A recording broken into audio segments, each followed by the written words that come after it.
The Defiant agents **** transcriber's notes. Obvious printer errors have been corrected, including switched lines. Ellipses have been standardized. Otherwise the text is as printed. The Defiant Agents by Andre Norton. Book cover. The Defiant Agents by Andre Norton. Ride proud, rebel. Storm over Warlock Galactic Derelict. The Time Traders. Star-born Yankee Privateer. The Stars Are Ours. Edited by Andre Norton. Space Pioneers. Space Service. The Defiant Agents by Andre Norton. World Publishing logo. The World Publishing Company, Cleveland and New York. Published by the World Publishing Company. 2231 West 110th Street, Cleveland 2, Ohio. Published simultaneously in Canada by Nelson, Foster and Scott. Limited Library of Congress Catalog Card Number 62 to 9063. First edition. WP 262. Copyright symbol 1962 by Andre Norton. All rights reserved. No part of this book may be reproduced in any form without written permission from the publisher, except for brief passages included in a review appearing in a newspaper or magazine. Printed in the United States of America.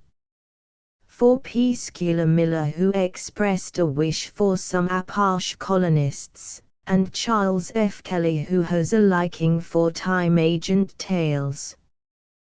The Defiant Agents. 1. No windows broke any of the 4 plain walls of the office. There was no focus of outer world sunlight on the desk there. Yet the 5 discs set out on its surface appeared to glow. Perhaps the heat of the mischief they could cause, had caused, blazed in them. But fanciful imaginings did not cushion or veil cold, hard fact. Dr. Gordon Ash, one of the 4 men peering unhappily at the display, shook his head slightly as if to free his mind of such cobwebs. His neighbor to the right, Colonel Kelgaries, leaned forward to ask harshly, "No chance of a mistake? You saw the detector?" The thin gray string of a man behind the desk answered with chill precision.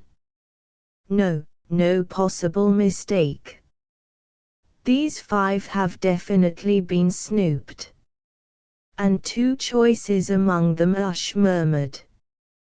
That was the important point now. "I thought these were under maximum security." Kelgaries challenged the gray man. Florian Walder's remote expression did not change. Every possible precaution was in force. There was a sleeper, a hidden agent, planted, who? Kelgaries demanded. Ash glanced around at his 3 companions. Kelgaries, colonel in command of 1 sector of Project Star, Florian Walder, the security head on the station, Dr. James Riven. "Camden," he said, hardly able to believe this answer to which logic had led him. Walder nodded. For the first time since he had known and worked with Kelgaries, Ash saw him display open astonishment. "Camden. But he was sent us by..." The colonel's eyes narrowed. "He must have been sent. There were too many cross-checks to fake that." "Oh, he was sent, all right." For the first time there was a note of emotion in Walder's voice. "He was a sleeper, a very deep sleeper. They must have planted him a full 25 or 30 years ago. He's been just what he claimed to be as long as that. Well, he certainly was worth their time and trouble, wasn't he? James Riven's voice was a growling rumble. He sucked in thick lips, continuing to stare at the discs. How long ago were these snooped? Ash's thoughts turned swiftly from the enormity of the betrayal to that important point. The time element, that was the primary concern now that the damage was done, and they knew it. That's one thing we don't know. Walder's reply came slowly as if he hated the admission. We'll be safer, then, if we presume the very earliest period. Riven's statement was as ruthless in its implications as the shock they had had when Walder announced the disaster. 18 months ago. Ash protested. But Riven was nodding. Camden was in on this from the very first. We've had the tapes in and out for study all that time, and the new detector against snooping was not put in service until 2 weeks ago. This case came up on the first checking round, didn't it? He asked Walder. First check, the security man agreed. Camden left the base 6 days ago. But he has been in and out on his liaison duties from the first. He had to go through those search points every time Calgary's protested. Thought nothing could get through those. The colonel brightened. Maybe he got his snooper films and then couldn't take them off base. Have his quarters been turned out? Walder's lips lifted in a grimace of exasperation. Please, Colonel, he said wearily, this is not a kindergarten exercise. In confirmation of his success, listen. He touched a button on his desk and out of the air came the emotionless chant of a newscaster. Fears for the safety of Lassiter Camden, space expediter for the Western Conference Space Council, have been confirmed by the discovery of burned wreckage in the mountains. Mr. Camden was returning from a mission to the Star Laboratory when his plane lost contact with Ragnar Field. Reports of a storm in that vicinity immediately raised concern. Walder snapped off the voice. True, or a cover for his escape? Calgary's wondered aloud. Could be either. They may have deliberately written him off when they had all they wanted, Walder acknowledged. But to get back to our troubles, Dr. Riven is right to assume the worst. I believe we can only ensure the recovery of our project by thinking that these tapes were snooped anywhere from 18 months ago to last week. And we must work accordingly. There was silence in the room as they all considered that. Ash slipped down in his chair, his thoughts enmeshed in memories.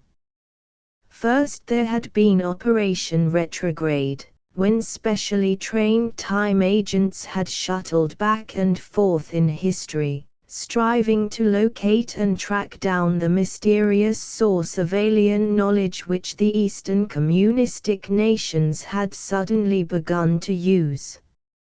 Ash himself and a younger partner, Ross Murdoch, had been part of the final action which had solved the mystery, having traced that source of knowledge not to an earlier and forgotten Terran civilization but to wrecked spaceships from an eon-old galactic empire, an empire which had flourished when glacial ice covered most of Europe and Northern America and Terrans were cave-dwelling primitives. Murdoch, trapped by the Reds in one of those wrecked ships, had inadvertently summoned its original owners, who had descended to trace, through the Russian time stations, the looters of their wrecks, destroying the whole Red time travel system. But the aliens had not chanced on the parallel Western system. And a year later that had been put into Project Folsom 1. Again Ash, Murdoch, and a newcomer, the Apache Travis Fox, had gone back into time to the Arizona of the Folsom Hunters, discovering what they wanted: 2 ships, one wrecked, the other intact. And when the full efforts of the project had been centered on bringing the intact ship back into the present, chance had triggered controls set by the dead alien commander. A party of 4, Ash, Murdoch, Fox, and a technician, had then made an involuntary voyage into space, touching 3 worlds on which the galactic civilization of the far past was now marked only by ruins. Voyage tape fed into the controls of the ship had taken the men, and, when rewound, had, by a miracle, returned them to Terra with a cargo of similar tapes found in a building on a world which might have been the central capital for a government comprised not of countries or of worlds but of solar systems. Tapes, each one the key to another planet. And that ancient galactic knowledge was treasure such as the Terrans had never dreamed of possessing, though there were the attendant fears that such discoveries could be weapons in enemy hands. There had been an enforced sharing with other nations of tapes chosen at random at a great drawing. And each nation secretly remained convinced that, in spite of the untold riches it might hold as a result of chance, its rivals had done better. Right at this moment, Ash did not in the least doubt, there were agents of his own party intent on accomplishing at the Red Project just what Camden had done there. However, that did not help in solving their present dilemma concerning Operation Cochise, one part of their project, but perhaps the most important now. Some of the tapes were duds, either too damaged to be useful, or set for worlds hostile to Terrans lacking the equipment the earlier star-traveling race had had at its command. Of the 5 tapes they now knew had been snooped, 3 would be useless to the enemy. But one of the remaining 2. Ash frowned. One was the goal toward which they had been working feverishly for a full 12 months. To plant a colony across the Gulf of Space, a successful colony, later to be used as a stepping stone to other worlds. So we have to move faster. Riven's comment reached Ash through his stream of memories. I thought you required at least 3 more months to conclude personnel training, Walder observed. Riven lifted a fat hand, running the nail of a broad thumb back and forth across his lower lip in a habitual gesture Ash had learned to mistrust. As the latter stiffened, bracing for a battle of wills, he saw Calgary's come alert too. At least the colonel more often than not was ready to counter Riven's demands. We test and we test, said the fat man. Always we test. We move like turtles when it would be better to race like greyhounds. There is such a thing as overcaution, as I have said from the first. One would think, his accusing glance included Ash and Calgary's, that there had never been any improvising in this project, that all had always been done by the book. I say that this is the time we must take the big gamble, or else we may find we have been outbid for space entirely. Let those others discover even one alien installation they can master and, his thumb shifted from his lip, grinding down on the desktop as if it were crushing some venturesome but entirely unimportant insect, and we are finished before we really begin. There were a number of men in the project who would agree with that, Ash knew. And a greater number in the country and conference at large. The public was used to reckless gambles which paid off, and there had been enough of those in the past to give an impressive argument for that point of view. But Ash, himself, could not agree to a speed up. He had been out among the stars, shaved disaster too closely because the proper training had not been given. I shall report that I advise a take-off within a week, Riven was continuing. To the council I shall say that, and I do not agree. Ash cut in. He glanced at Calgary's for the quick backing he expected, but instead there was a lengthening moment of silence. Then the colonel spread out his hands and said sullenly, I don't agree either, but I don't have the final say-so. Ash, what would be needed to speed up any take-off? It was Riven who replied. We can use the redux, as I have said from the start. Ash straightened, his mouth tight, his eyes hard and angry. And I'll protest that, to the council. Man, we're dealing with human beings, selected volunteers, men who trust us, not with laboratory animals. Riven's thick lips pouted into what was close to a smile of derision. Always the sentimentalists, you experts in the past. Tell me, Dr. Ash, were you always so thoughtful of your men when you sent agents back into time? And certainly a voyage into space is less a risk than time travel. These volunteers know what they have signed for. They will be ready. Then you propose telling them about the use of redux, what it does to a man's mind, countered Ash. Certainly. They will receive all necessary instructions. Ash was not satisfied and he would have spoken again, but Calgary's interrupted, if it comes to that, none of us here has any right to make final decisions. Walder has already sent in his report about the snoop. We'll have to await orders from the council.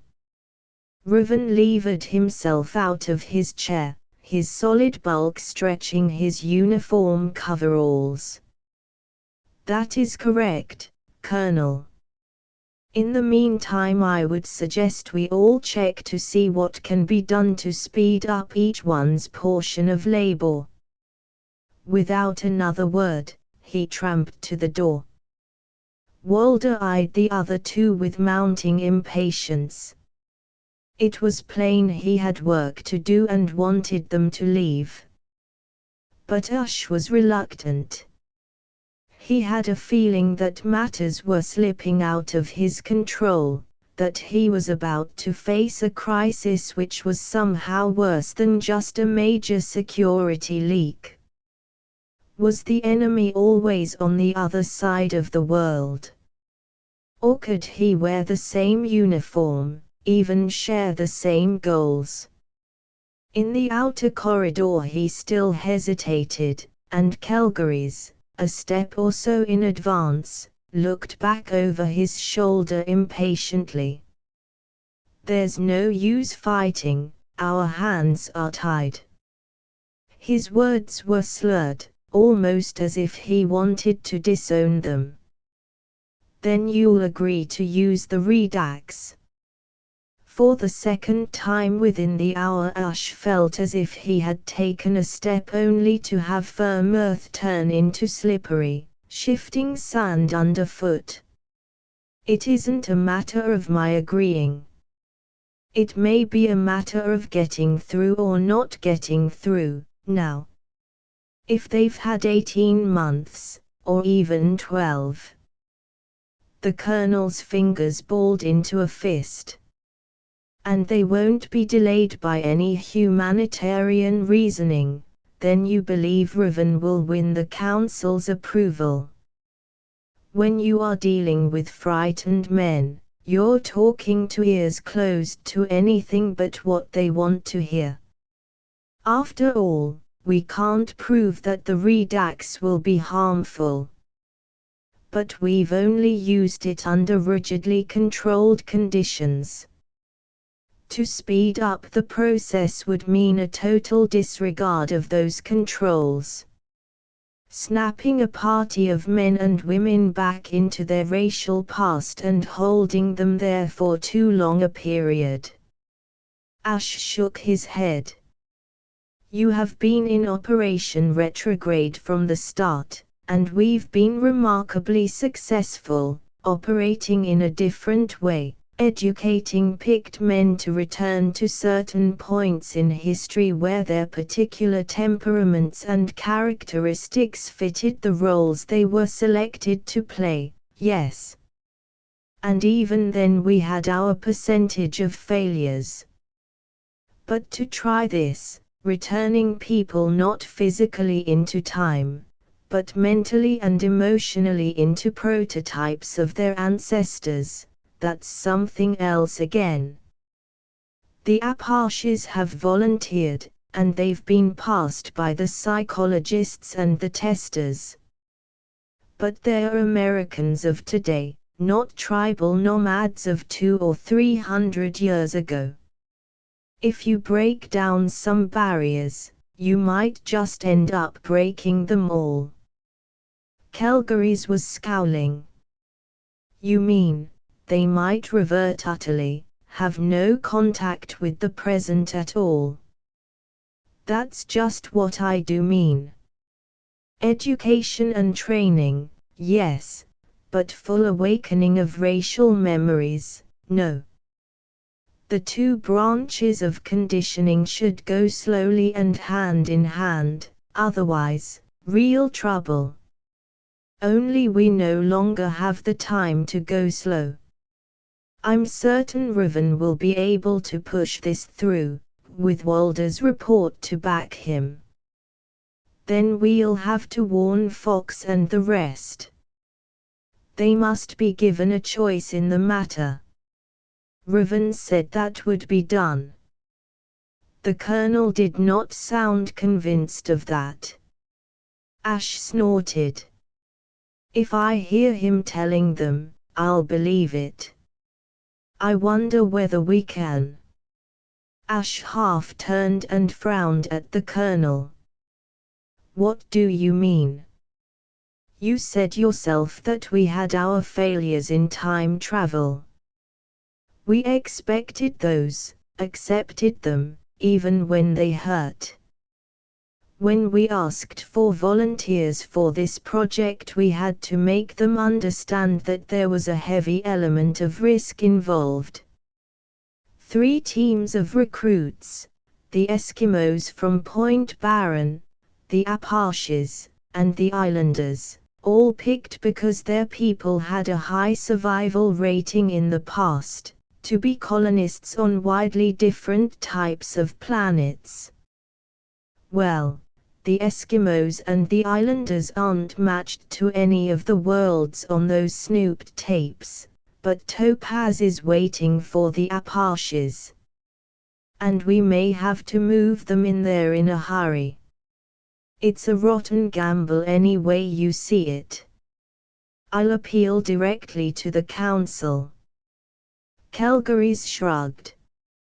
All right. You have my backing. But you believe such an effort hopeless. You know the red tape merchants. You'll have to move fast if you want to beat Reuven. He's probably on a straight line now to Stanton, Reese, and Margate. This is what he has been waiting for. There are the news syndicates. Public opinion would back us. You don't mean that, of course. Calgary's was suddenly coldly remote.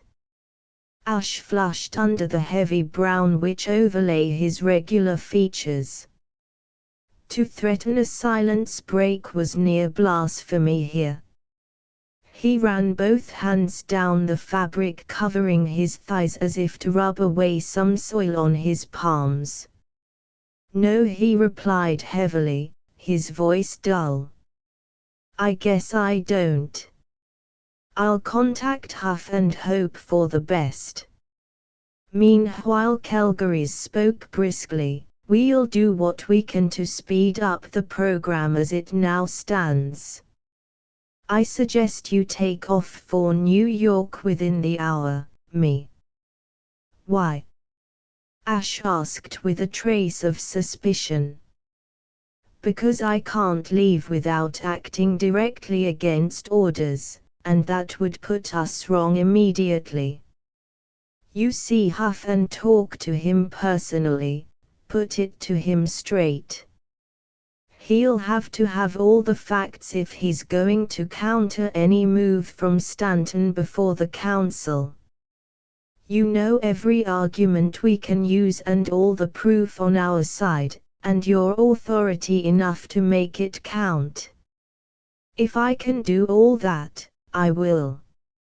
Ash was alert and eager. The colonel, seeing his change of expression, felt easier. But Calgary stood a moment watching Ash as he hurried down a side corridor, before he moved on slowly to his own box of office. Once inside, he sat for a long unhappy time staring at the wall and seeing nothing but the pictures produced by his thoughts. Then he pressed a button and read off the symbols which flashed on a small Visa screen set in his desk. Another button pushed, and he picked up a hand mic to relay an order which might postpone trouble for a while. Ash was far too valuable a man to lose, and his emotions could boil him straight into disaster over this. Bidwell, reschedule Timo.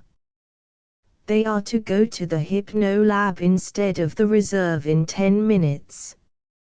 Releasing the mic, he again stared at the wall. No one dared interrupt a hypno training period, and this one would last 3 hours.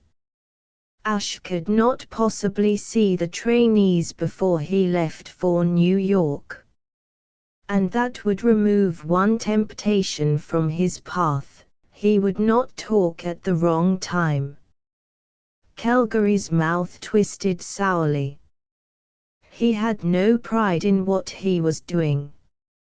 And he was perfectly certain that Reuven would win and that Ash's fears of Redux were well founded. It all came back to the old basic tenet of the service: the end justified the means. They must use every method and man under their control to make sure that Topaz would remain a Western possession, even though that strange planet now swung far beyond the sky which covered both the Western and Eastern alliances on Terra. Time had run out too fast. They were being forced to play what cards they held, even though those might be very low ones. Ash would be back, but not, Calgary's hoped, until this had been decided one way or another. Not until this was finished. Finished. Calgary's blinked at the wall. Perhaps they were finished, too. No one would know until the transport ship landed on that other world, which appeared on the direction tape, symbolized by a jewel-like disk of gold brown which had given it the code name of Topaz. 2. There were an even dozen of the airborne guardians, each following the swing of its own orbital path just within the atmospheric envelope of the planet, which glowed as a great bronze golden gem in the four-world system of a yellow star.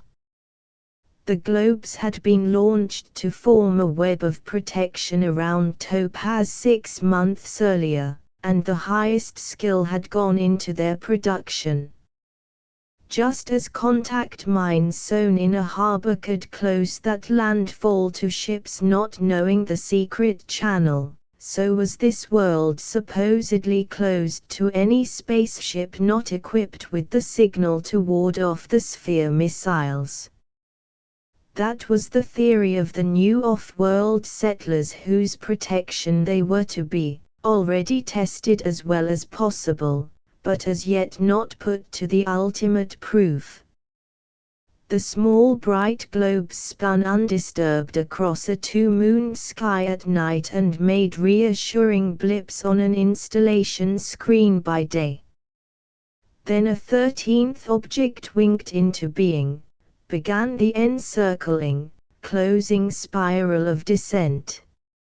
A sphere resembling the Warden globes. It was 100 times their size, and its orbit was purposefully controlled by instruments under the eye and hand of a human pilot. 4 men were strapped down on cushioned sling seats in the control cabin of the Western Alliance ship, 2 hanging where their fingers might reach buttons and levers, the others merely passengers, their own labor waiting for the time when they would set down on the alien soil of Topaz. The planet hung there in their visa screen, richly beautiful in its amber gold, growing larger, nearer, so that they could pick out features of seas, continents, mountain ranges, which had been studied on tape until they were familiar, yet now were strangely unfamiliar too. One of the Warden globes alerted, oscillated in its set path, whirled faster as its delicate interior mechanisms responded to the awakening spark which would send it on its mission of destruction. A relay clicked, but for the smallest fraction of a millimeter failed to set the proper course.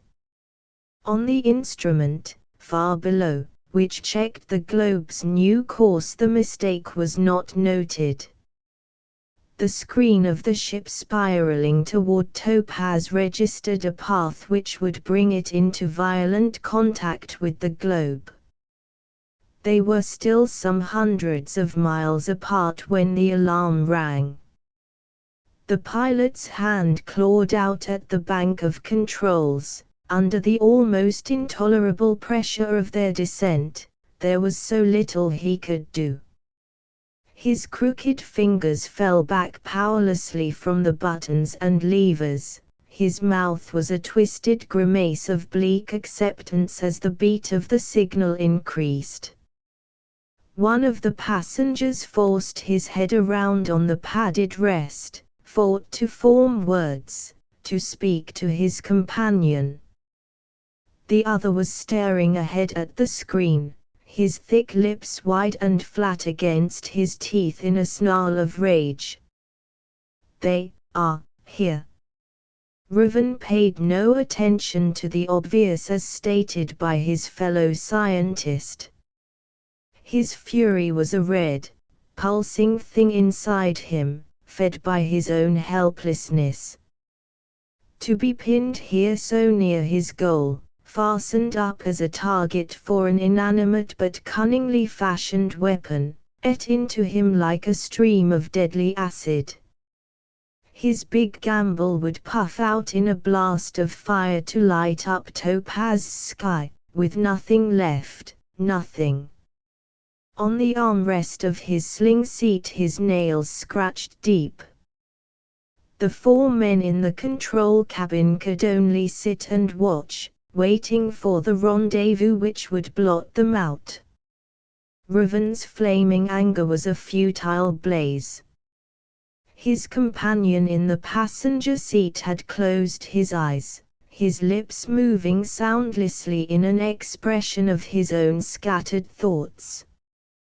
The pilot and his assistant divided their attention between the screen, with its appalling message, and the controls they could not effectively use, feverishly seeking a way out in these last moments.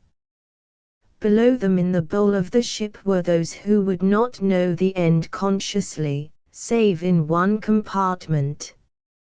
In a padded cage a prick-eared head stirred where it rested on 4 paws, slitted eyes blinked, aware not only of familiar surroundings, but also of the tension and fear generated by human minds and emotions levels above. A pointed nose raised, and there was a growling deep in a throat covered with thick buff grey hair. The growl aroused another similar captive. Knowing yellow eyes met yellow eyes. An intelligence, which was certainly not that of the animal body which contained it, fought down instinct raging to send both those bodies hurtling at the fastenings of the twin cages. Curiosity and the ability to adapt had been bred into both from time immemorial. Then something else had been added to sly and cunning brains. A step up had been taken, to weld intelligence to cunning, connect thought to instinct. More than a generation earlier mankind had chosen barren desert, the white sands of New Mexico, as a testing ground for atomic experiments. Humankind could be barred, warded out of the radiation limits. The natural desert dwellers, 4-footed and winged, could not be so controlled. For thousands of years, since the first southward roving Amerindian tribes had met with their kind, there had been a hunter of the open country, a smaller cousin of the wolf, whose natural abilities had made an undeniable impression on the human mind. He was in countless Indian legends as the shaper or the trickster, sometimes friend, sometimes enemy. Godling for some tribes, father of all evil for others. In the wealth of tales the coyote, above all other animals, had a firm place. Driven by the press of civilization into the badlands and deserts, fought with poison, gun, and trap, the coyote had survived, adapting to new ways with all his legendary cunning. Those who had reviled him as vermin had unwillingly added to the folklore which surrounded him, telling their own tales of robbed traps, skillful escapes. He continued to be a trickster, laughing on moonlit nights from the tops of ridges at those who would hunt him down.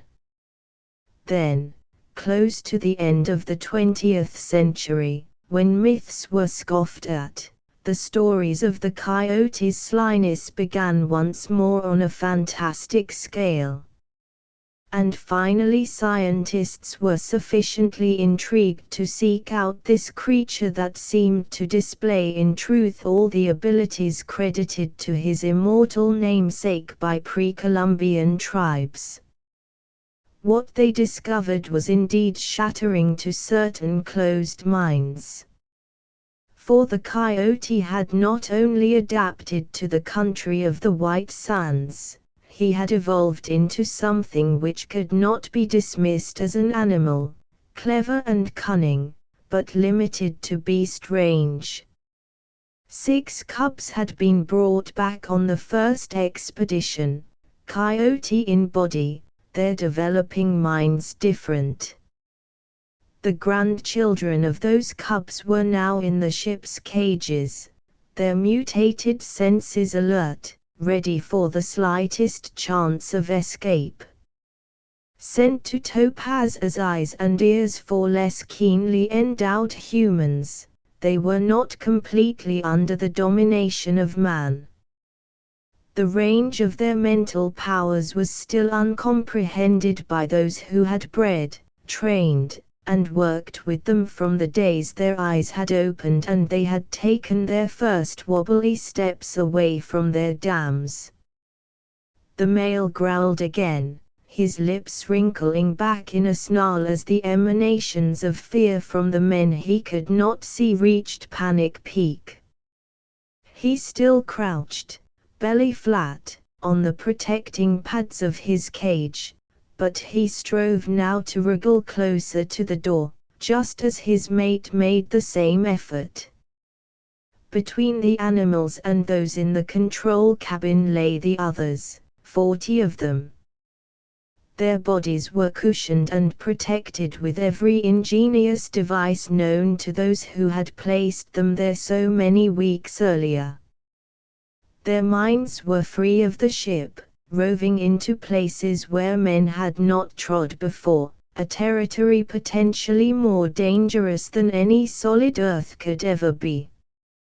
Operation Retrograde had returned men bodily into the past, sending agents to hunt mammoths, follow the roads of the Bronze Age traders, ride with Attila and Genghis Khan, pull bows among the archers of ancient Egypt.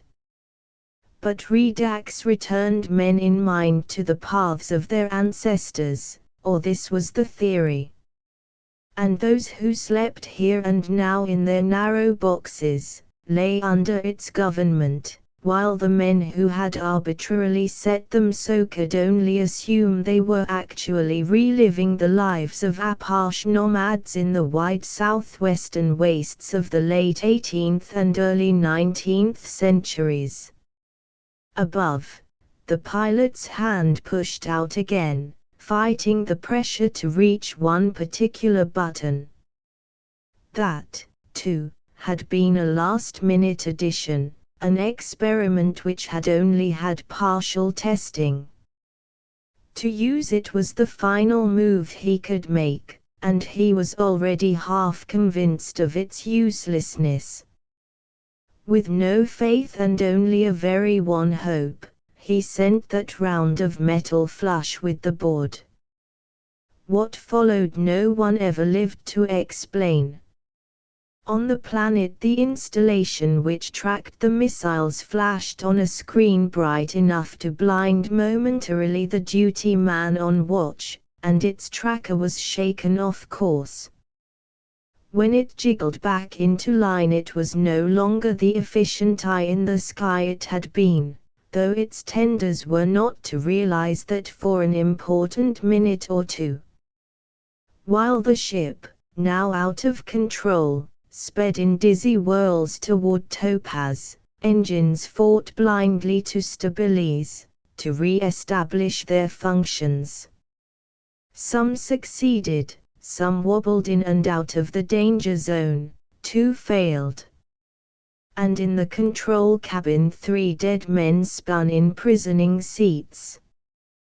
Dr. James Raven, blood bubbling from his lips with every shallow breath he could draw, fought the stealthy tide of blackness which crept up his brain, his stubborn will holding to rags of consciousness, refusing to acknowledge the pain of his fatally injured body. The orbiting ship was on an erratic path. Slowly the machines were correcting, relays clicking, striving to bring it to a landing under autopilot. All the ingenuity built into a mechanical brain was now centered in landing the globe. It was not a good landing, in fact a very bad one, for the sphere touched a mountainside, scraped down rocks, shearing away a portion of its outer bulk. But the mountain barrier was now between it and the base from which the missiles had been launched, and the crash had not been recorded on that tracking instrument. So far as the watchers several hundred miles away knew, the warden in the sky had performed as promised. Their first line of defense had proven satisfactory, and there had been no unauthorized landing on Topaz. In the wreckage of the control cabin, Reuven pawed at the fastenings of his sling chair. He no longer tried to suppress the moans every effort tore out of him. Time held the whip, drove him. He rolled from his seat to the floor, lay there gasping, as again he fought doggedly to remain above the waves, those frightening, fast-coming waves of dark faintness. Somehow he was crawling along a tilted surface until he gained the well where the ladder to the lower section hung, now at an acute angle. It was that angle which helped him to the next level. He was too dazed to realize the meaning of the crumpled bulkheads. There was a spur of bare rock under his hands as he edged over and around twisted metal. The moans were now a gobbling, burbling, almost continuous cry as he reached his goal, a small cabin still intact. For long moments of anguish he paused by the chair there, afraid that he could not make the last effort, raise his almost inert bulk up to the point where he could reach the redax release. For a second of unusual clarity he wondered if there was any reason for this supreme ordeal, whether any of the sleepers could be aroused. This might now be a ship of the dead. His right hand, his arm, and finally his bulk over the seat, he braced himself and brought his left hand up. He could not use any of the fingers. It was like lifting numb, heavy weights. But he lurched forward, swept the unfeeling lump of cold flesh down against the release in a gesture which he knew must be his final move. And, as he fell back to the floor, Dr. Reuven could not be certain whether he had succeeded or failed. He tried to screw his head around, to focus his eyes upward at that switch. Was it down or still stubbornly up, locking the sleepers into confinement? But there was a fog between, he could not see it, or anything. The light in the cabin flickered, was gone as another circuit in the broken ship failed. It was dark, too, in the small cubby below which housed the two cages. Chance, which had snuffed out 19 lives in the space globe, had missed ripping open that cabin on the mountain side. 5 yards down the corridor the outside fabric of the ship was split wide open, the crisp air native to Topaz entering, sending a message to two keen noses through the combination of odors now pervading the wreckage. And the male coyote went into action. Days ago he had managed to work loose the lower end of the mesh which fronted his cage, but his mind had told him that a sortie inside the ship was valueless.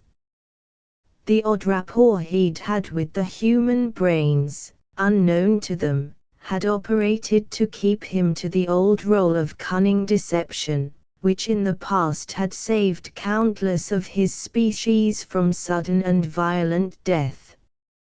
Now with teeth and paws he went diligently to work, urged on by the whines of his mate, that tantalizing smell of an outside world tickling their nostrils, a wild world, lacking the taint of man places.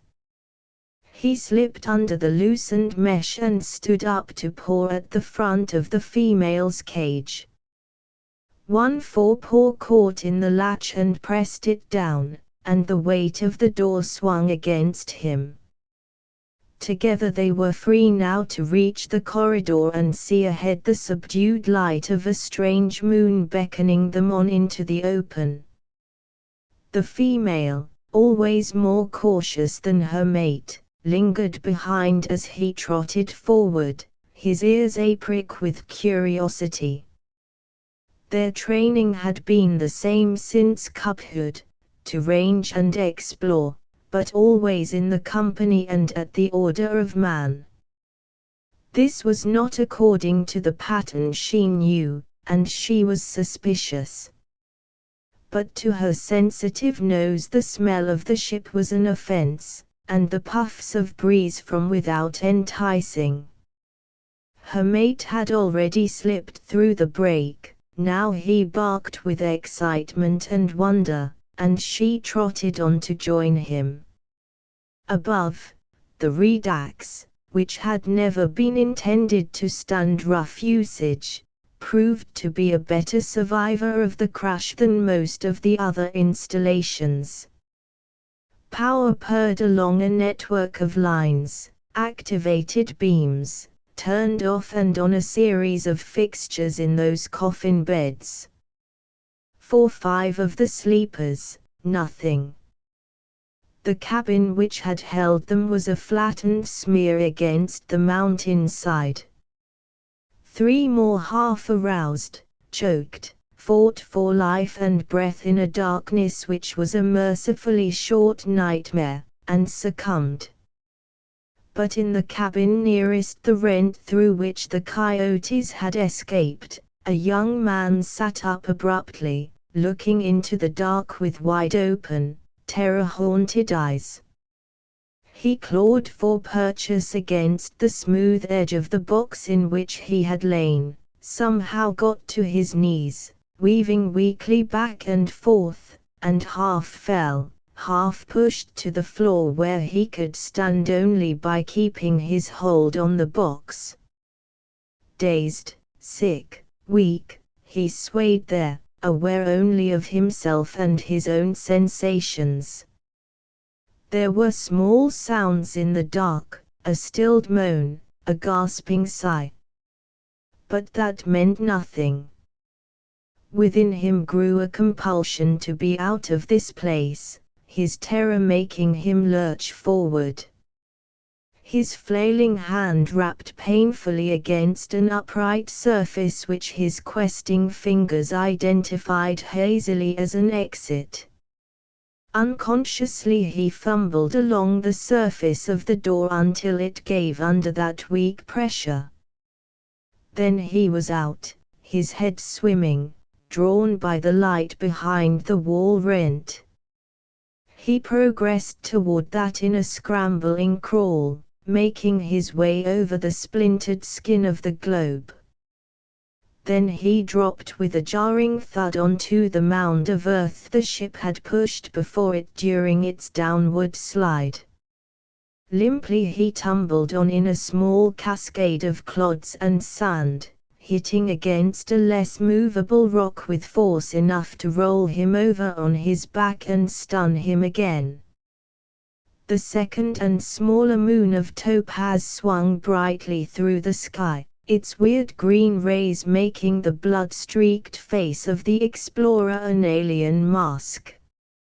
It had passed well on to the horizon, and its large yellow companion had risen when a yapping broke the small sounds of the night. As the yip, yip, yip arose in a crescendo, the man stirred, putting one hand to his head. His eyes opened, he looked vaguely about him and sat up. Behind him was the torn and ripped ship, but he did not look back at it. Instead, he got to his feet and staggered out into the direct path of the moonlight. Inside his brain there was a whirl of thoughts, memories, emotions. Perhaps Raven or one of his assistants could have explained that chaotic mixture for what it was. But for all practical purposes Travis Fox, Amerindian time agent, member of Team Operation Koshais, was far less of a thinking animal now than the two coyotes paying their ritual addresses to a moon which was not the one of their vanished homeland.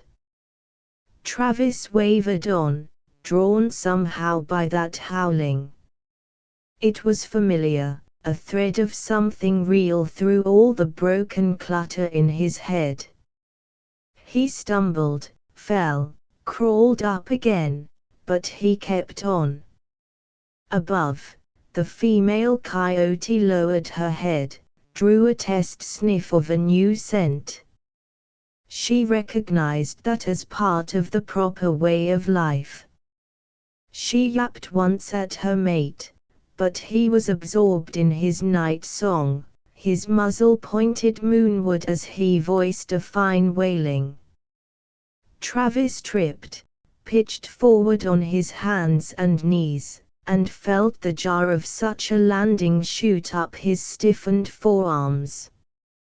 He tried to get up, but his body only twisted, so he landed on his back and lay looking up at the moon. A strong, familiar odor, then a shadow looming above him.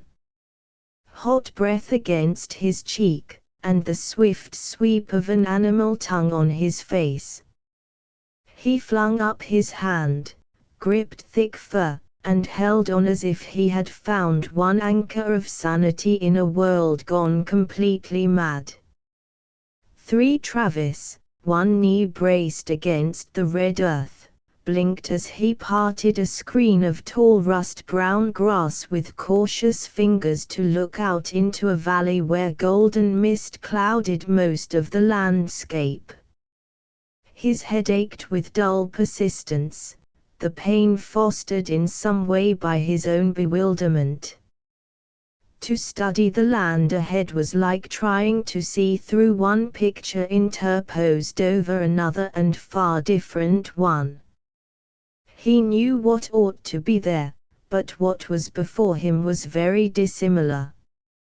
A buff grey shape flitted through the tall cover grass, and Travis tensed. MBA, coyote.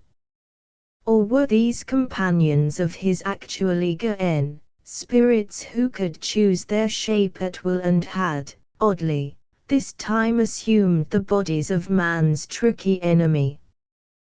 Were they Ndendi, enemies, or Dalen Biotai, allies? In this mad world he did not know. Eidiki. His mind formed a word he did not speak, friend. Yellow eyes met his directly. Dimly he had been aware, ever since awaking in this strange wilderness with the coming of morning light, that the four-footed ones trotting with him as he walked aimlessly had unbeast-like traits. Not only did they face him eye to eye, but in some ways they appeared able to read his thoughts. He had longed for water to ease the burning in his throat, the ever-present pain in his head, and the creatures had nudged him in another direction, bringing him to a pool where he had mouthed liquid with a strange sweet, but not unpleasant taste. Now he had given them names, names which had come out of the welter of dreams which shadowed his stumbling journey across this weird country. Nalakaidayu, maiden who walks ridges, was the female who continued to shepherd him along, never venturing too far from his side. Nijinalta, he who scouts ahead, was the male who did just that, disappearing at long intervals and then returning to face the man and his mate as if conveying some report necessary to their journey. It was Nalakaidayu who sought out Travis now, her red tongue lolling from her mouth as she panted. Not from exertion, he was certain of that. No, she was excited and eager, on the hunt. That was it, a hunt. Travis' own tongue ran across his lips as an impression hit him with feral force.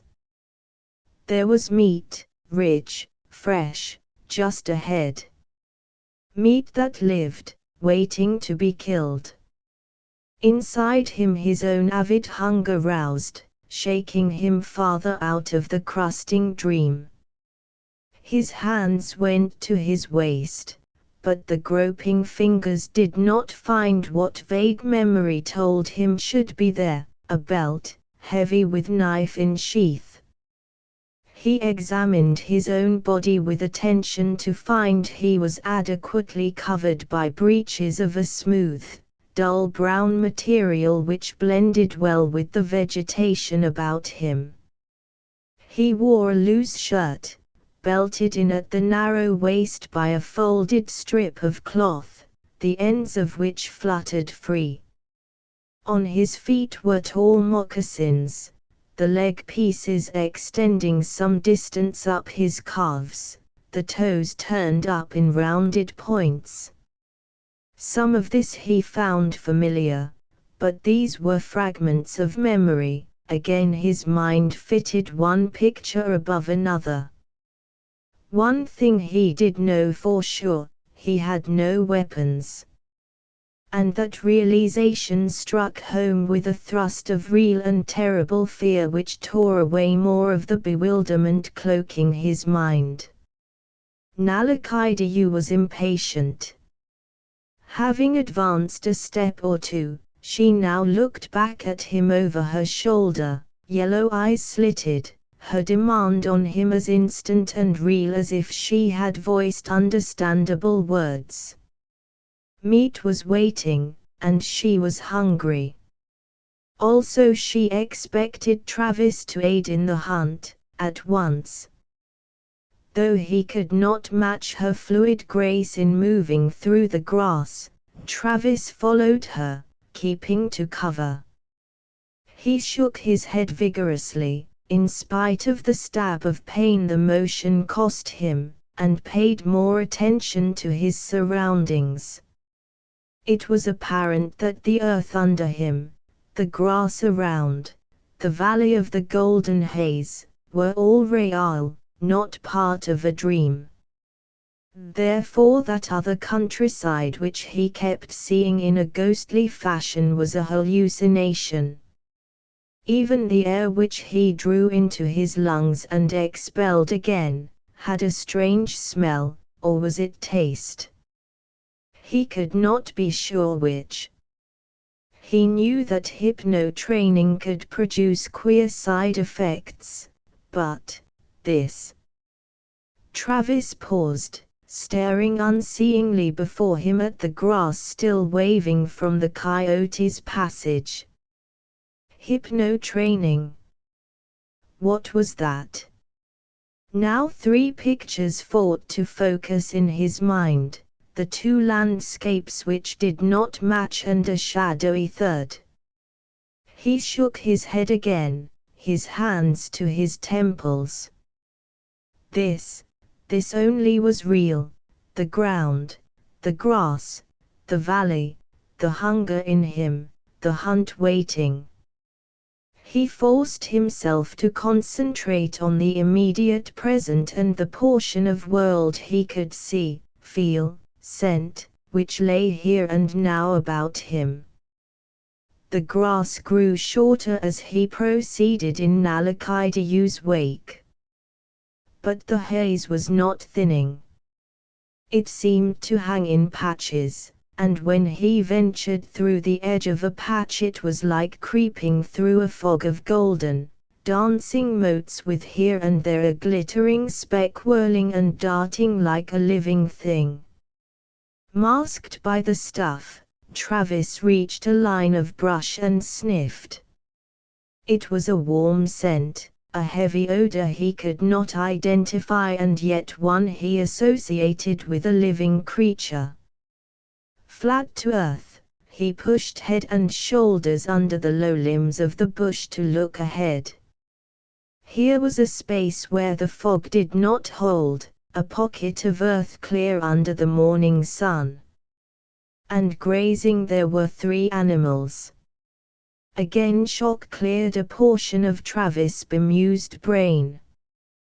They were about the size, he thought, of antelopes, and they had a general resemblance to those beasts in that they had 4 slender legs, a rounded body, and a head. But they had alien features, so alien as to hold him in open-mouthed amazement. The bodies had bare spots here and there, and patches of creamy fur. Or was it hair which hung in strips, as if the creatures had been partially plucked in a careless fashion? The necks were long and moved about in a serpentine motion, as though their spines were as limber as reptiles. On the end of those long and twisting necks were heads which also appeared more suitable to another species, broad, rather flat, with a singular toad-like look, but furnished with horns set halfway down the nose, horns which began in a single root and then branched into 2 sharp points. They were unearthly. Again Travis blinked, brought his hand up to his head as he continued to view the browsers. There were 3 of them, 2 larger and with horns, the other a smaller beast with less of the ragged fur and only the beginning button of a protuberance on the nose. It was probably a calf. One of those mental alerts from the coyotes broke his absorption. Nalakaidayu was not interested in the odd appearance of the grazing creatures, she was intent upon their usefulness in another way, as a full and satisfying meal, and she was again impatient with him for his dull response. His examination took a more practical turn. An antelope's defense was speed, though it could be tricked into hunting range through its inordinate curiosity. The slender legs of these beasts suggested a like degree of speed, and Travis had no weapons at all. Those nose horns had an ugly look. This thing might be a fighter rather than a runner. But the suggestion which had flashed from Coyote to him had taken root. Travis was hungry, he was a hunter, and here was meat on the hoof, queer as it looked. Again he received a message. Niginalta was on the opposite side of the clearing. If the creatures depended on speed, then Travis believed they could probably outrun not only him but the coyotes as well, which left cunning and some sort of plan. Travis glanced at the cover where he knew Nalakaidayu crouched and from which had come that flash of agreement. He shivered. These were truly no animals, but Ga'en of power. And as Ga'en he must treat them, accede to their will. Spurred by that, the Apache gave only flicks of attention to the browsers while at the same time he studied the part of the landscape uncovered by mist. Without weapons or speed, they must conceive a trap. Again Travis sensed that agreement which was Ga'en magic, and with it the strong impression urging him to the right. He was making progress with skill he did not even recognize and which he had never been conscious of learning. The bushes and small, droop-limbed trees, their branches not clothed with leaves from proper twigs but with a reddish bristly growth protruding directly from their surfaces, made a partial wall for the pocket-sized meadow. That screen reached a rocky cleft where the mist curled in a long tongue through a wall twice Travis' height. If the browsers could be maneuvered into taking the path through that cleft. Travis searched about him, and his hands closed upon the oldest weapon of his species, a stone pulled from an earth pocket and balanced neatly in the palm of his hand. It was a long chance but his best one. The Apache took the first step on a new and fearsome road. These Gurn had put their thoughts, or their desires, into his mind. Could he so contact them in return? With the stone clenched in his fist, his shoulders back against the wall not too far from the cleft opening, Travis strove to think out, clearly and simply, this poor plan of his. He did not know that he was reacting the way scientists deep space away had hoped he might. Nor did Travis guess that at this point he had already traveled far beyond the expectations of the men who had bred and trained the two mutant coyotes. He only believed that this might be the one way he could obey the wishes of the two spirits he thought far more powerful than any man. So he pictured in his mind the cleft, the running creatures, and the part the Gurn could play if they so willed. Assent, in its way as loud and clear as if shouted. The man fingered the stone, weighed it. There would probably be just one moment when he could use it to effect, and he must be ready. From this point he could no longer see the small meadow where the grazers were. But Travis knew, as well as if he watched the scene, that the coyotes were creeping in, belly flat to earth, adding a feline stealth and patience to their own cunning. There. Travis' head jerked, the alert had come, the drive was beginning. He tensed, gripping his stone. A yapping bark was answered by a sound he could not describe, a noise which was neither cough nor grunt but a combination of both. Again a yap-yap. A toad head burst through the screen of brush, the double horn on its nose festooned with a length of grass torn up by the roots. Wide eyes, milky and seeming to be without pupils, fastened on Travis, but he could not be sure the thing saw him, for it kept on, picking up speed as it approached the cleft. Behind it ran the calf, and that guttural cry was bubbling from its broad flat lips. The long neck of the adult writhed, the frog head swung closer to the ground so that the twin points of the horn were at a slant, aimed now at Travis. He had been right in his guess at their deadliness, but he had only a fleeting chance to recognize that fact as the thing bore down, its whole attitude expressing the firm intention of goring him. He hurled his stone and then flung his body to one side, stumbling and rolling into the brush where he fought madly to regain his feet, expecting at any moment to feel trampling hoofs and thrusting horns. There was a crash to his right, and the bushes and grass were wildly shaken. On his hands and knees the Apache retreated, his head turned to watch behind him. He saw the flirt of a triangular flap tail in the mouth of the cleft. The calf had escaped. And now the threshing in the bushes stilled. Was the thing stalking him? He got to his feet, for the first time hearing clearly the continued yapping, as if a battle was in progress.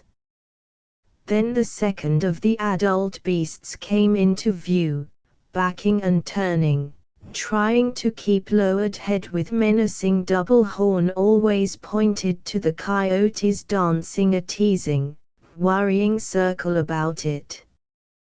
One of the coyotes flung up its head, looked up soap, and barked.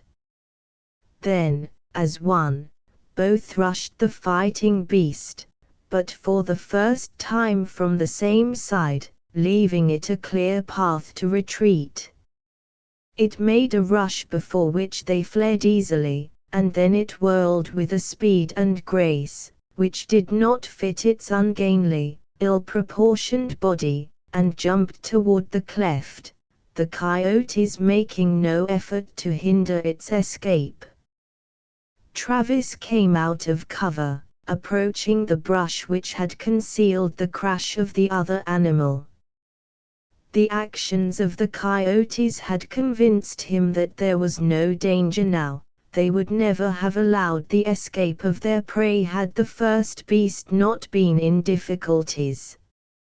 His shot with the stone, the Apache decided as he stood moments later surveying the twitching crumpled body, must have hit the thing in the head, stunning it.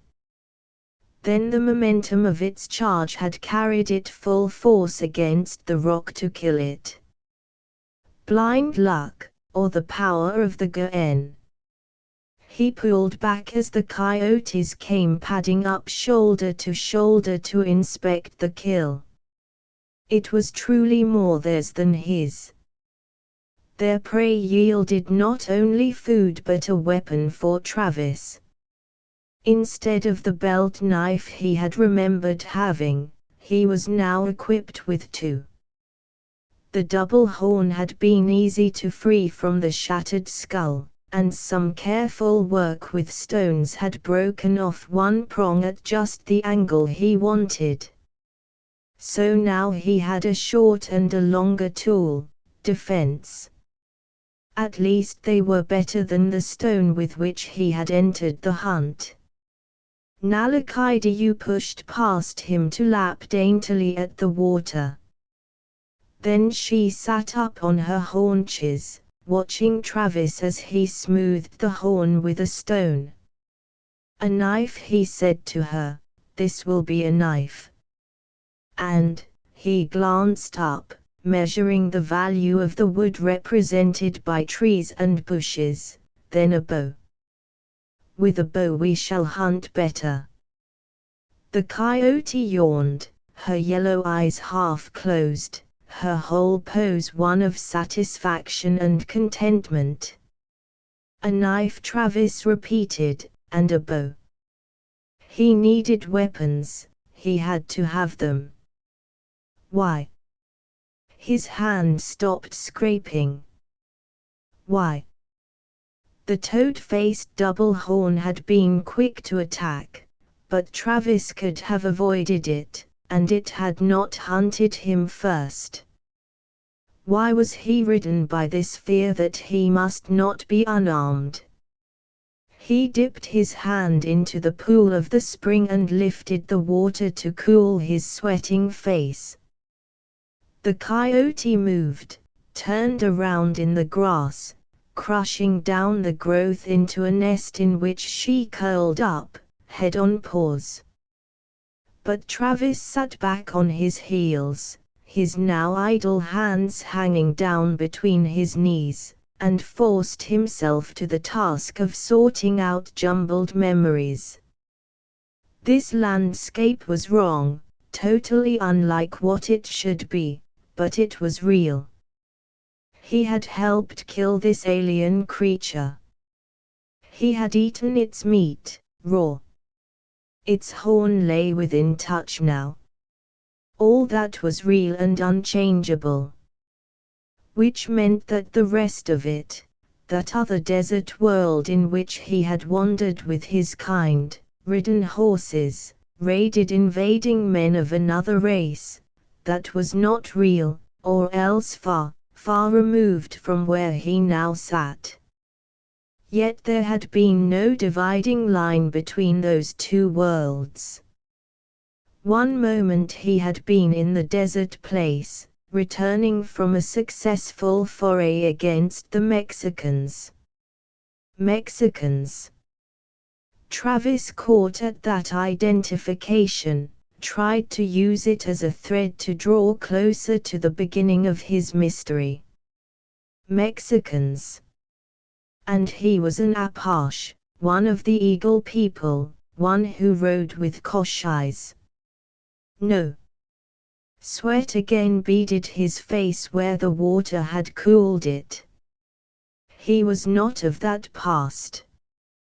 He was Travis Fox, of the very late 20th century, not a nomad of the middle 19th.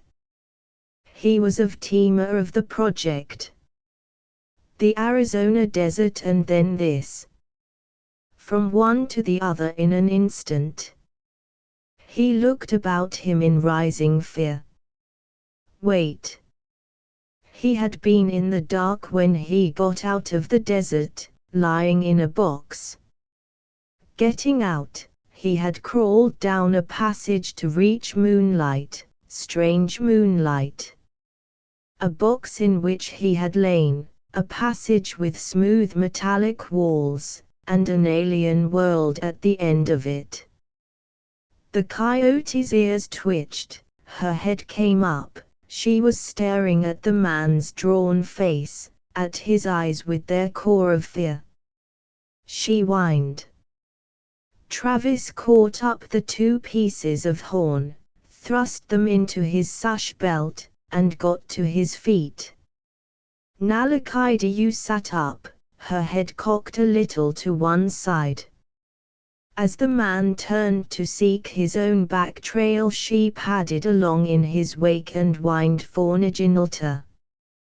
But Travis was more intent now on what he must prove to himself than he was on the actions of the two animals.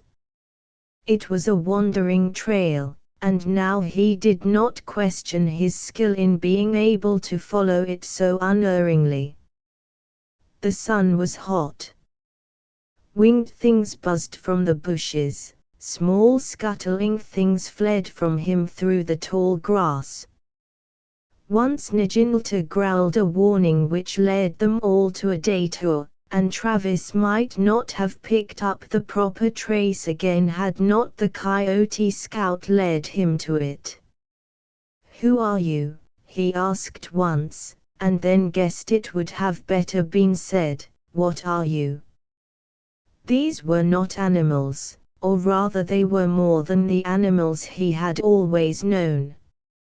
And one part of him, the part which remembered the desert rancherias where Koshais had ruled, said they were spirits.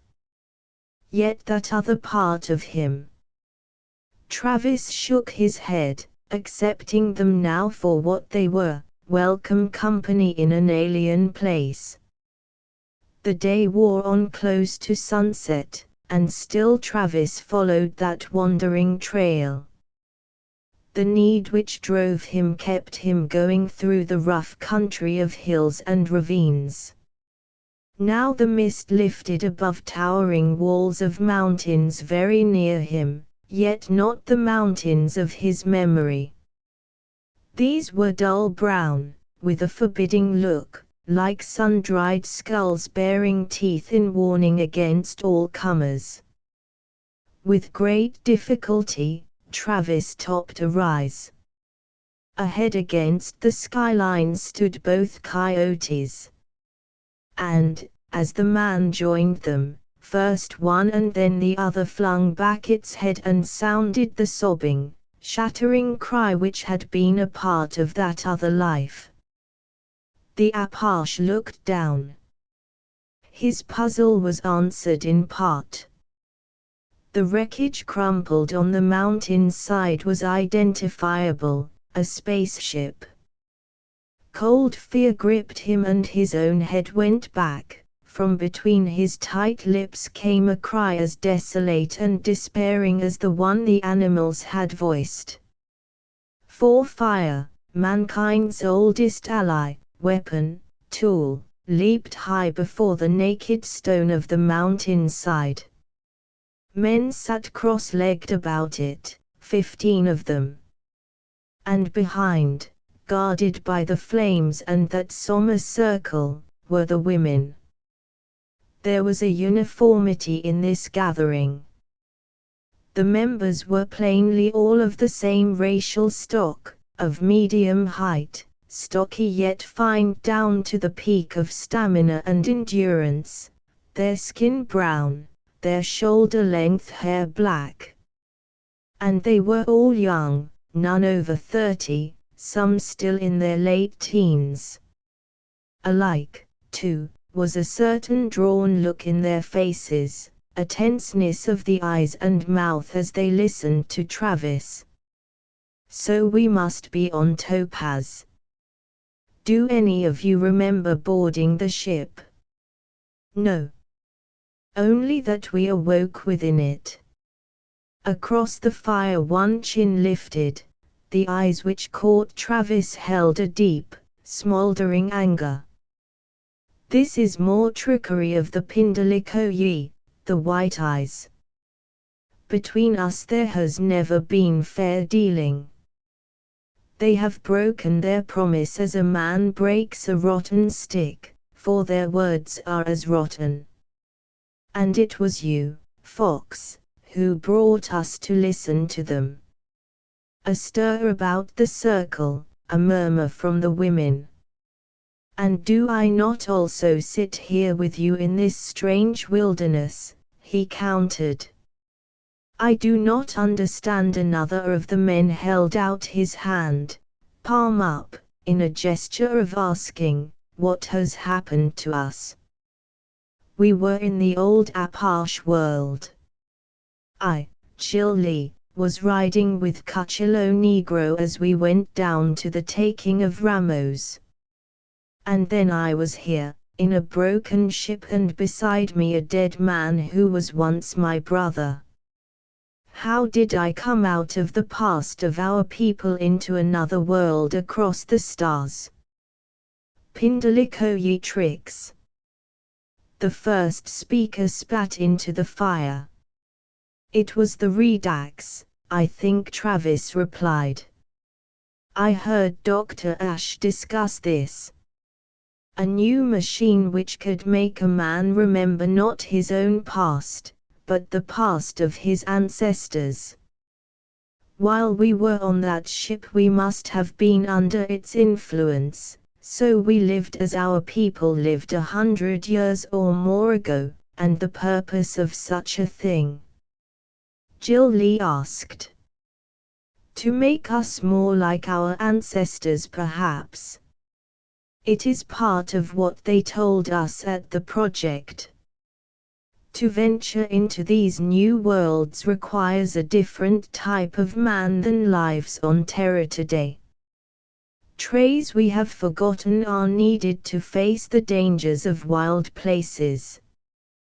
You, Fox, have been beyond the stars before, and you found there were such dangers to face. It is true.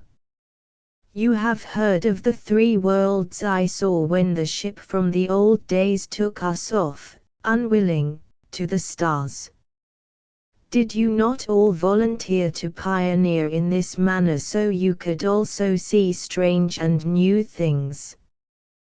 But we did not agree to be returned to the past in medicine dreams and be sent unknowingly into space. Travis nodded. DeClay is right. But I know no more than you why we were so sent, or why the ship crashed. We have found Dr. Ruven's body in the cabin with that new installation. Only we have discovered nothing else which tells us why we were brought here. With the ship broken, we must stay.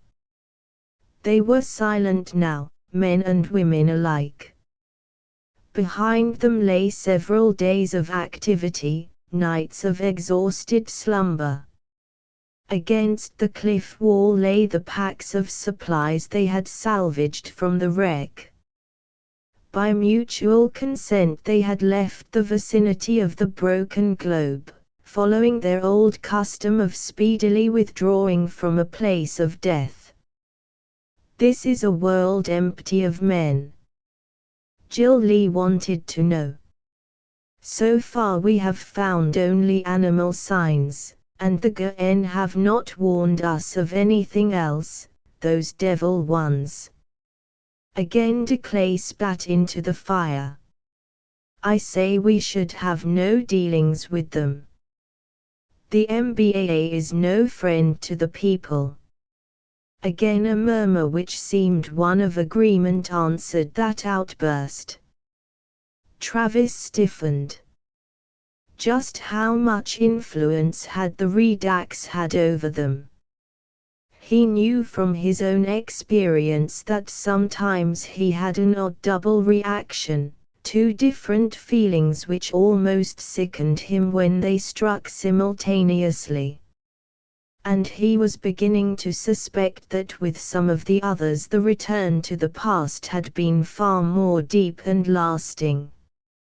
Now Jill Lee was actually to reason out what had happened. While de Clay had reverted to an ancestor who had ridden with Victorio or Magnus Colorado, Travis had a flash of premonition, a chill which made him half foresee a time when the past and the present might well split them apart, fatally. Devil Augur N. A man with a quiet face, rather deeply sunken eyes, spoke for the first time. We are in two minds because of this Redux, so let us not do anything in haste. Back in the desert world of the people I have seen the MBAA, and he was very clever. With the badger he went hunting, and when the badger had dug up the rat's nest, so did the MBAA wait on the other side of the thorny bush and catch those who would escape that way. Between him and the badger there was no war. These two who sit over yonder now, they are also hunters and they seem friendly to us. In a strange place a man needs all the help he can find. Let us not call names out of old tales, which may mean nothing in fact. Buck speaks straightly, Jill Lee agreed. We seek a camp which can be defended. For perhaps there are men here whose hunting territory we have invaded, though we have not yet seen them. We are a people small in number and alone. Let us walk softly on trails which are strange to our feet. Inwardly Travis sighed in relief. Buck, Jill Lee, for the moment their sensible words appeared to swing the opinions of the party. If either of them could be established as Haldsel, or clan leader, they would all be safer.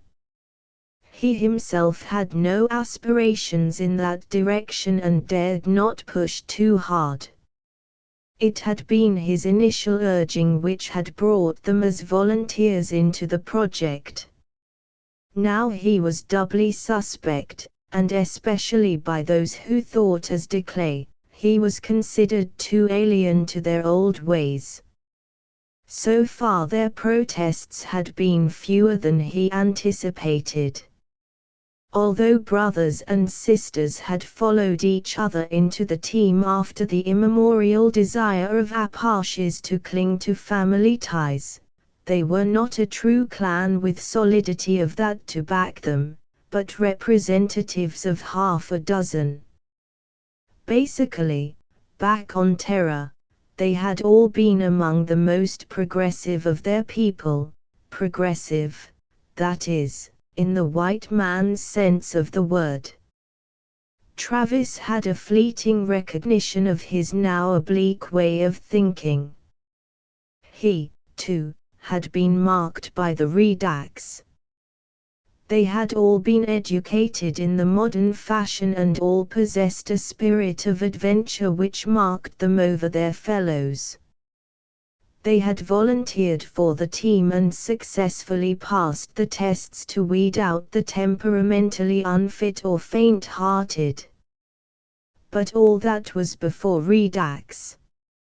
Why had they been submitted to that? And why this flight?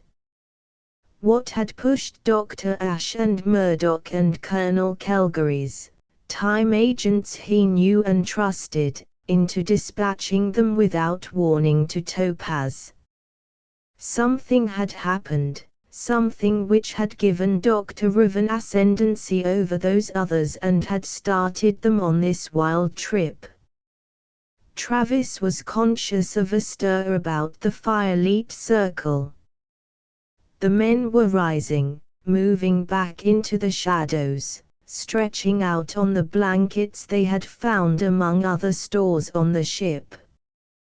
They had discovered weapons there, knives, bows, quivers of arrows, all of which they had been trained to use in the intensive schooling of the project and which needed no more repair than they themselves could give. And the rations they carried were field supplies, few of them. Tomorrow they must begin hunting in earnest. Why has this thing been done to us?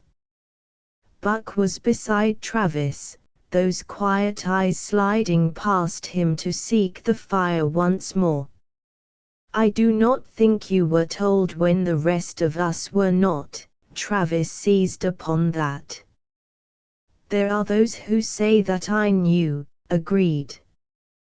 That is so. Once we stood at the same place in time, in our thoughts, our desires.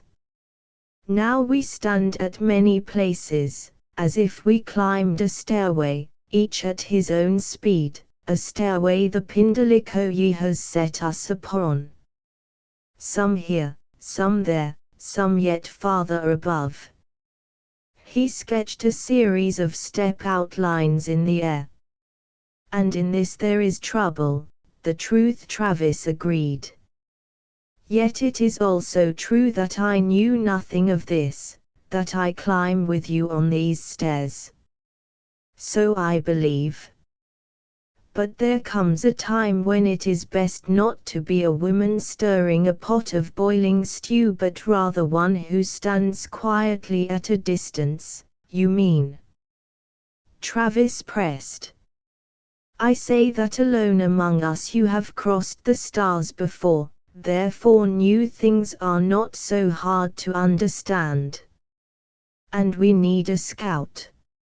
Also the coyotes run in your footsteps, and you do not fear them. It made good sense.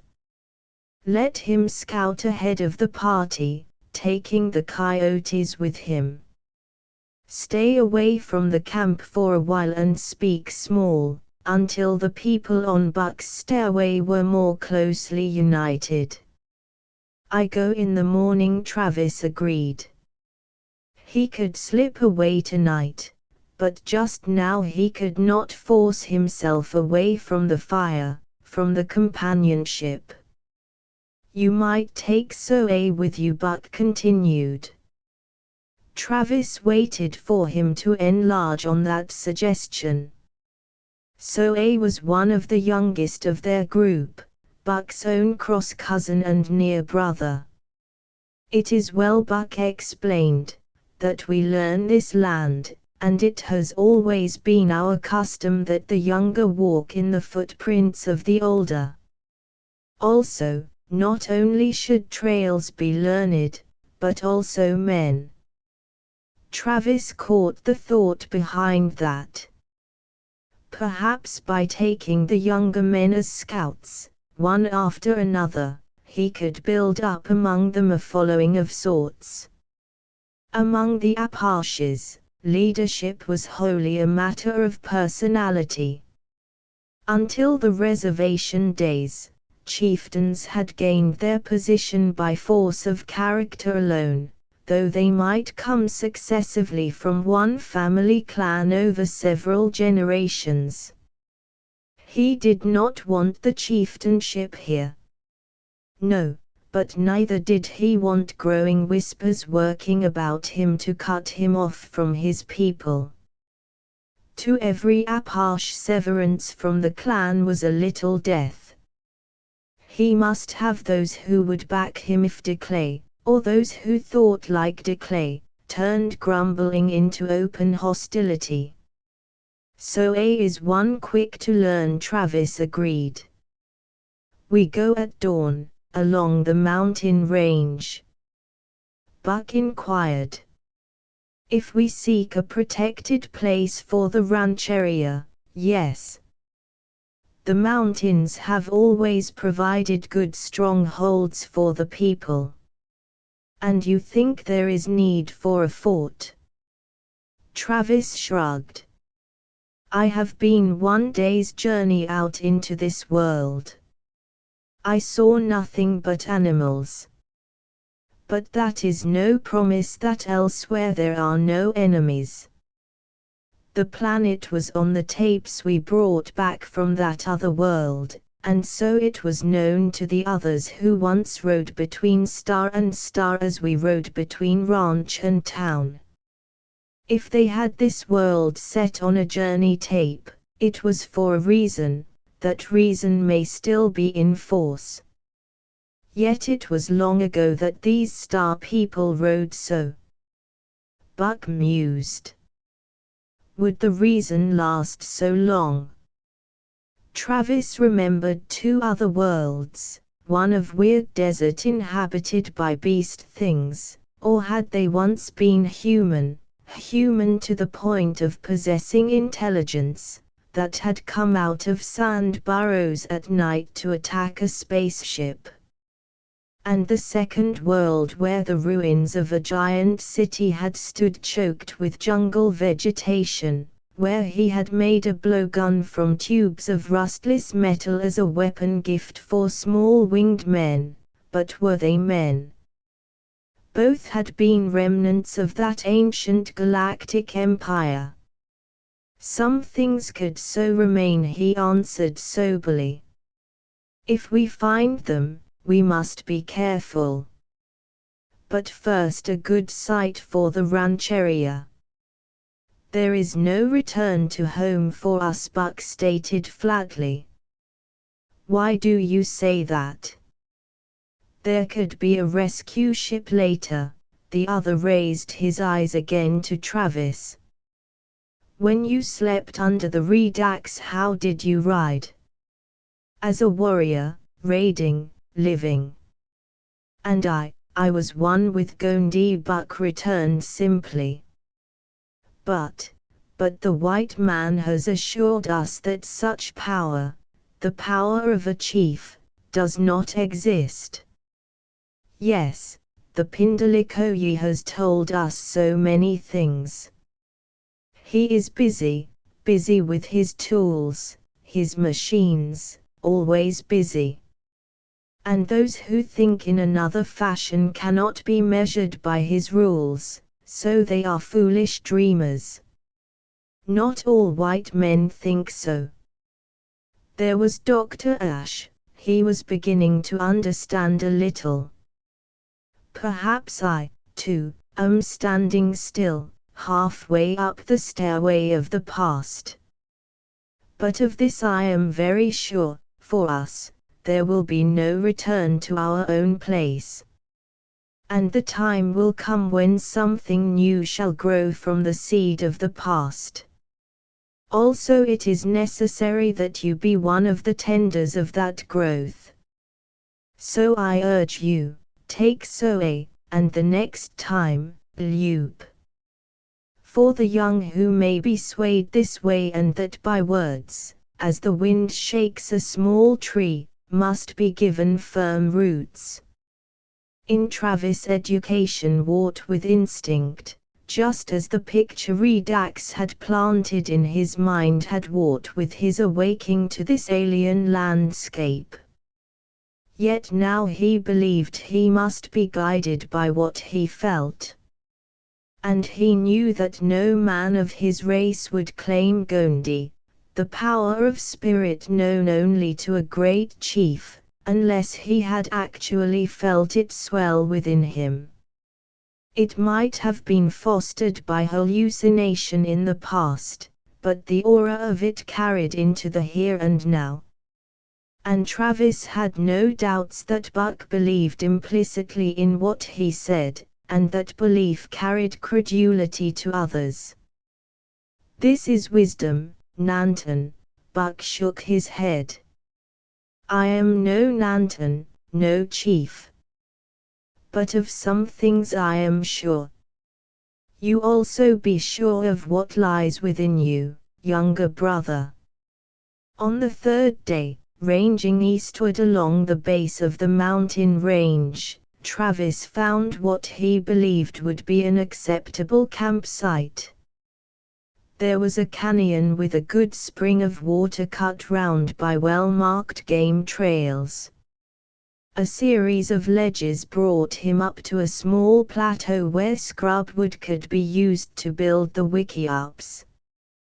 Water and food lay within reach, and the ledge approach was easy to defend. Even Declay and his fellow malcontents were forced to concede the value of the site. His duty to the clan accomplished, Travis returned to his own concern, one which had haunted him for days. Topaz had been taped by men of the vanished Star Empire. Therefore, the planet was important, but why? As yet he had found no indication that anything above the intelligence level of the Split Horns was native to this world. But he was gnawed by the certainty that there was something here, waiting. And the desire to learn what it was became an ever-burning ache. Perhaps he was what Declay had accused him of being, one who had come to follow the road of the Pindalikoyi too closely. For Travis was content to scout with only the coyotes for company, and he did not find the loneliness of the unknown planet as intimidating as most of the others. He was checking his small trail pack on the fourth day after they had settled on the plateau when Buck and Jill Lee hunkered down beside him. You go to hunt? Buck broke the silence first. Not for meat. What do you fear? That Ndendai, enemy people, have marked this as their land. Jill Lee questioned. That may be true, but now I hunt for what this world was at one time, the reason why the ancient star men marked it as their own. And this knowledge may be of value to us. Jill Lee asked slowly. Will it bring food to our mouths, shelter for our bodies, mean life for us? All that is possible. It is the unknowing which is bad. True. Unknowing is always bad, Buck agreed. But the bow which is fitted to one hand and strength of arm, may not be suited to another. Remember that, younger brother. Also, do you go alone? With Njinalta and Nalakaidayu I am not alone. Take Soe with you also. The four-footed ones are indeed Gaen for the service of those they like, but it is not good that man walks alone from his kind. There it was again, the feeling of clan solidarity which Travis did not always share. On the other hand, Soe would not be a hindrance. On other scouts the boy had proved to have a keen eye for the country and a liking for experimentation which was not a universal attribute even among those of his own age. I would go to find a path through the mountains, it may be a long trail, Travis half protested. You believe what you seek may lie to the north. Travis shrugged. I do not know. How can I? But it will be another way of seeking. So I shall go. He keeps silent before older warriors as is proper for the untried, but his thoughts fly free as do yours, Buck replied. It is in him also, this need to see new places. There is this. Jill Lee got to his feet. Do not go so far, brother, that you may not easily find a way to return. This is a wide land, and within it we are but a handful of men alone. That, too, I know." Travis thought he could read more than one kind of warning in Jill Lee's words. They were the second day away from the plateau camp, and climbing, when they chanced upon the pass Travis had hoped might exist. Before them lay an abrupt descent to what appeared to be open plains country cloaked in a dusky amber Travis now knew was the thick grass found in the southern valleys. So A pointed with his chin.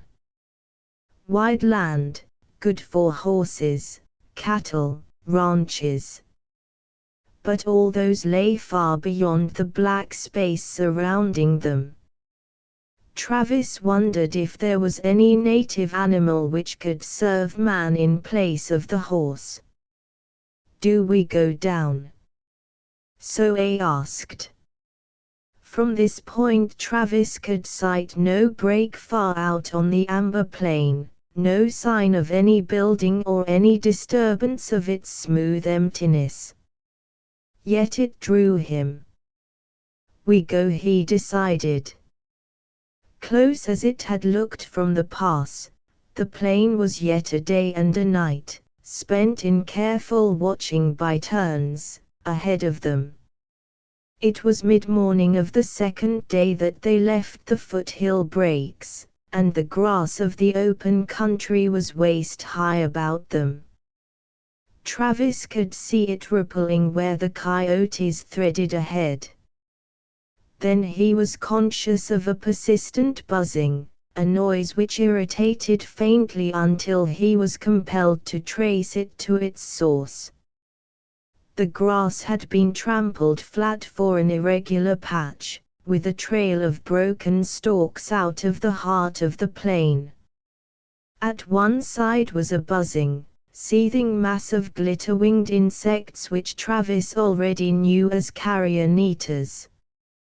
They arose reluctantly from their feast as he approached. He drew a short breath which was close to a grunt of astounded recognition. What lay there was so impossible that he could not believe the evidence of his eyes.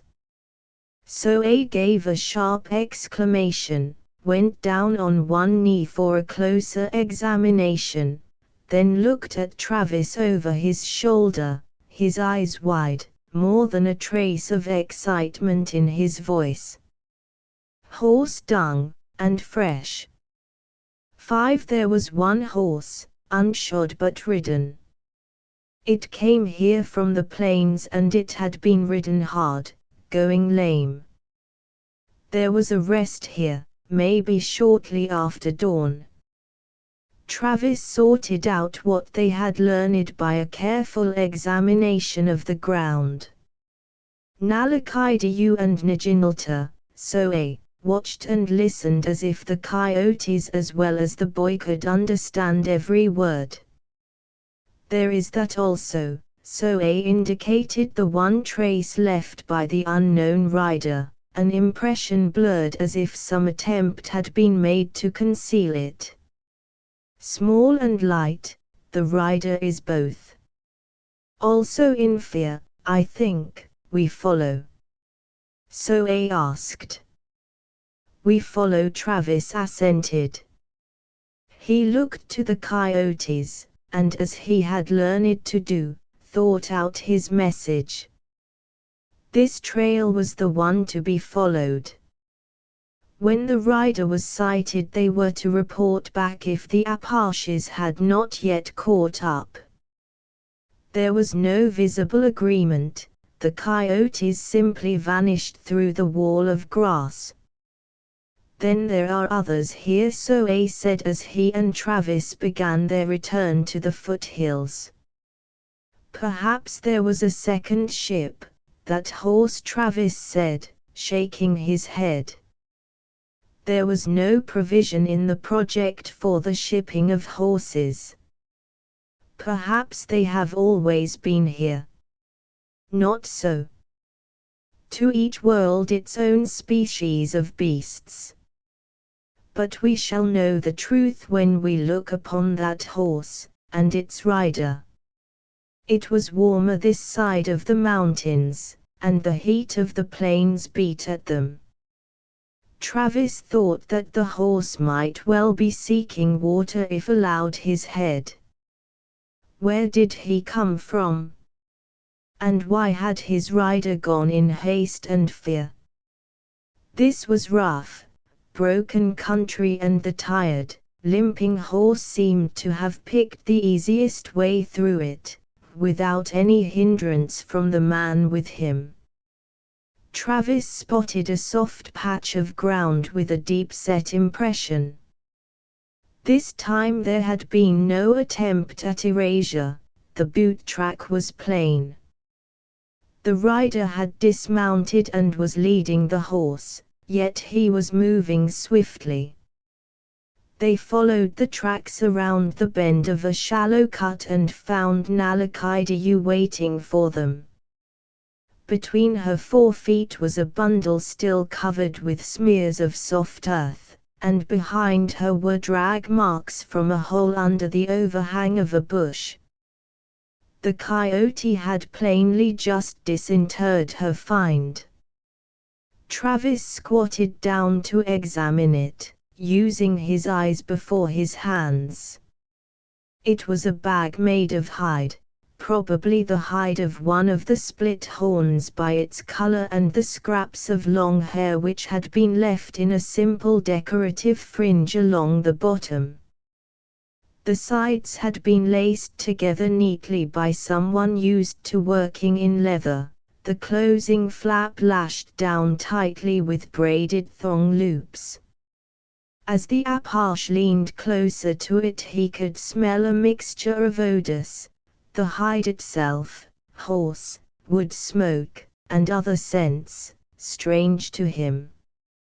He undid the fastenings and pulled out the contents. There was a shirt, with long full sleeves, of a grey wool wounded from the sheep. Then a very bulky short jacket which, after fingering it doubtfully, Travis decided was made of felt.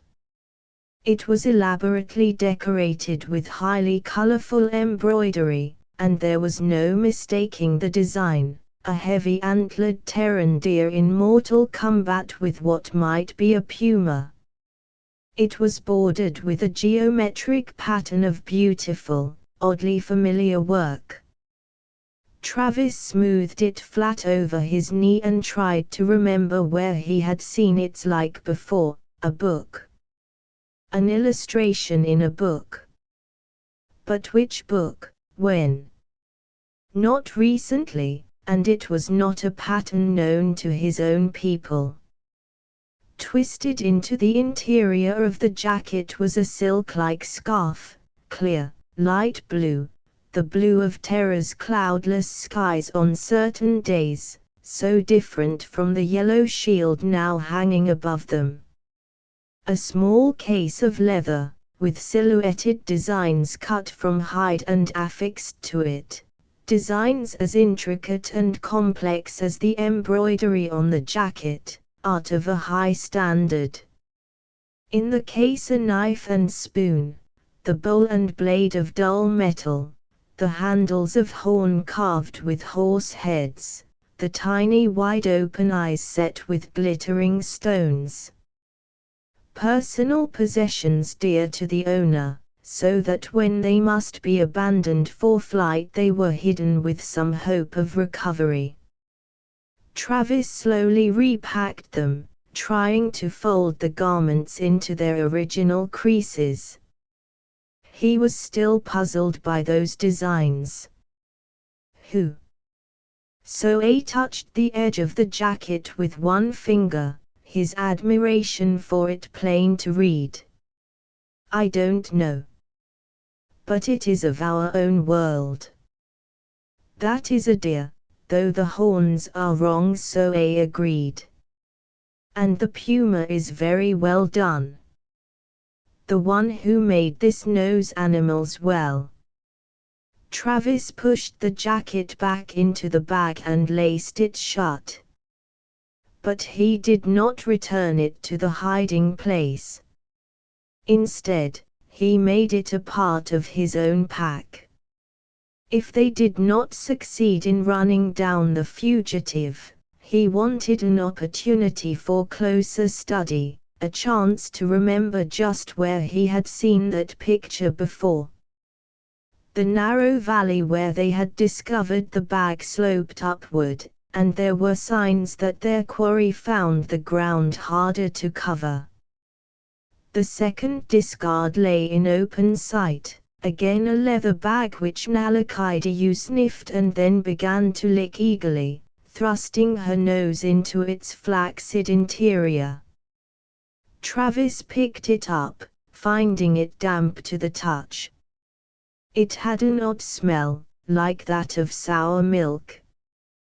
He ran a finger around inside, brought it out wet, yet this was neither water bag nor canteen.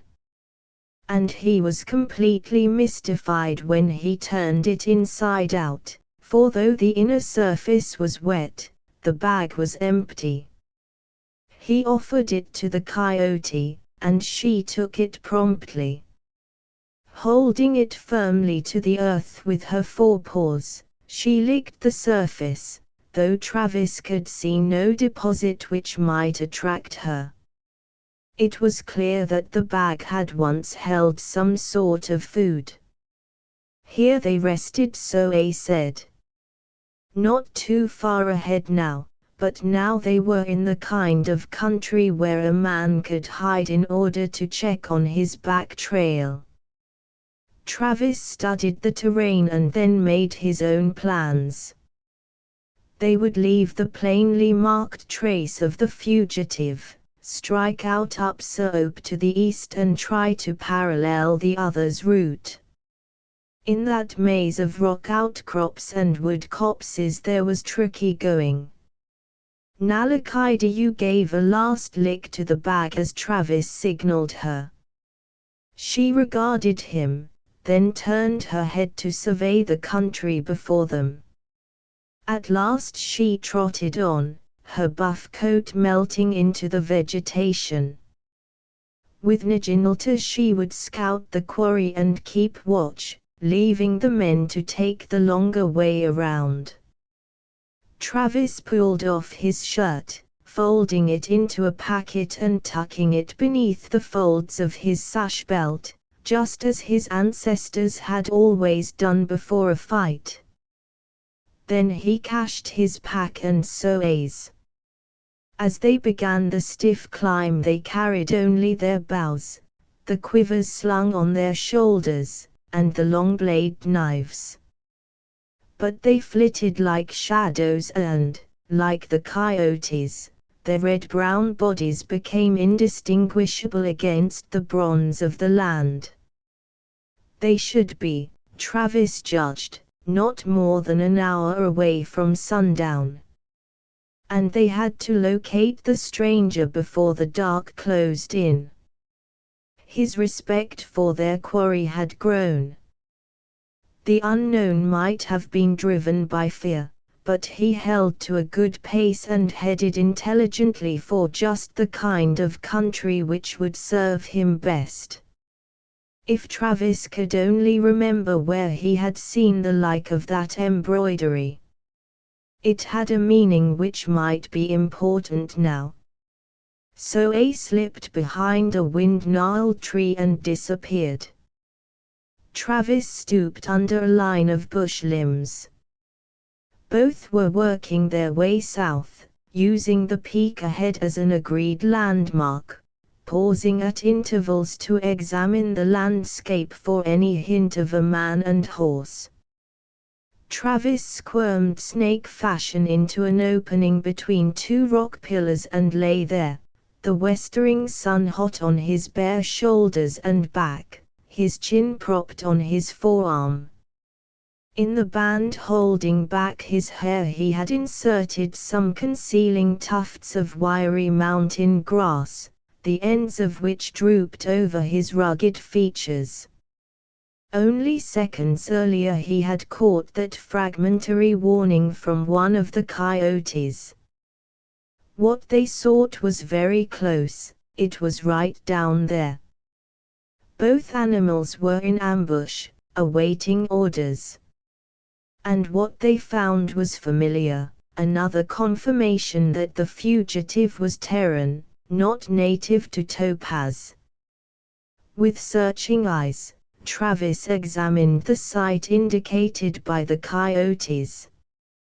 His respect for the stranger was raised another notch. In time either he or Zoe might have sighted that hideaway without the aid of the animal scouts. On the other hand, they might have failed. For the fugitive had truly gone to earth, using some pocket or crevice in the mountain wall.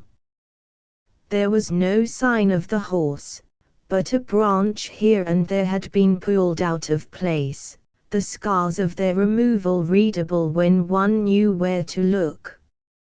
Odd, Travis began to puzzle over what he saw. It was almost as if whatever pursuit the stranger feared would come not at ground level but from above. The precautions the stranger had taken were to veil his retreat to the reaches of the mountainside. Had he expected any trailer to make a flanking move from up that slope where the Apaches now lay? Travis' teeth nipped the weathered skin of his forearm. Could it be that at some time during the day's journeying the fugitive had doubled back, having seen his trackers? But there had been no traces of any such scouting, and the coyotes would surely have warned them. Human eyes and ears could be tricked, but Travis trusted the senses of Naginalta and Nalakidu far above his own. No, he did not believe that the rider expected the Apaches. But the man did expect someone or something which would come upon him from the heights.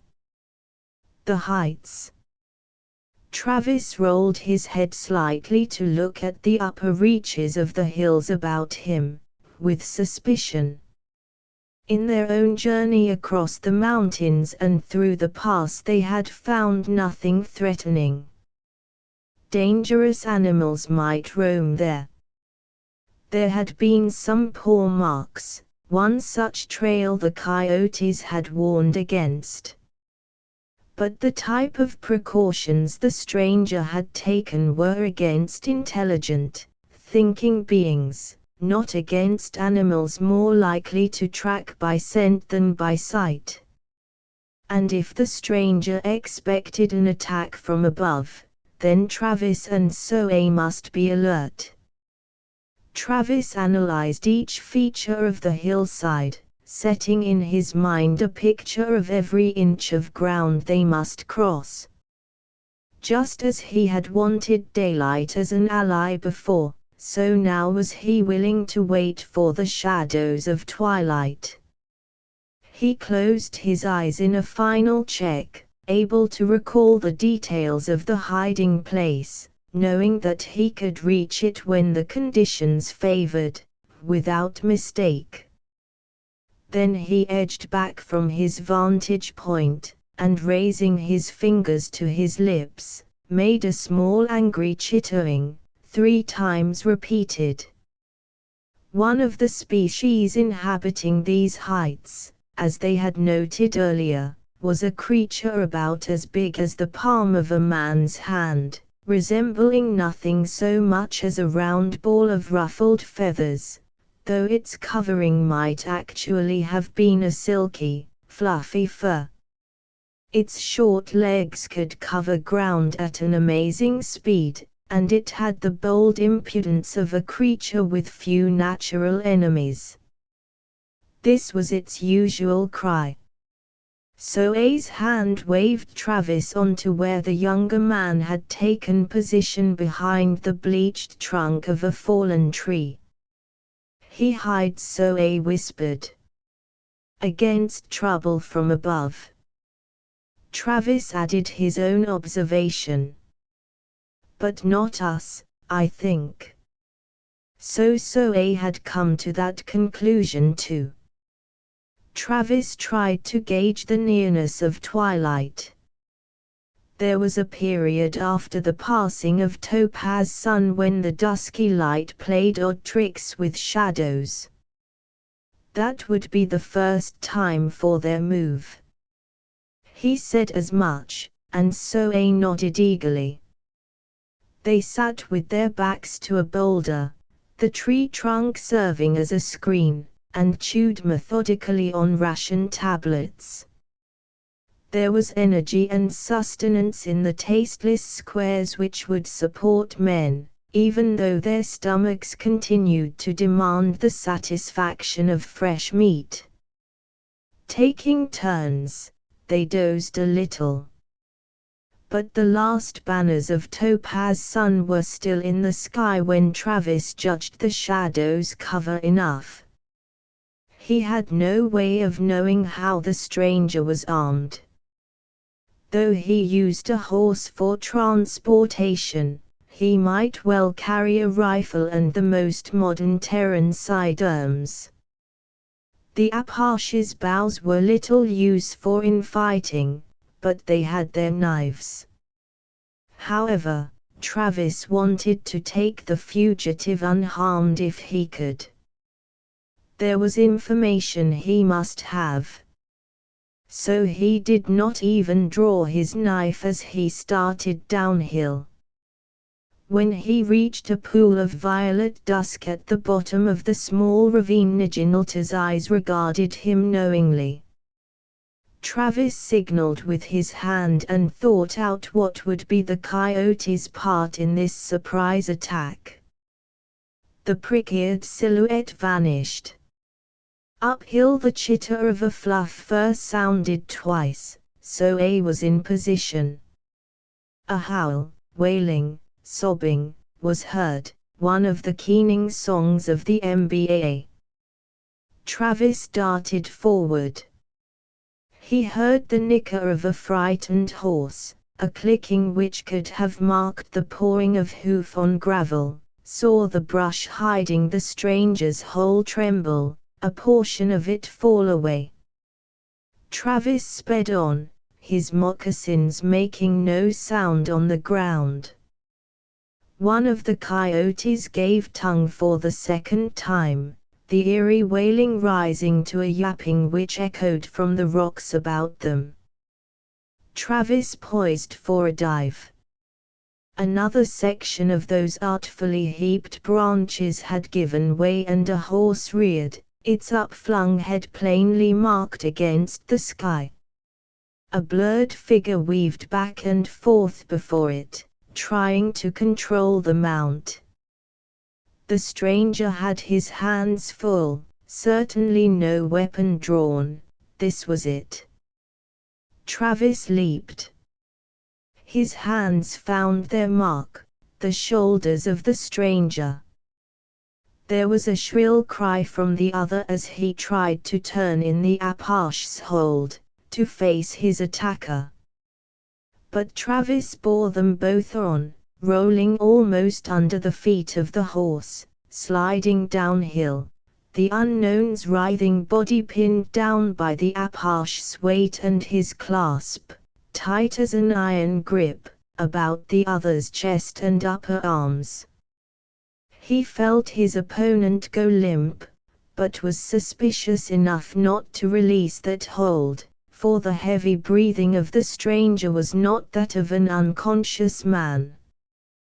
They lay so, the unknown still tight in Travis' hold but no longer fighting. The Apache could hear So-A soothing the horse with the purring words of a practiced horseman. Still the stranger did not resume the struggle. They could not lie in this position all night, Travis thought with a wry twist of amusement. He shifted his hold, and got the lightning-quick response he had expected. But it was not quite quick enough, for Travis had the other's hands behind his back, cupping slender, almost delicate wrists together. "Throw me a cord," he called to Zoe.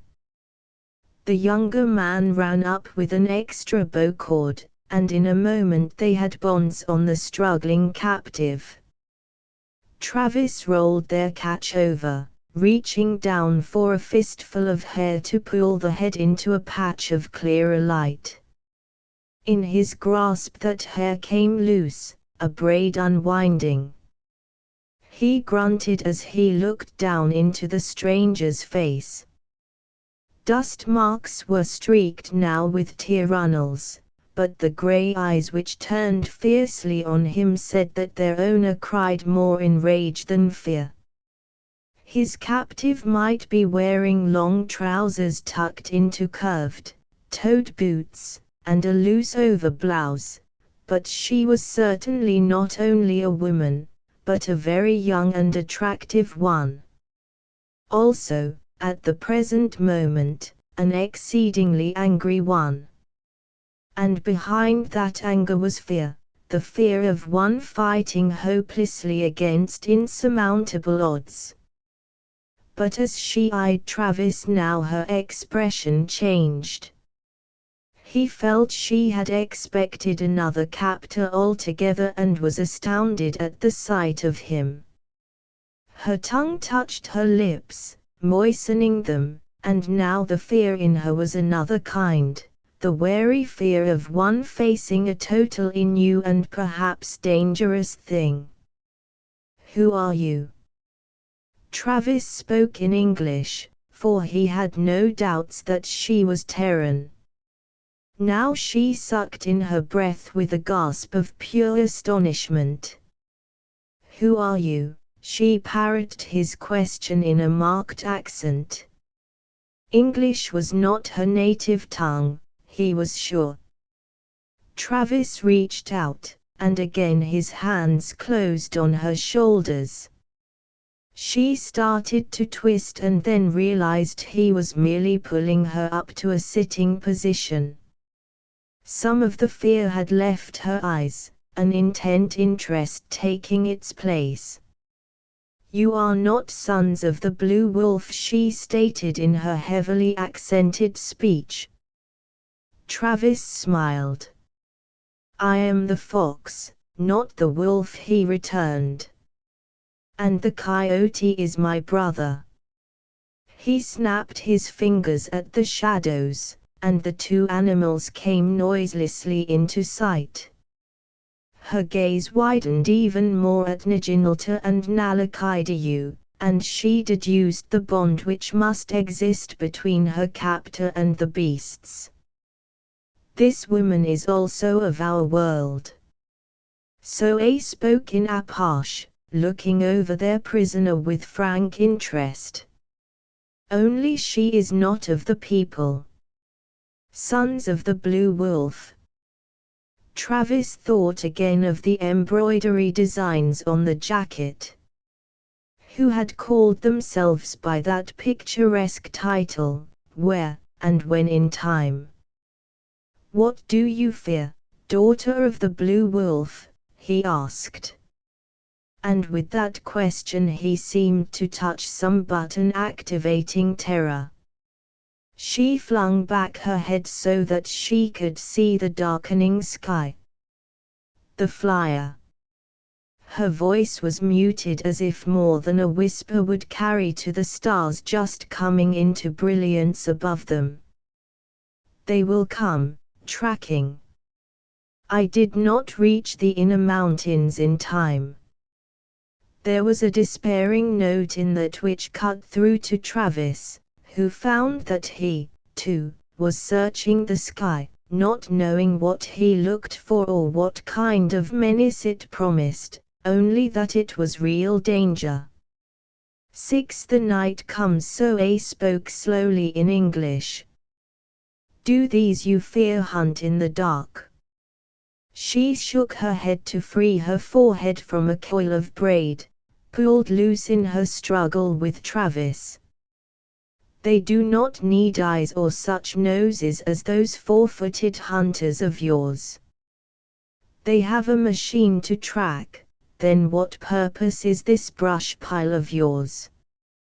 Travis raised his chin at the disturbed hiding place. They do not constantly use the machine, and one can hope. But at night they can ride on its beam.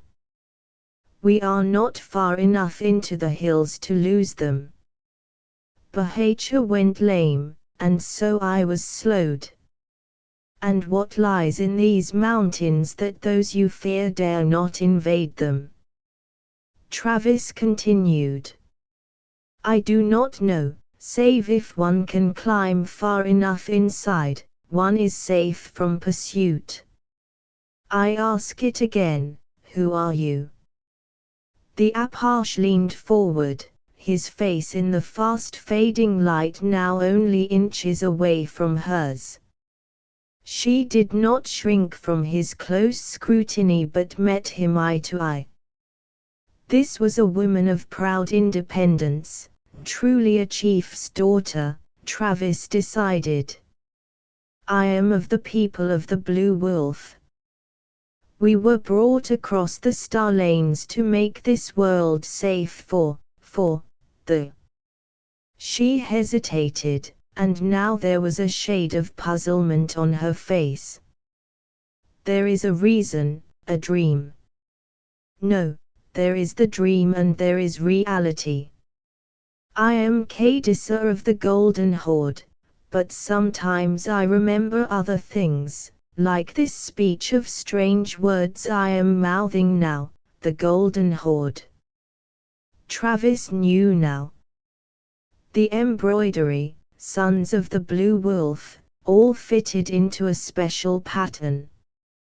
But what a pattern! Scythian art, the ornament that the warriors of Genghis Khan bore so proudly. Tartars, Mongols, the barbarians who had swept from the fastness of the steppes to change the course of history, not only in Asia but across the plains of Middle Europe. The men of the Emperor Khans who had ridden behind the yak-tailed standards of Genghis Khan, Kublai Khan, Tamerlane. The Golden Horde, Travis repeated once again. That lies far back in the history of another world, wolf daughter. She stared at him, a queer, lost expression on her dust-grimed face. I know.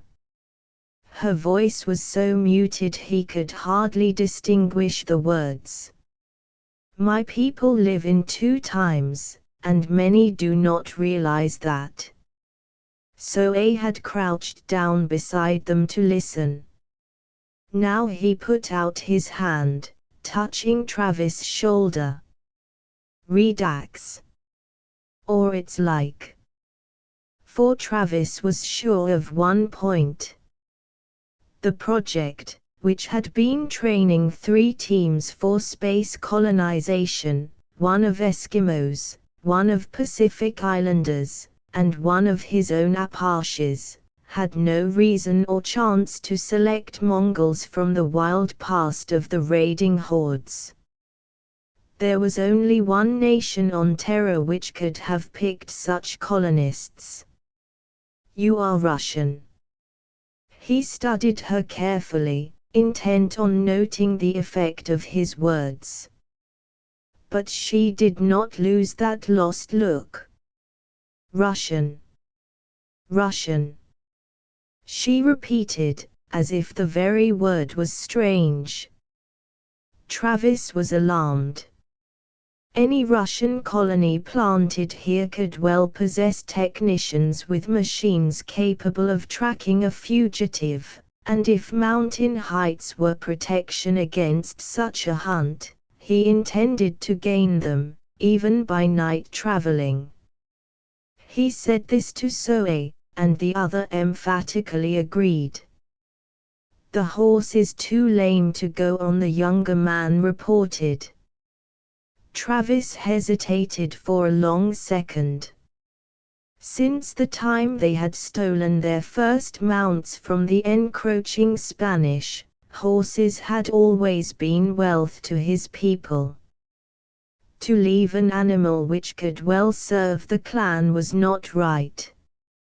But they dared not waste time with a lame beast. "Leave it here, free," he ordered. "And the woman? She goes with us. We must learn all we can of these people and what they do here. Listen, wolf daughter." Again Travis leaned close to make sure she was listening to him as he spoke with emphasis. "You will travel with us into these high places, and there will be no trouble from you." He drew his knife and held the blade warningly before her eyes. "It was already in my mind to go to the mountains," she told him evenly. "Untie my hands, brave warrior, you have surely nothing to fear from a woman." His hand made a swift sweep and plucked a knife as long and keen as his from the folds of the sash beneath her loose outer garment. "Not now, wolf daughter, since I have drawn your fangs." He helped her to her feet and slashed the cord about her wrists with her knife, which he then fastened to his own belt. Alerting the coyotes, he dispatched them ahead, and the three started on, the Mongol girl between the two Apaches. The abandoned horse nickered lonesomely and then began to graze on tufts of grass, moving slowly to favor his foot. The two moons rode the sky as the hours advanced, their beams fighting the shadows. Travis felt reasonably safe from any attack at ground level, depending upon the coyotes for warning. But he held them all to a steady pace. And he did not question the girl again until all three of them hunkered down at a small mountain spring, to dash icy water over their faces and drink from cupped hands. "Why do you flee your own people, wolf daughter?" "My name is Cadissa," she corrected him. He chuckled with laughter at the prim tone of her voice. "And you see here so of the people, the Apaches, while I am Fox." He was giving her the English equivalent of his tribal name. "Apaches." She tried to repeat the word with the same accent he had used. "And what are Apaches?" "Indians, Amerindians," he explained. "But you have not answered my question, Cadissa. Why do you run from your own people?" "Not from my people," she said, shaking her head determinedly. "From those others. It is like this. Oh, how can I make you understand rightly?" She spread her wet hands out before her in the moonlight, the damp patches on her sleeves clinging to her arms. "There are my people of the Golden Horde, though once we were different and we can remember bits of that previous life. Then there are also the men who live in the skyship and use the machine so that we think only the thoughts they would have us think." Now why she looked at Travis intently. "Do I wish to tell you all this? It is strange. You say you are Indian, American, are we then enemies?" "There is a part memory which says that we were. Let us rather say," he corrected her, "that the Apaches and the Horde are not enemies here and now, no matter what was before." That was the truth, Travis recognized. By all accounts his people had come out of Asia in the very dim beginnings of migrating peoples. For all her dark red hair and grey eyes, This girl who had been arbitrarily returned to a past just as they had been by Redax, could well be a distant clan cousin. You. Cadis's fingers rested for a moment on his wrist. You, too, were sent here from across the stars. Is this not so? It is so. And there are those here who govern you now. No. We are free. How did you become free? She demanded fiercely.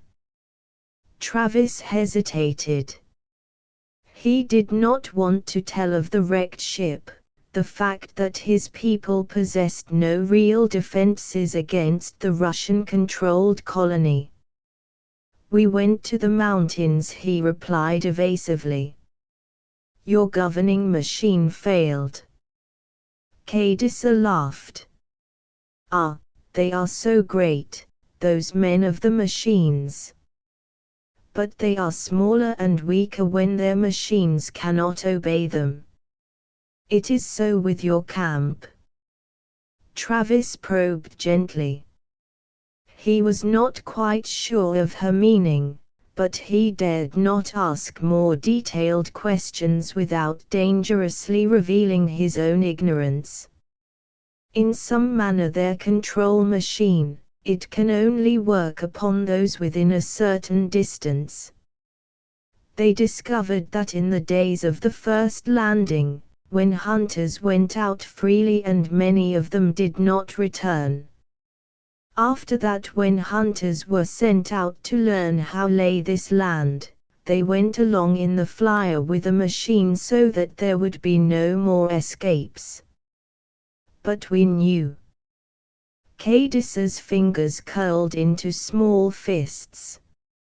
Yes, we knew that if we could get beyond the machines, there was freedom for us. And we planned, many of us, planned. Then 9 or 10 sleeps ago those others were very excited. They gathered in their ship, watching their machines. And something happened. For a while all those machines went dead. Jagatai, Kaka, my brother Hulaga, Menlik. She was counting the names off on her fingers. They raided the horse herd, rode out. And you. I, too, should have ridden. But there was Alja, my sister, Kaka's wife. She was very near her time, and to ride thus, fleeing and fast, might kill her and the child. So I did not go. Her son was born that night, but the others had the machine at work once more. We might long to go here. She brought her fist up to her breast, and then raised it to her head, but there was that here which kept us to the camp and their will. We only knew that if we could reach the mountains, we might find our people who had already gained their freedom. But you are here. How did you escape? So I wanted to know. They knew that I would have gone had it not been for Alja. So they said they would make her ride out with them unless I played guide to lead them to my brother and the others. Then I knew I must take up the sword of duty and hunt with them. But I prayed that the spirits of the upper air look with favor upon me, and they granted aid. Her eyes held a look of wonder. For when we were out on the plains and well away from the settlement, a grass devil attacked the leader of the searching party, and he dropped the mind control, and so it was broken.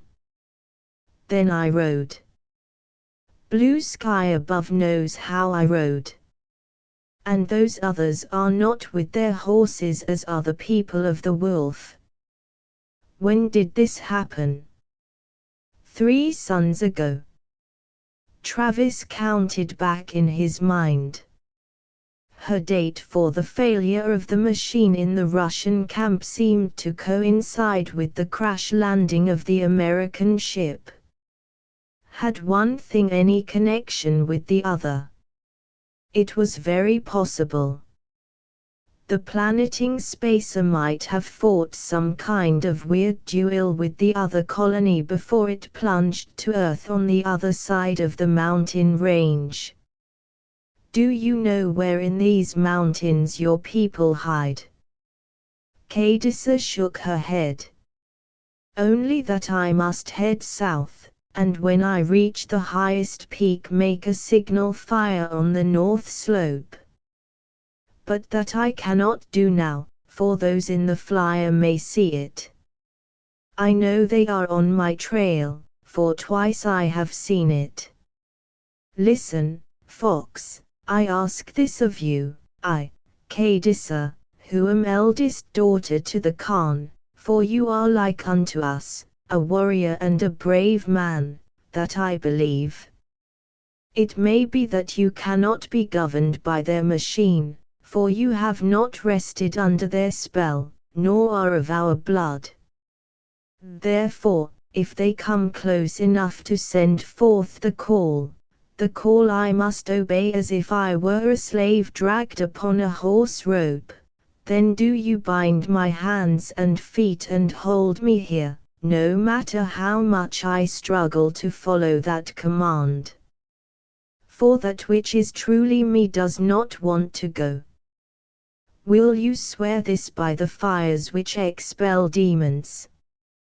The utter sincerity of her tone convinced Travis that she was pleading for aid against a danger she firmly believed in. Whether she was right about his immunity to the Russian mental control was another matter, and one he would rather not put to the test. We do not swear by your fires, Blue Wolf Maiden, but by the path of the lightning. His fingers moved as if to curl about the sacred charred wood his people had once carried as medicine. So do I promise. She looked at him for a long moment and then nodded in satisfaction. They left the pool and pushed on toward the mountain slopes, working their way back to the pass. A low growl out of the dark brought them to an instant halt. Niginalta's warning was sharp. There was danger ahead, acute danger. The moonlight from the moons made a weird pattern of light and dark on the stretch ahead. Anything from a slinking four-footed hunter to a war party of intelligent beings might have been lying in wait there.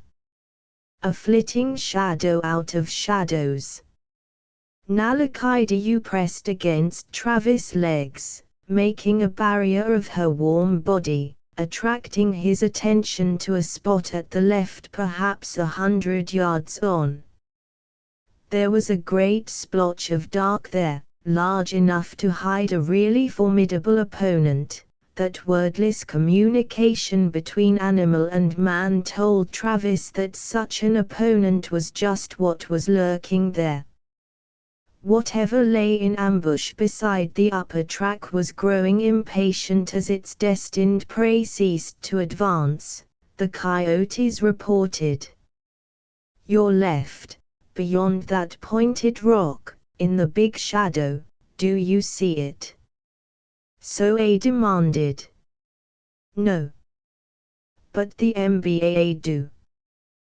The men had their bows ready, arrows set to the cords. But in this light such weapons were practically useless unless the enemy moved into the path of the moon. What is it? Cadissa asked in a half-whisper. Something waits for us ahead.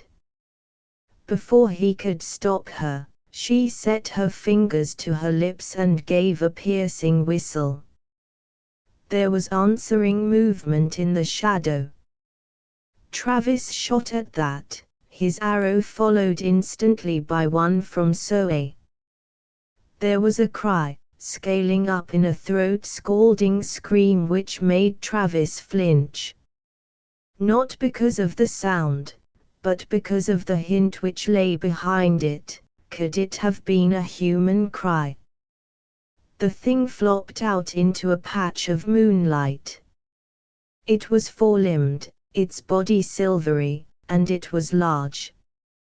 But the worst was that it had been groveling on all fours when it fell, and now it was rising on its hind feet, one forepaw striking madly at the two arrows dancing head-deep in its upper shoulder.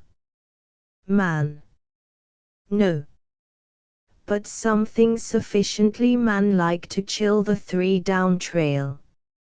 A whirling four-footed hunter dashed in, snapped at the creature's legs, and it squalled again, aiming a blow with a forepaw, but the attacking coyote was already gone. Together Naginalta and Nalakaidayu were harassing the creature, just as they had fought the split horn, giving the hunters time to shoot. Travis, although he again felt that touch of horror and disgust he could not account for, shot again. Between them the Apaches must have sent a dozen arrows into the raving beast before it went to its knees and Naginalta sprang for its throat. Even then the coyote yelped and flinched, a bleeding gash across its head from the raking talons of the dying thing. When it no longer moved, Travis approached to see more closely what they had brought down. That smell! Just as the embroidery on Cadis's jacket had awakened memories from his Terran past, so did this stench remind him of something. Where, when, had he smelled it before? Travis connected it with dark and danger. Then he gasped in a half exclamation. Not on this world, no, but on two others, two worlds of that broken stellar empire where he had been an involuntary explorer 2 planet years ago. The beast things which had lived in the dark of the desert world the Terran's wandering galactic derelict had landed upon. Yes, the beast things whose nature they had never been able to deduce. Were they the degenerate dregs of a once intelligent species? Or were they animals, akin to man, but still animals? The ape things had controlled the night of the desert world. And they had been met again, also in the dark, in the ruins of the city which had been the final goal of the ship's taped voyage. So they were a part of the vanished civilization.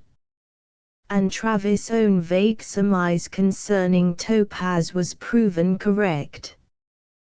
This had not been an empty world for the long-gone space people. This planet had a purpose and a use, or else this beast would not have been here. Devil. Cadisa made a face of disgust. You know it. So I asked Travis. What is it? That I do not know, but it is a thing left over from the Star People's time. And I have seen it on 2 other of their worlds. A man. So I surveyed the body critically. It wears no clothes, has no weapons, but it walks erect. It looks like an ape, a very big ape. It is not a good thing, I think. If it runs with a pack, as they do elsewhere, this could be a very bad thing. Travis, remembering how these creatures had attacked in force on the other worlds, looked about him apprehensively. Even with the coyotes on guard, they could not stand up to such a pack closing in through the dark. They had better hole up in some defendable place and wait out the rest of the night. Naginalta brought them to a cliff overhang where they could set their backs to the hard rock of the mountain, face outward to a space they could cover with arrow flight if the need arose. And the coyotes, lying before them with their noses resting on paws, would, Travis knew, alert them long before the enemy could close in. They huddled against the rock, Cadissa between them, alert at first to every sound of the night, their hearts beating faster at a small scrape of gravel, the rustle of a bush. Slowly, they began to relax. "It is well that two sleep while one guards," Travis observed. "By morning we must push on, out of this country." So the two Apashes shared the watch in turn, the Tartar girl at first protesting, and then falling exhausted into a slumber which left her breathing heavily. Travis, on the dawn watch, began to speculate about the ape thing they had killed. The two previous times he had met this creature it had been in ruins of the old empire. Were there ruins somewhere here? He wanted to make sure about that. On the other hand, there was the problem of the Tartar-Mongol settlement controlled by the Reds. There was no doubt in his mind that, were the Reds to suspect the existence of the Apache camp, they would make every attempt to hunt down and kill or capture the survivors from the American ship. A warning must be carried to the rancheria as quickly as they could make the return trip. Beside him the girl stood, raising her head. Travis glanced at her and then watched with attention. She was looking straight ahead, her eyes as fixed as if she were in a trance. Now she inched forward from the mountain wall, wriggling out of its shelter. What? So A had awakened again. But Travis was already moving. He pushed on, rushing up to stand beside her, shoulder to shoulder. "What is it? Where do you go?" he asked. She made no answer, did not even seem aware of his voice. He caught at her arm and she pulled to free herself. When he tightened his grip she did not fight him actively as during their first encounter, but merely pulled and twisted as if she were being compelled to go ahead. Compulsion. He remembered her plea the night before, asking his help against recapture by the machine. Now he deliberately tripped her, twisted her hands behind her back. She swayed in his hold, trying to win to her feet, paying no attention to him save as a hindrance against her answering that demanding call he could not hear. 7. What happened? So A took a swift stride, stood over the writhing girl whose strength was now such that Travis had to exert all his efforts to control her. "I think that the machine she spoke about is holding her. She is being drawn to it out of hiding as one draws a calf on a rope." Both coyotes had arisen and were watching the struggle with interest, but there was no warning from them. Whatever called Cadissa into such mindless and will-less answer did not touch the animals. And neither Apache felt it. So perhaps only Cadissa's people were subject to it, as she had thought. How far away was that machine? Not too near, for otherwise the coyotes would have traced the man or men operating it. We cannot move her, so I brought the problem into the open, unless we bind and carry her. She is one of their kind. Why not let her go to them, unless you fear she will talk? His hand went to the knife in his belt, and Travis knew what primitive impulse moved in the younger man. In the old days, a captive who was likely to give trouble was efficiently eliminated. In so that memory was awake now. Travis shook his head. She has said that others of her kin are in these hills. We must not set two wolf packs hunting us, Travis said, giving the more practical reason which might better appeal to that savage instinct for self-preservation. But you are right, since she has tried to answer this summons, we cannot force her with us. Therefore, do you take the back trail. Tell Buck what we have discovered and have him make the necessary precautions against either these Mongol outlaws or a red thrust over the mountains. And you? I stay to discover where the outlaws hide and learn all I can of this settlement. We may have reason to need friends.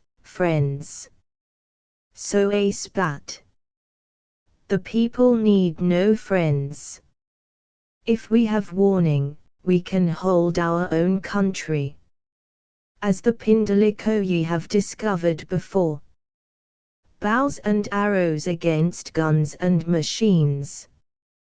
Travis inquired bitingly.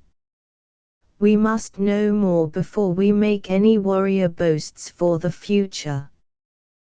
Tell Buck what we have discovered. Also say I will join you before Travis calculated, 10 sons. If I do not, send no search party, the clan is too small to risk more lives for one. And if these Reds take you? Travis grinned, not pleasantly. They shall learn nothing. Can their machines sort out the thoughts of a dead man? He did not intend his future to end as abruptly as that, but also he would not be easy meat for any red hunting party. So I took a share of their rations and refused the company of the coyotes. Travis realized that for all his seeming ease with the animals, the younger scout had little more liking for them than Declay and the others back at the rancheria. So I went at dawn, aiming at the pass. Travis sat down beside Cadissa.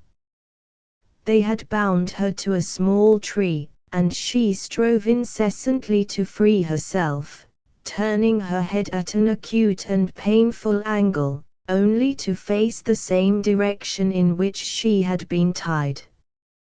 There was no breaking the spell which held her. And she would soon wear herself out with that struggling. Then he struck an expert blow. The girl sagged limply, and he untied her.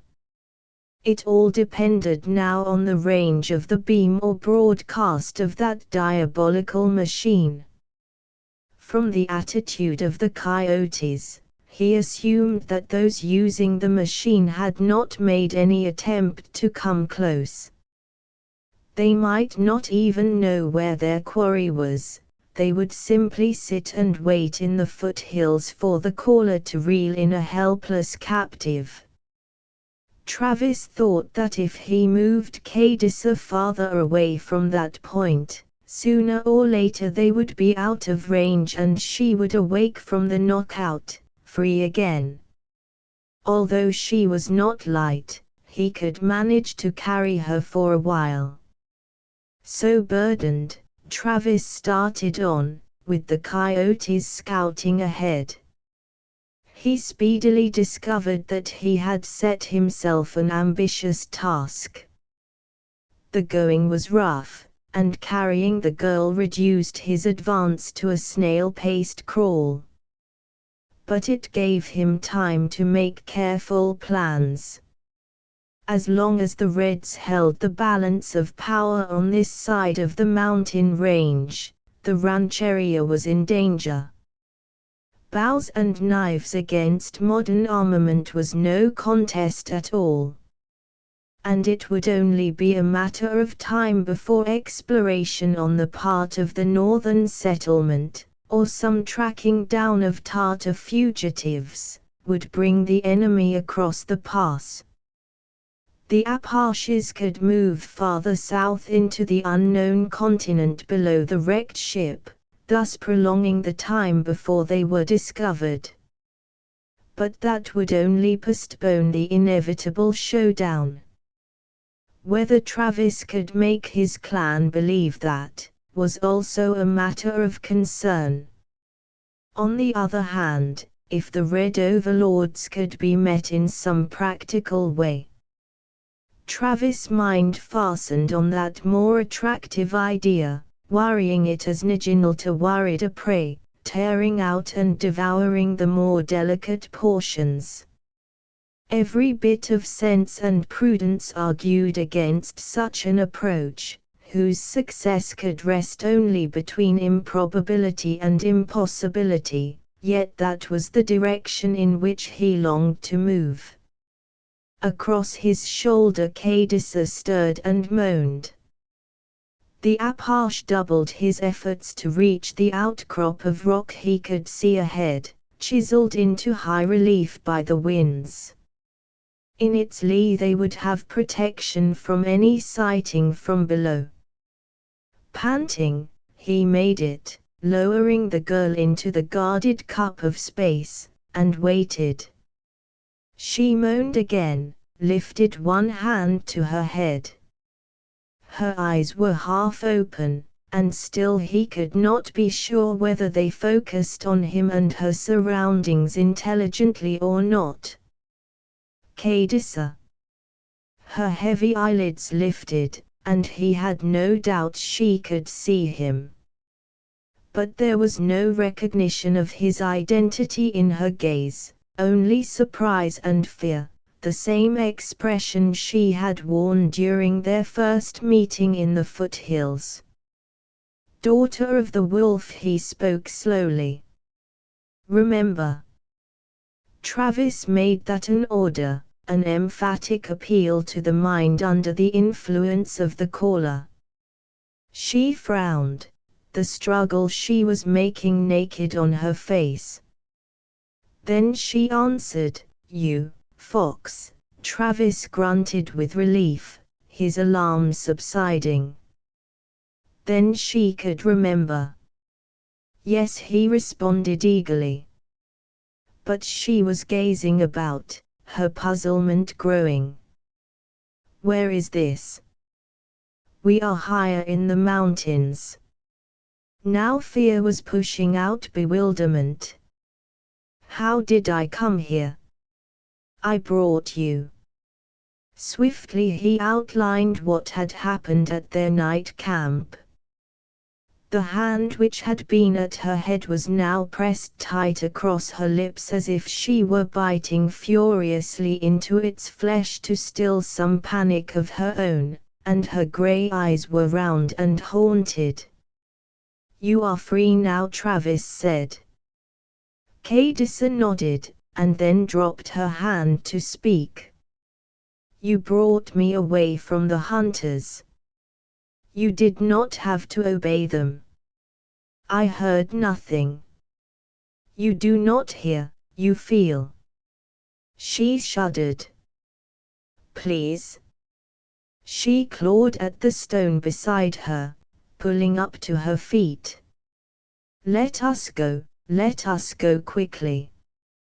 They will try again, move farther in. Listen, Travis had to be sure of one thing. Have they any way of knowing that they had you under control and that you have again escaped? Cadissa shook her head, some of the panic again shadowing her eyes. Then we'll just go on, his chin lifted to the wastelands before them, try to keep out of their reach. And away from the pass to the south, he told himself silently. He dared not lead the enemy to that secret, so he must travel west or hole up somewhere in this unknown wilderness until they could be sure Cadissa was no longer susceptible to that call, or that they were safely beyond its beamed radius. There was the chance of contacting her outlaw kin, just as there was the chance of stumbling into a pack of the ape things. Before dark they must discover a protected campsite. They needed water, food. He had a bare half-dozen ration tablets. But the coyotes could locate water. Come. Travis beckoned to Cadissa, motioning her to climb ahead of him so that he could watch for any indication of her succumbing once again to the influence of the enemy. But his burdened early morning flight had told on Travis more than he thought, and he discovered he could not spur himself on to a pace better than a walk. Now and again one of the coyotes, usually Nalakidayu, would come into view, express impatience in both stance and mental signal, and then be gone again.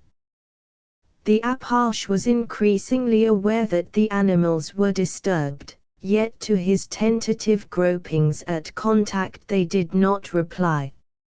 Since they gave no warning of hostile animal or man, he could only be on constant guard, watching the countryside about him. They had been following a ledge for several minutes before Travis was aware of some strange features of that path. Perhaps he had actually noted them with a trained eye before his archaeological studies of the recent past gave him a reason for the faint marks. This crack in the mountain's skin might have begun as a natural fault, but afterward it had been worked with tools, smoothed, widened to serve the purpose of some form of intelligence. Travis caught at Cadissa's shoulder to slow her pace. He could not have told why he did not want to speak aloud here, but he felt the need for silence. She glanced around, perplexed, more so when he went down on his knees and ran his fingers along one of those ancient tool marks. He was certain it was very old. Inside of him anticipation bubbled. A road made with such labor could only lead to something of importance. He was going to make the discovery, the dream which had first drawn him into these mountains. What is it? Cadissa knelt beside him, frowning at the ledge. This was cut by someone, a long time ago, Travis half whispered and then wondered why. There was no reason to believe the road makers could hear him when perhaps 1,000 years or more lay between the chipping of that stone and this day. The Tartar girl looked over her shoulder.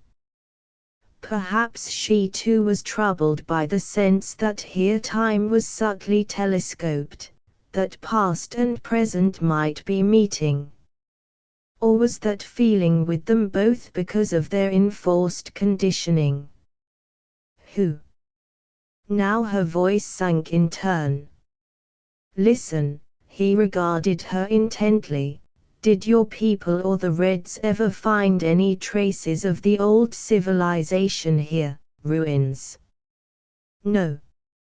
She leaned forward, tracing with her own finger the same almost obliterated marks which had intrigued Travis.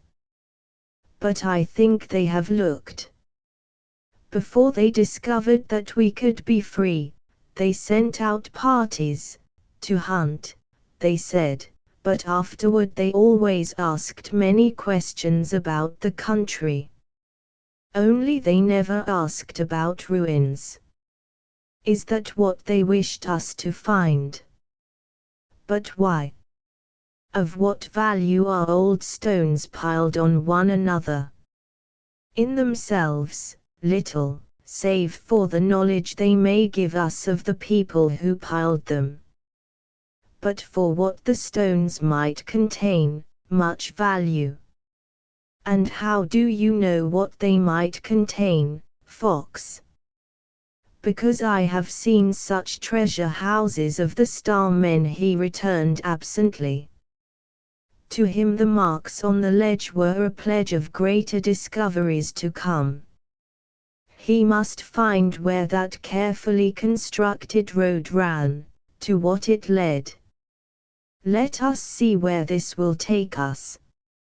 But first he gave the chittering signal in 4 sharp bursts. And the tawny grey bodies came out of the tangled brush, bounding up to the ledge. Together the coyotes faced him, their attention all for his halting communication. Ruins might lie ahead, he hoped that they did. But on another planet such ruins had twice proved to be deadly traps, and only good fortune had prevented their closing on Terran explorers. If the ape-things or any other dangerous form of life had taken up residence before them, he wanted good warning. Together the coyotes turned and loped along the now level way of the ledge, disappearing around a curve fitted to the mountainside while Travis and Cadissa followed. They heard it before they saw its source, a waterfall. Probably not a large one, but high. Rounding the curve, they came into a fine mist of spray where sunlight made rainbows of color across a filmy veil of water. For a long moment they stood entranced. Cadissa then gave a little cry, held out her hands to the purling mist and brought them to her lips again to suck the gathered moisture. Water slicked the surface of the ledge, and Travis pushed her back against the wall of the cliff. As far as he could discern, their road continued behind the outflung curtain of water, and footing on the wet stone was treacherous. With their backs to the solid security of the wall, facing outward into the solid drape of water, they edged behind it and came out into rainbowed sunlight again. Here either provident nature or ancient art had hollowed a pocket in the stone which was filled with water. They drank. Then Travis filled his canteen while Cadissa washed her face, holding the cold freshness of the moisture to her cheeks with both palms. She spoke, but he could not hear her through the roar. She leaned closer and raised her voice to a half-shout, "This is a place of spirits. Do you not also feel their power, Fox?" Perhaps for a space out of time he did feel something. This was a watering place, perhaps a never-ceasing watering place, and to his desert-born and bred race all water was a spirit gift never to be taken for granted. The rainbow, the spirit people's sacred sign, old beliefs stirred in Travis, moving him.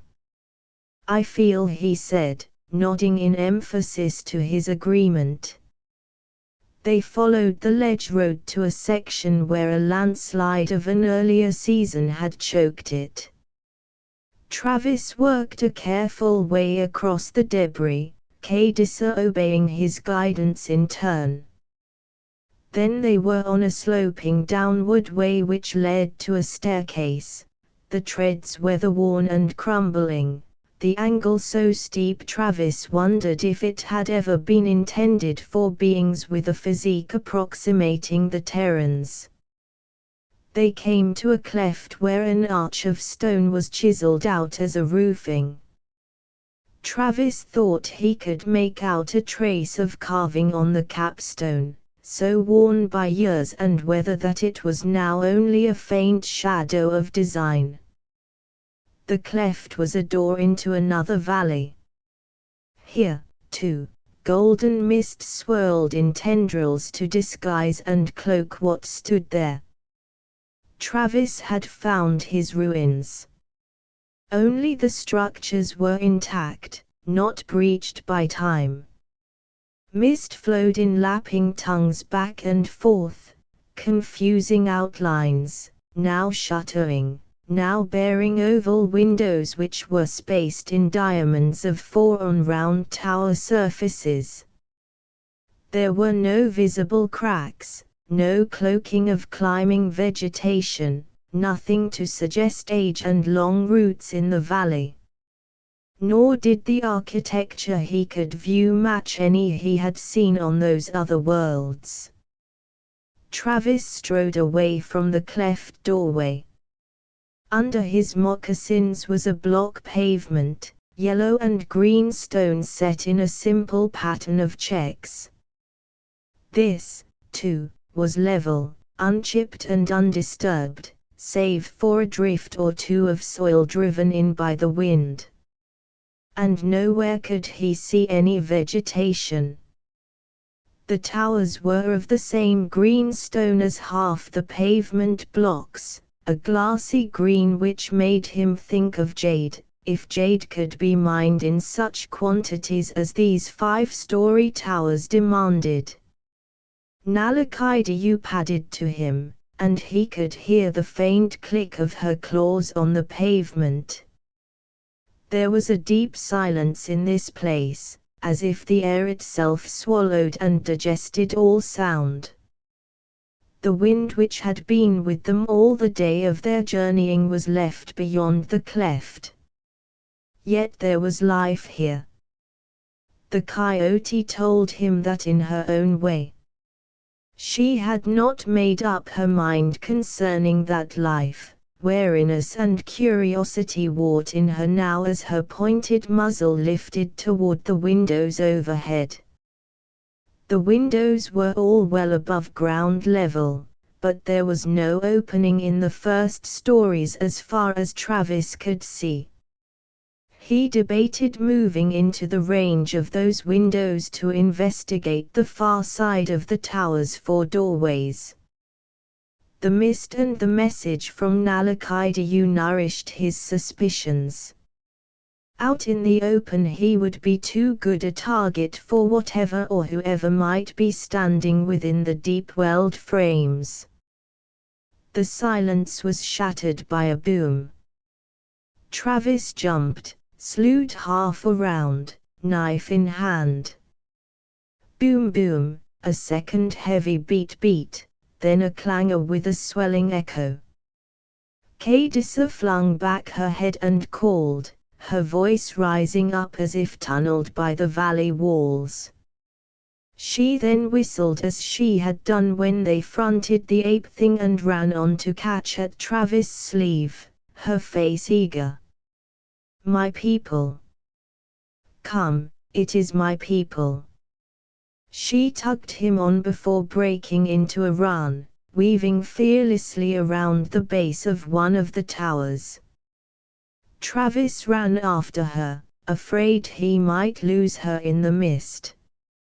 3 towers, another stretch of open pavement, and then the mist lifted to show them a second carved doorway not 200 yards ahead.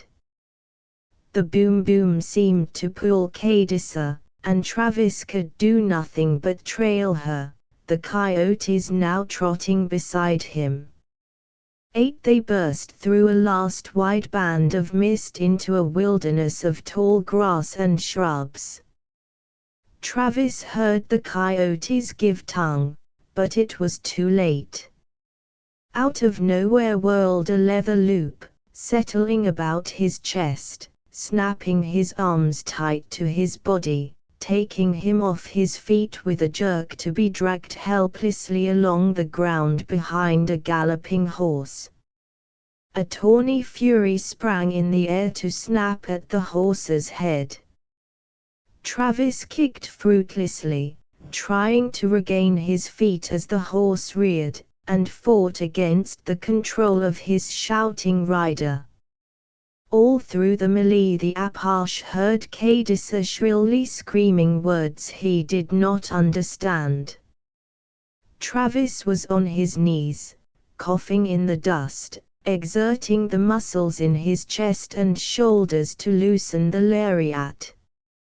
On either side of him the coyotes wove a snarling pattern of defiance, dashing back and forth to present no target for the enemy, yet keeping the excited horses so stirred up that their riders could use neither ropes nor blades.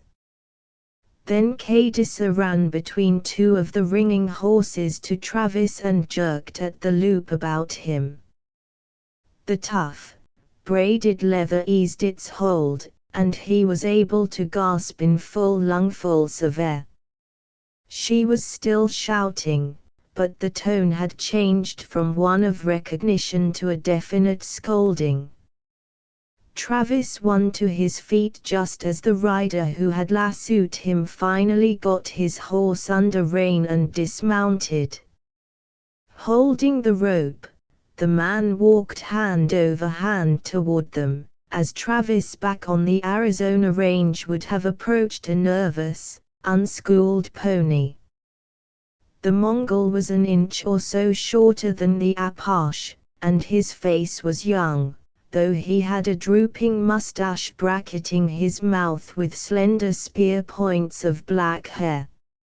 His breeches were tucked into high red boots, and he wore a loose felt jacket patterned with the same elaborate embroidery Travis had seen on Cadisa's. On his head was a hat with a white fur border, in spite of the heat, and that too bore touches of scarlet and gold design. Still holding his lariat, the Mongol reached Cadisa and stood for a moment, eyeing her up and down before he asked a question. She gave an impatient twitch to the rope. The coyotes snarled, but the Apache thought the animals no longer considered the danger immediate. "This is my brother Hulagur." Cadisa made the introduction over her shoulder. "He does not have your speech." Hulagur not only did not understand, he was also impatient. He jerked at the rope with such sudden force that Travis was almost thrown. Then Cadisa dragged as fiercely on the lariat in the other direction and burst into a soaring harangue which drew the rest of the men closer. Travis flexed his upper arms, and the slack gained by Cadisa's action made the lariat give again. He studied the Tartar outlaws. There were 5 of them beside Hulagur, lean men, hard-faced, narrow-eyed, the ragged clothing of 3 pieced out with scraps of hide. Besides the swords with the curved blades, they were armed with bows, 2 to each man, 1 long, 1 shorter. One of the riders carried a lance, long tassels of woolly hair streaming from below its head. Travis saw in them a formidable array of barbaric fighting men, but he thought that man for man the Apaches could not only take on the Mongols with confidence, but might well defeat them. The Apache had never been a hot-headed, ride-for-glory fighter like the Cheyenne, the Sioux, and the Comanche of the open plains. He estimated the odds against him, used ambush, trick, and every feature of the countryside as weapon and defense. 15 Apache fighting men under Chief Geronimo had kept 5,000 American and Mexican troops in the field for a year and had come off victorious for the moment. Travis knew the tales of Genghis Khan and his formidable generals who swept over Asia into Europe, unbeaten and seemingly undefeatable. But they had been a wild wave, fed by a reservoir of manpower from the steppes of their homeland, utilizing driven walls of captives to protect their own men in city assaults and attacks. He doubted if even that endless sea of men could have won the Arizona desert defended by Apaches under Cochise, Victorio, or Magnus Colorado. The white man had done it, by superior arms and attrition, but bow against bow, knife against sword, craft and cunning against craft and cunning, he did not think so. Hulagur dropped the end of the lariat, and Cadissa swung around, loosening the loop so that the rope fell to Travis' feet. The Apache stepped free of it, turned and passed between two of the horsemen to gather up the bow he had dropped. The coyotes had gone with him, and when he turned again to face the company of Tartars, both animals crowded past him to the entrance of the valley, plainly urging him to retire there. The horseman had faced about also, and the warrior with the lance balanced the shaft of the weapon in his hand as if considering the possibility of trying to spear Travis. But just then Cadissa came up, towing Hulagur by a firm hold on his sash belt. "I have told this one," she reported to Travis, "how it is between us and that you also are enemy to those who hunt us. It is well that you sit together beside a fire and talk of these things." Again that boom boom broke her speech, coming from farther out in the open land. "You will do this?" She made of it a half question, half statement. Travis glanced about him. He could dodge back into the misty valley of the towers before the Tartars could ride him down. However, if he could patch up some kind of truce between his people and the outlaws, the Apaches would have only the Reds from the settlement to watch. Too many times in Terran past had war on two fronts been disastrous. "I come, carrying this, and not pulled by your ropes."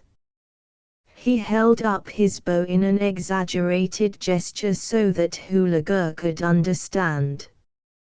Coiling the lariat, the Mongol looked from the Apache bow to Travis. Slowly, and with obvious reluctance, he nodded agreement. At Hulagur's call the lancer rode up to the waiting Apache, stretched out a booted foot in the heavy stirrup, and held down a hand to bring Travis up behind him riding double.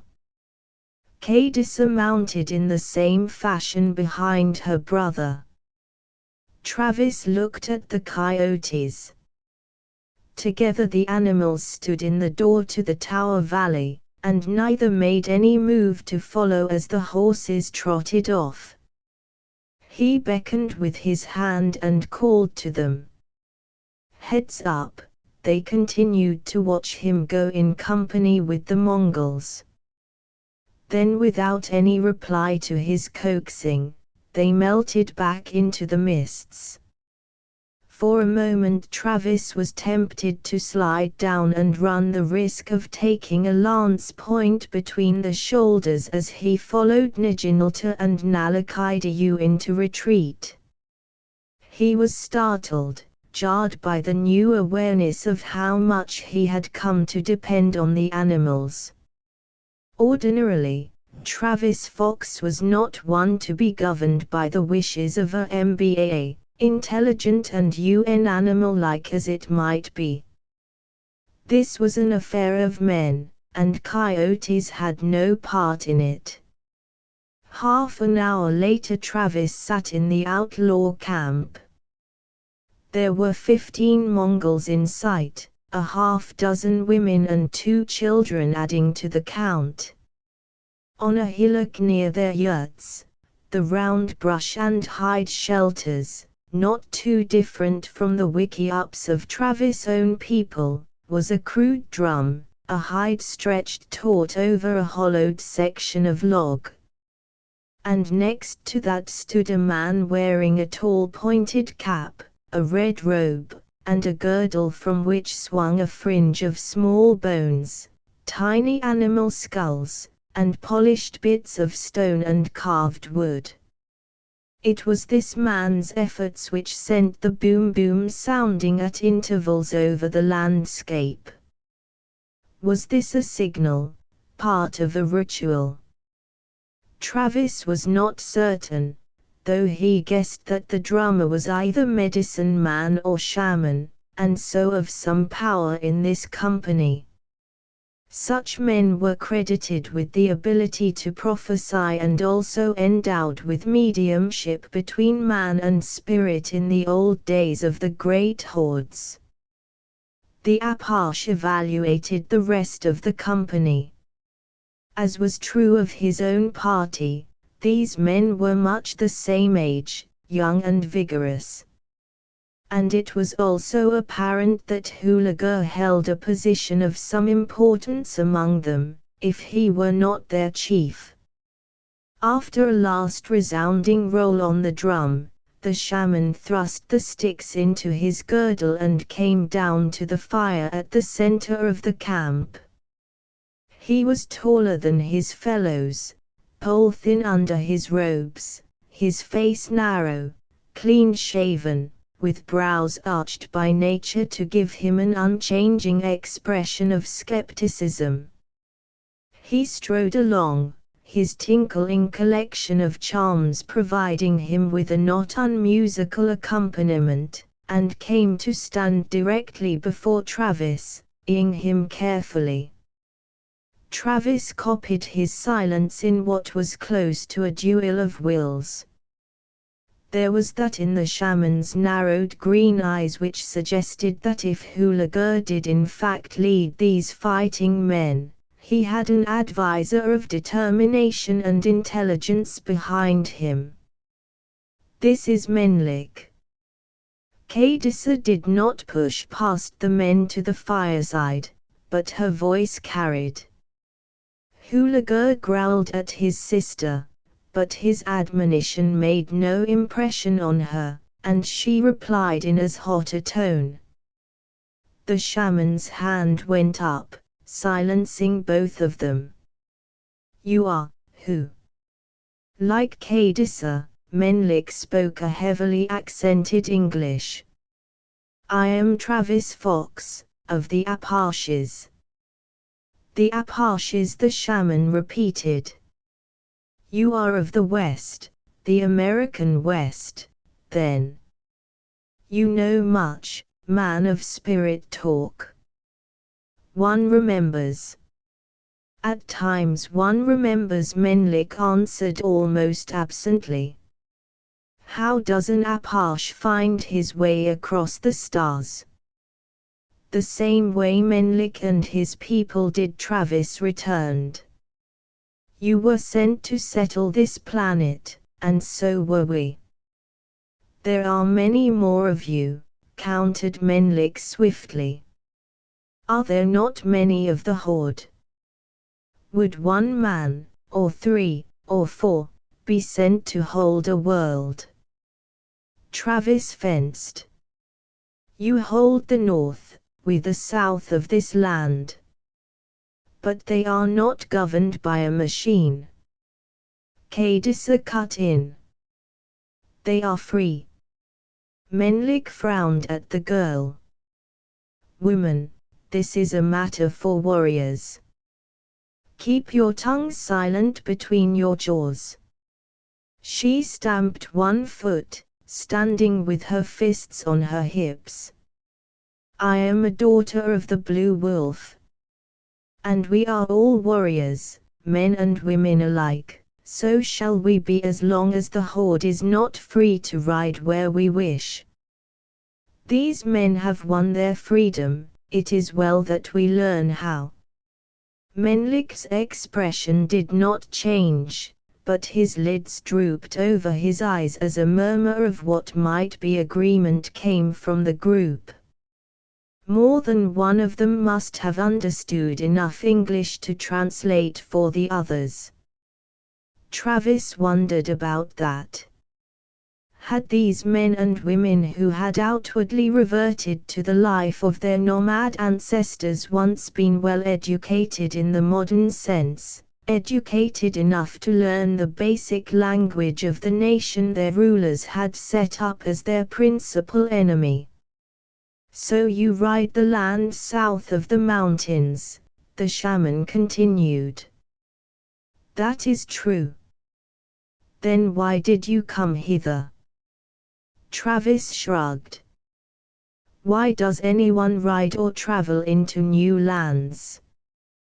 There is a desire to see what may lie beyond, or to scout before the march of warriors. Menelik snapped. There is no peace between your rulers and mine. Do you ride now to take the herds and pastures of the horde, or to try to do so? Travis turned his head deliberately from side to side, allowing them all to witness his slow and openly contemptuous appraisal of their camp. This is your horde, shaman. 15 warriors. Much has changed since the days of Temujin, has it not? What do you know of Temujin, you, who are a man of no ancestors, out of the West? What do I know of Temujin? That he was a leader of warriors and became Genghis Khan, the great lord of the East. But the Apashis had their warlords also, rider of barren lands. And I am of those who raided over 2 nations when Victorio and Koshai scattered their enemies as a man scatters a handful of dust in the wind. You talk bold, Apache. There was a hint of threat in that. I speak as any warrior, shaman. Or are you so used to talking with spirits instead of men that you do not realize that?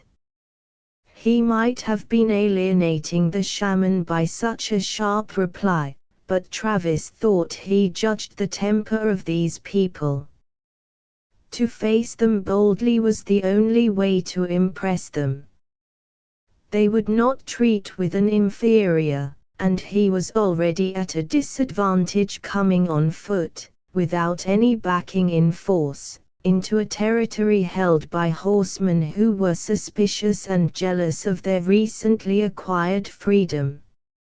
His only chance was to establish himself as an equal and then try to convince them that Apache and Tatar-Mongol had a common cause against the Reds who controlled the settlement on the northern plains. Menelik's right hand went to his sash girdle and plucked out a carved stick which he waved between them, muttering phrases Travis could not understand. Had the shaman retreated so far along the road to his past that he now believed in his own supernatural powers? Or was this to impress his watching followers? You call upon your spirits for aid, Menelik. But the Apache has the companionship of the Gaen. Ask of Kadisa, who hunts with the fox in the wilds. Travis' sharp challenge stopped that wand in midair. Menelik's head swung to the girl. He hunts with wolves who think like men. She supplied the information the shaman would not openly ask for. I have seen them act as his scouts. This is no spirit thing, but real and of this world. Any man may train a dog to his bidding. Menlik spat. Does a dog obey orders which are not said aloud? These brown wolves come and sit before him, look into his eyes. And then he knows what lies within their heads, and they know what he would have them do. This is not the way of a master of hounds with his pack. Again the murmur ran about the camp as one or two translated. Menlik frowned. Then he rammed his sorcerer's wand back into his sash. If you are a man of power, such powers, he said slowly, then you may walk alone where those who talk with spirits go, into the mountains. He then spoke over his shoulder in his native tongue, and one of the women reached behind her into a hut, brought out a skin bag and a horn cup. Cadissa took the cup from her and held it while the other woman poured a white liquid from the bag to fill it. Cadissa passed the cup to Menlik. He pivoted with it in his hand, dribbling expertly over its brim a few drops at each point of the compass, chanting as he moved. Then he sucked in a mouthful of the contents before presenting the vessel to Travis. The Apache smelled the same sour scent that had clung to the emptied bag in the foothills. And another part of memory supplied him with the nature of the drink. This was kumis, a fermented mare's milk which was the wine and water of the steppes. He forced himself to swallow a draught, though it was alien to his taste, and passed the cup back to Menlik. The shaman emptied the horn and, with that, set aside ceremony. With an upraised hand he beckoned Travis to the fire again, indicating a pot set on the coals. "Rest, eat," he bade abruptly. Night was gathering in. Travis tried to calculate how far Zoe must have backtracked to the rancheria. He thought that he could have already made the pass and be within a day and a half from the Apache camp if he pushed on, as he would.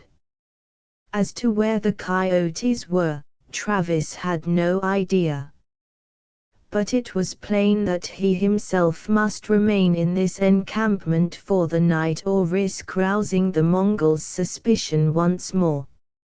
He ate of the stew, spearing chunks out of the pot with the point of his knife. And it was not until he sat back, his hunger appeased, that the shaman dropped down beside him. The cartoon Cadissa says that when she was slave to the caller, you did not feel its chains, he began. Those who rule you are not my overlords. The bonds they set upon your minds do not touch me. Travis hoped that that was the truth and his escape that morning had not been just a fluke. This could be, for you and I are not of one blood, Menlik agreed. Tell me, how did you escape your bonds? The machine which held us so was broken, Travis replied with a portion of the truth, and Menlik sucked in his breath. The machines, always the machines, he cried hoarsely. A thing which can sit in a man's head and make him do what it will against his will, it is demon sent. There are other machines to be broken, Apache. Words will not break them, Travis pointed out. Only a fool rides to his death without hope of striking a single blow before he chokes on the blood in his throat, Menlik retorted. We cannot use bow or tulwar against weapons which flame and kill quicker than any storm lightning. And always the mind machines can make a man drop his knife and stand helplessly waiting for the slave collar to be set on his neck. Travis asked a question of his own. I know that they can bring a caller part way into this mountain, for this very day I saw its effect upon the maiden. But there are many places in the hills well set for ambushes, and those unaffected by the machine could be waiting there. Would there be many machines so that they could send out again and again? Menlik's bony hand played with his wand. Then a slow smile curved his lips into the guise of a hunting cat's noiseless snarl. There is meat in that pot, Apache, rich meat, good for the filling of a lean belly. So men whose minds the machine could not trouble, such men to be waiting in ambush for the taking of the men who use such a machine, yes. But here would have to be bait, very good bait for such a trap, Lord of Whiles. Never do those others come far into the mountains. Their flyer does not lift well here, and they do not trust traveling on horseback. They were greatly angered to come so far into reach Cadissa, though they could not have been too close, or you would not have escaped at all. Yes, strong bait. Such bait as perhaps the knowledge that there were strangers across the mountains. Menlik turned his wand about in his hands. He was no longer smiling, and his glance at Travis was sharp and swift. Do you sit as Khan in your tribe, Lord? I sit as one they will listen to. Travis hoped that was so. Whether Buck and the moderates would hold clan leadership upon his return was a fact he could not count upon as certain. This is a thing which we must hold counsel over, Menlik continued. But it is an idea of power. Yes, one to think about, Lord. And I shall think. He got up and moved away. Travis blinked at the fire. He was very tired, and he disliked sleeping in this camp. But he must not go without the rest his body needed to supply him with a clear head in the morning. And not showing uneasiness might be one way of winning Menlik's confidence. 9. Travis settled his back against the spire of rock and raised his right hand into the path of the sun, cradling in his palm a disk of glistening metal. Flash, flash, he made the signal pattern just as his ancestors 100 years earlier and far across space had used trade mirrors to relay war alerts among the Kirikahua and White Mountain ranges. If Soe had returned safely, and if Buck had kept the agreed lookout on that peak a mile or so ahead, then the clan would know that he was coming and with what escort. He waited now, rubbing the small metal mirror absently on the loose sleeve of his shirt, waiting for a reply. Mirrors were best, not smoke fires which would broadcast too far the presence of men in the hills. Soe must have returned. What is it that you do? Menlik, his shaman's robe pulled up so that his breeches and boots were dark against the golden rock, climbed up beside the Apache. Menlik, Hulaga, and Cadissa were riding with Travis, offering him one of their small ponies to hurry the trip. He was still regarded warily by the Tartars, but he did not blame them for their cautious attitude. Ah, a flicker of light from the point ahead. 1, 2, 3 flashes, a pause, then 2 more together. He had been read. Buck had dispatched scouts to meet them, and knowing his people's skill at the business, Travis was certain the Tartars would never suspect their flanking unless the Apaches purposefully revealed themselves. Also, the Tartars were not to go to the rancheria, but would be met at a midpoint by a delegation of Apaches. This was no time for the Tartars to learn just how few the clan numbered. Menelik watched Travis flash an acknowledgement to the sentry ahead. "In this way you speak to your men." "This way I speak. A thing good and to be remembered. We have the drum, but that is for the ears of all with hearing. This is for the eyes only of those on watch for it. Yes, a good thing. And your people, they will meet with us." "They wait ahead," Travis confirmed. It was close to midday and the heat, gathered in the rocky ways, was like a heaviness in the air itself. The Tartars had shucked their heavy jackets and rolled the fur brims of their hats far up their heads away from their sweat-beaded faces. And at every halt they passed from hand to hand the skin bag of kumis. Now even the ponies shuffled on with drooping heads, picking away in a cut which deepened into a canyon. Travis kept a watch for the scouts.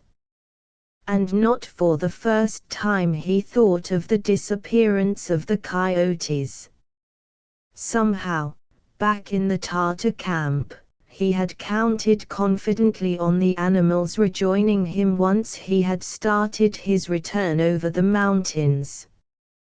But he had seen nothing of either beast, nor had he felt that unexplainable mental contact with them which had been present since his first awakening on Topaz. Why they had left him so unceremoniously after defending him from the Mongol attack, and why they were keeping themselves aloof now, he did not know. But he was conscious of a thread of alarm for their continued absence, and he hoped he would find they had gone back to the rancheria. The ponies thudded dispiritedly along a sandy wash which bottomed the canyon. Here the heat became a leaden weight and the men were panting like four-footed beasts running before hunters. Finally Travis sighted what he had been seeking, a flicker of movement on the wall well above. He flung up his hand, pulling his mount to a stand. Apaches stood in full view, bows ready, arrows on cords. But they made no sound. Cadissa cried out, booted her mount to draw equal with Travis. A trap. Her face, flushed with heat, was also stark with anger. Travis smiled slowly. "Is there a rope about you, wolf daughter?" he inquired softly. "Are you now dragged across this sand?" Her mouth opened and then closed again. The quirt she had half raised to slash at him, flopped across her pony's neck. The Apache glanced back at the 2 men. Hulager's hand was on his sword hilt, his eyes darting from one of those silent watchers to the next. But the utter hopelessness of the Tartar position was too plain. Only Menelik made no move toward any weapon, even his spirit wand. Instead, he sat quietly in the saddle, displaying no emotion toward the Apaches save his usual self-confident detachment. "We go on." Travis pointed ahead. Just as suddenly as they had appeared from the heart of the Golden Cliffs, so did the scouts vanish. Most of them were already on their way to the point Buck had selected for the meeting place. There had been only 6 men up there, but the Tartars had no way of knowing just how large a portion of the whole clan that number was. Travis' pony lifted his head, nicked, and achieved a stumbling trot. Somewhere ahead was water, one of those oases of growth and life which pocked the whole mountain range, to the preservation of all animals and all men. Menlik and Hulagur pushed on until their mounts were hard on the heels of the 2 ridden by the girl and Travis. Travis wondered if they still waited for some arrow to strike home, though he saw that both men rode with outward disregard for the patrolling scouts. A grass-leaf bush beckoned them on, and again the ponies quickened pace, coming out into a tributary canyon which housed a small pool and a good stand of grass and brush. To one side of the water Buck stood, his arms folded across his chest, armed only with his belt knife. Grouped behind him were Declay, Soe, Nolan, Manulito. Travis tabulated hurriedly. Manulito and Declay were to be classed together, or had been when he was last in the rancheria. On Buck's stairway from the past, both had halted more than halfway down. Nolan was a quiet man who seldom spoke, and whose opinion Travis could not foretell. Soe would back Buck. Probably such a divided party was the best Travis could have hoped to gather. A delegation composed entirely of those who were ready to leave the past of the Redux, a collection of Bucks and Jill Lees, was outside the bounds of possibility. But Travis was none too happy to have Declay in on this. Travis dismounted, letting the pony push forward by himself to dip nose into the pool. "This is," Travis pointed politely with his chin, "Menlik, one who talks with spirits. Hulagur, who is son to a chief, and Kadissa, who is daughter to a chief. They are of the horse people of the north." He made the introduction carefully in English. Then he turned to the Tartars. Buck, Declay, Nolan, Manulito, Soe, he named them all. These stand to listen, and to speak for the Apaches. But some time later, when the 2 parties sat facing each other, he wondered whether a common decision could come from the clansmen on his side of that irregular circle. Declay's expression was closed. He had even edged a short way back, as if he had no desire to approach the strangers. And Travis read into every line of Declay's body his distrust and antagonism. He himself began to speak, retelling his adventures since they had followed Kadissa's trail, sketching in the situation at the Tartar-Mongol settlement as he had learned it from her and from Menlik. He was careful to speak in English so that the Tartars could hear all he was reporting to his own kind.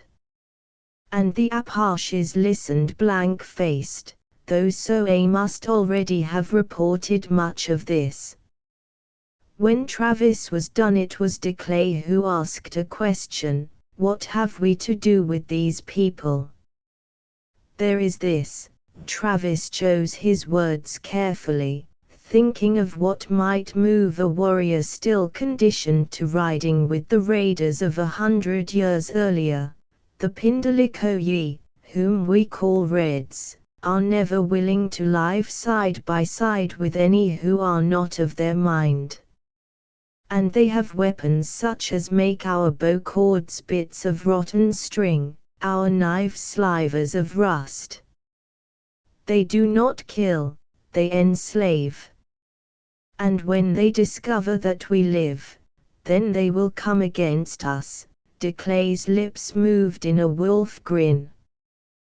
This is a large land, and we know how to use it. The Pindalikoyi will not find us, with their eyes maybe not, Travis replied. With their machines, that is another matter. Machines. De Clay spat. Always these machines. Is that all you can talk about? It would seem that you are bewitched by these machines, which we have not seen, none of us. It was a machine which brought you here, Buck observed. Go you back and look upon the spaceship and remember, De Clay. The knowledge of the Pindalikoyi is greater than ours when it deals with metal and wire and things which can be made with both. Machines brought us along the road of the stars, and there is no tracker in the clan who could hope to do the same. But now I have this to ask, does our brother have a plan? Those who are Reds, Travis answered slowly. They do not number many. But more may later come from our own world. Have you heard of such arriving? He asked Menlik. Not so, but we are not told much.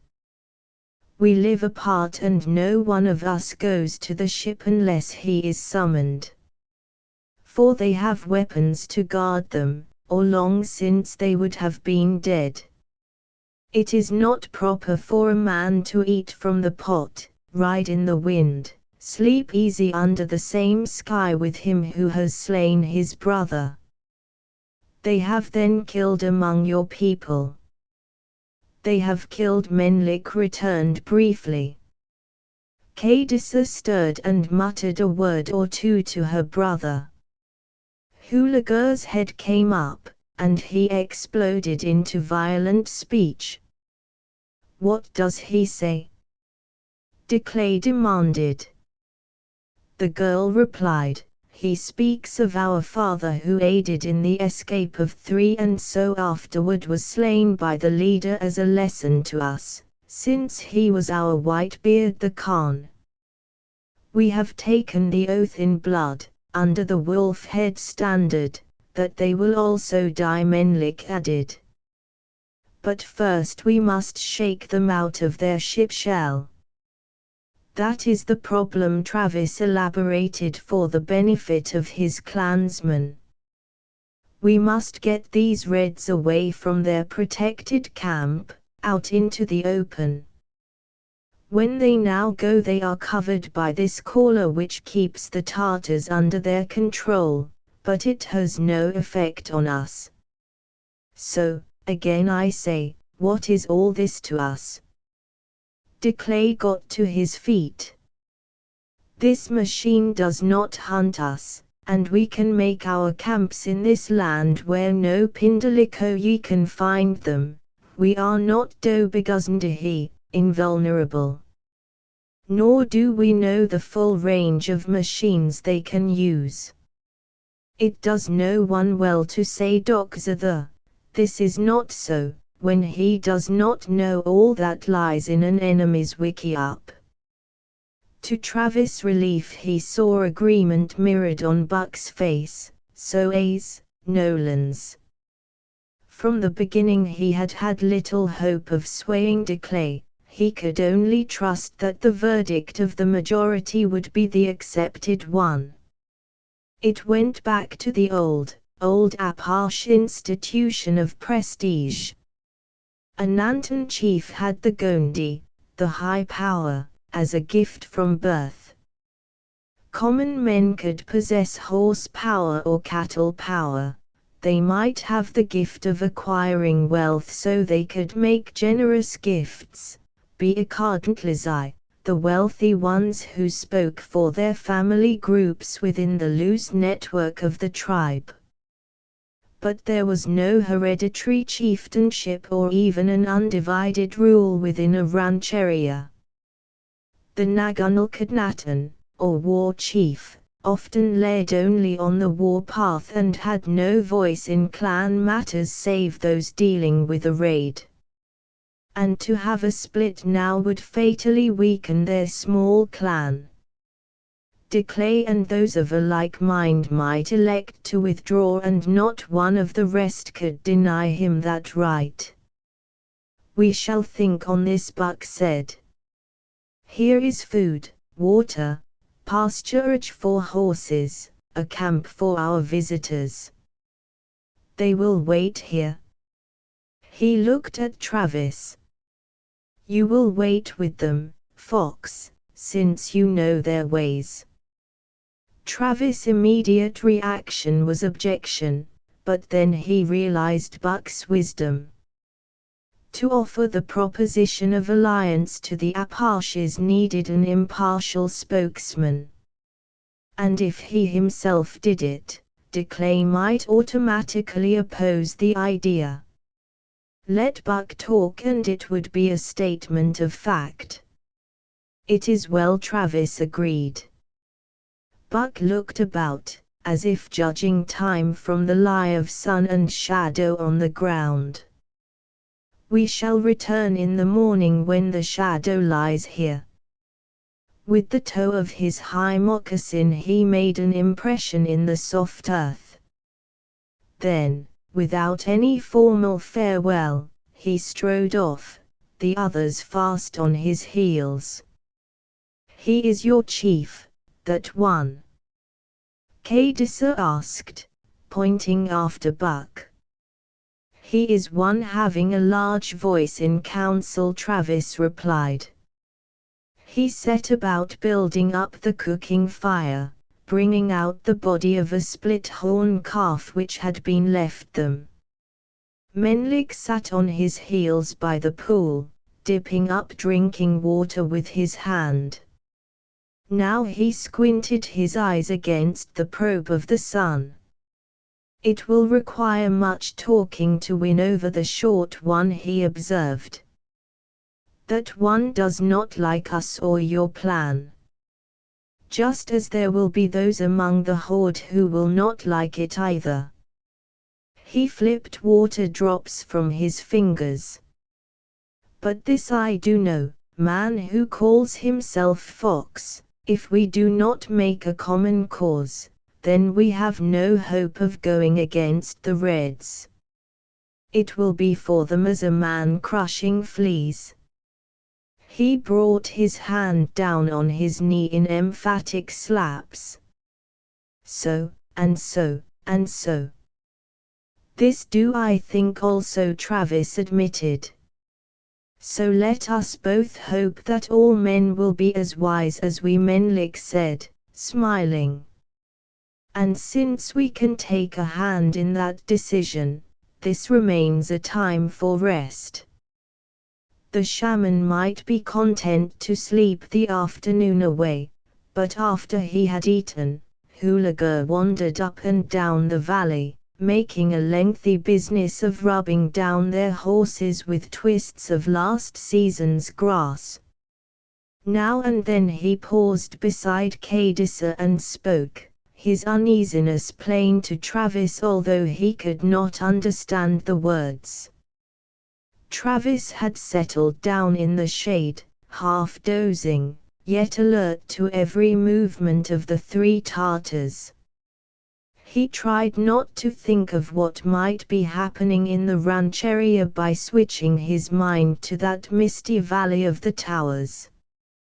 Did any of those three alien structures contain such a grab bag of the past as he, Ash, and Murdoch had found on that other world where the winged people had gathered together for them the artifacts of an older civilization? At that time he had created for their hosts a new weapon of defense, turning metal tubes into blowguns. It had been there, too, where he had chanced upon the library of tapes, one of which had eventually landed Travis and his people here on Topaz. Even if he did find racks of such tapes in one of those towers, there would be no way of using them, with the ship wrecked on the mountainside.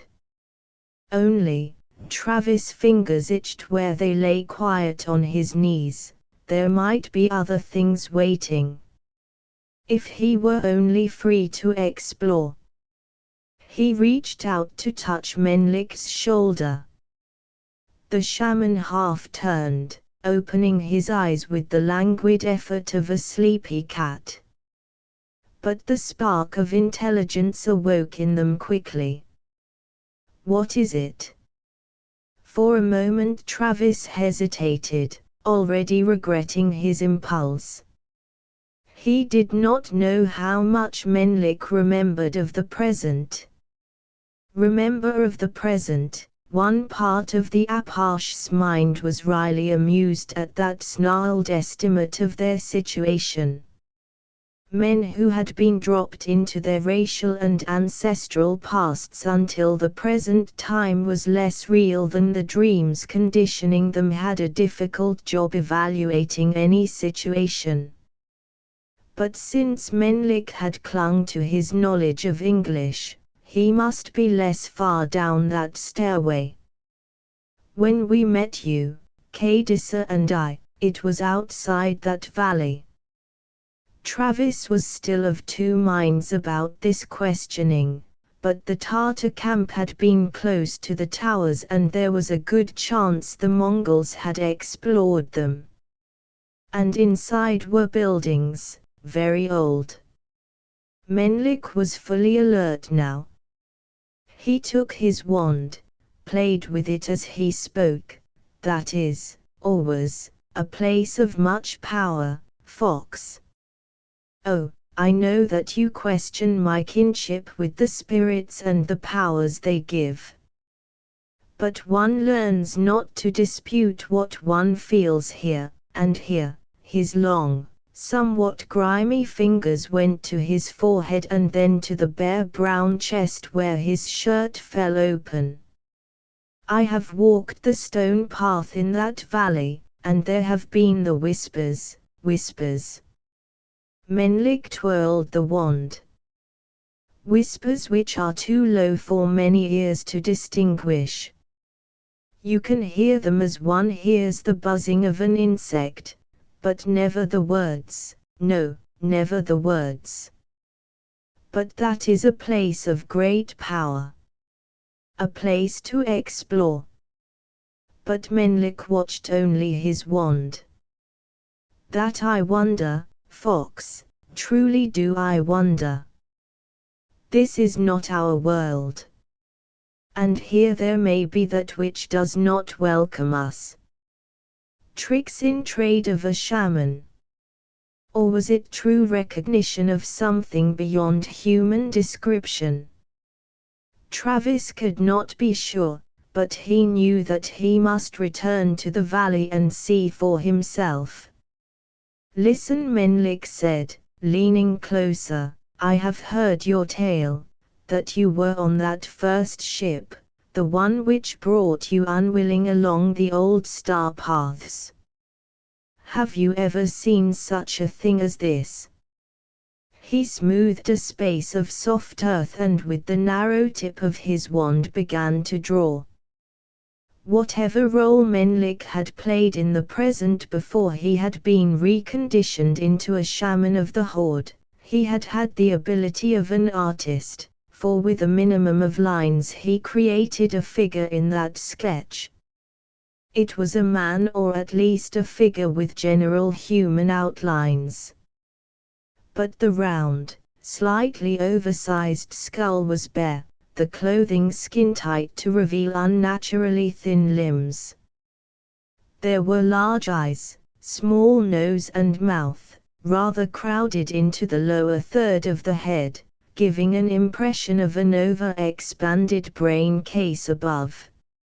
And it was familiar. Not the flying men of the other world, certainly not the nocturnal ape things. Yet for all its alien quality, Travis was sure he had seen its like before. He closed his eyes and tried to visualize it apart from lines in the soil. Such a head, white, almost like the bone of a skull laid bare, such a head lying face down on a bone-thin arm clad in a blue-purple skin-tight sleeve. Where had he seen it? The Apache gave a sharp exclamation as he remembered fully. The derelict spaceship as he had first found it, the dead alien officer had still been seated at its controls. The alien who had set the tape which took them out into that forgotten empire, he was the subject of Menlik's drawing. Where? When did you see such a one? The Apache bent down over the Tartar. Menlik looked troubled. He came into my mind when I walked the valley. I thought I could almost see such a face in one of the tower windows, but of that I am not sure. Who is it? Someone from the old days, those who once ruled the stars, Travis answered. But were they still here then, the remnant of a civilization which had flourished 10,000 years ago? Were the Baldies, who centuries ago had hunted down so ruthlessly the Russians who had dared to loot their wrecked ships, still on Topaz? He remembered the story of Ross Murdoch's escape from those aliens in the far past of Europe, and he shivered. Murdoch was tough, steel tough, yet his own description of that epic chase and the final meeting had carried with it his terror. What could a handful of primitively armed and almost primitively minded Terrans do now if they had to dispute Topaz with the Baldies? 10 beyond this, Menlik worked his way to the very lip of a drop, raising a finger cautiously. Beyond this we do not go. But you say that the camp of your people lies well out in the plains. Jill Lee was up on one knee, using the field glasses they had brought from the stores of the wrecked ship. He passed them along to Travis. There was nothing to be sighted but the rippling amber waves of the tall grasses, save for an occasional break of a copse of trees near the foothills. They had reached this point in the early morning, threading through the pass, making their way across the section known to the outlaws. From here they could survey the debatable land where their temporary allies insisted the Reds were in full control. The result of the conference in the south had been this uneasy alliance. From the start Travis realized that he could not hope to commit the clan to any set plan, that even to get this scouting party to come against the stubborn resistance of Declay and his reactionaries was a major achievement. There was now an opening wedge of 6 Apaches in the north. Beyond this, Menlik repeated, they keep watch and can control us with the caller. What do you think? Travis passed the glasses to Nolan. If they were ever to develop a war chief, this lean man, tall for an Apache and slow to speak, might fill that role. He adjusted the lenses and began a detailed study sweep of the open territory. Then he stiffened. His mouth, below the masking of the glasses, was tight. What is it? Jill Lee asked. Riders, 2, 4, 5. Also something else, in the air. Menlik jerked back and grabbed at Nolan's arm, dragging him down by the weight of his body. The flyer. Come back, back. He was still pulling at Nolan, prodding at Travis with one foot, and the Apaches stared at him with amazement. The shaman sputtered in his own language, and then, visibly regaining command of himself, spoke English once more. "Those are hunters, and they carry a caller. Either some others have escaped or they are determined to find our mountain camp." Jill Lee looked at Travis. "You did not feel anything when the woman was under that spell?" Travis shook his head. Jill Lee nodded and then said to the shaman, "We shall stay here and watch. But since it is bad for you, do you go? And we shall meet you near this place of the towers." "Agreed."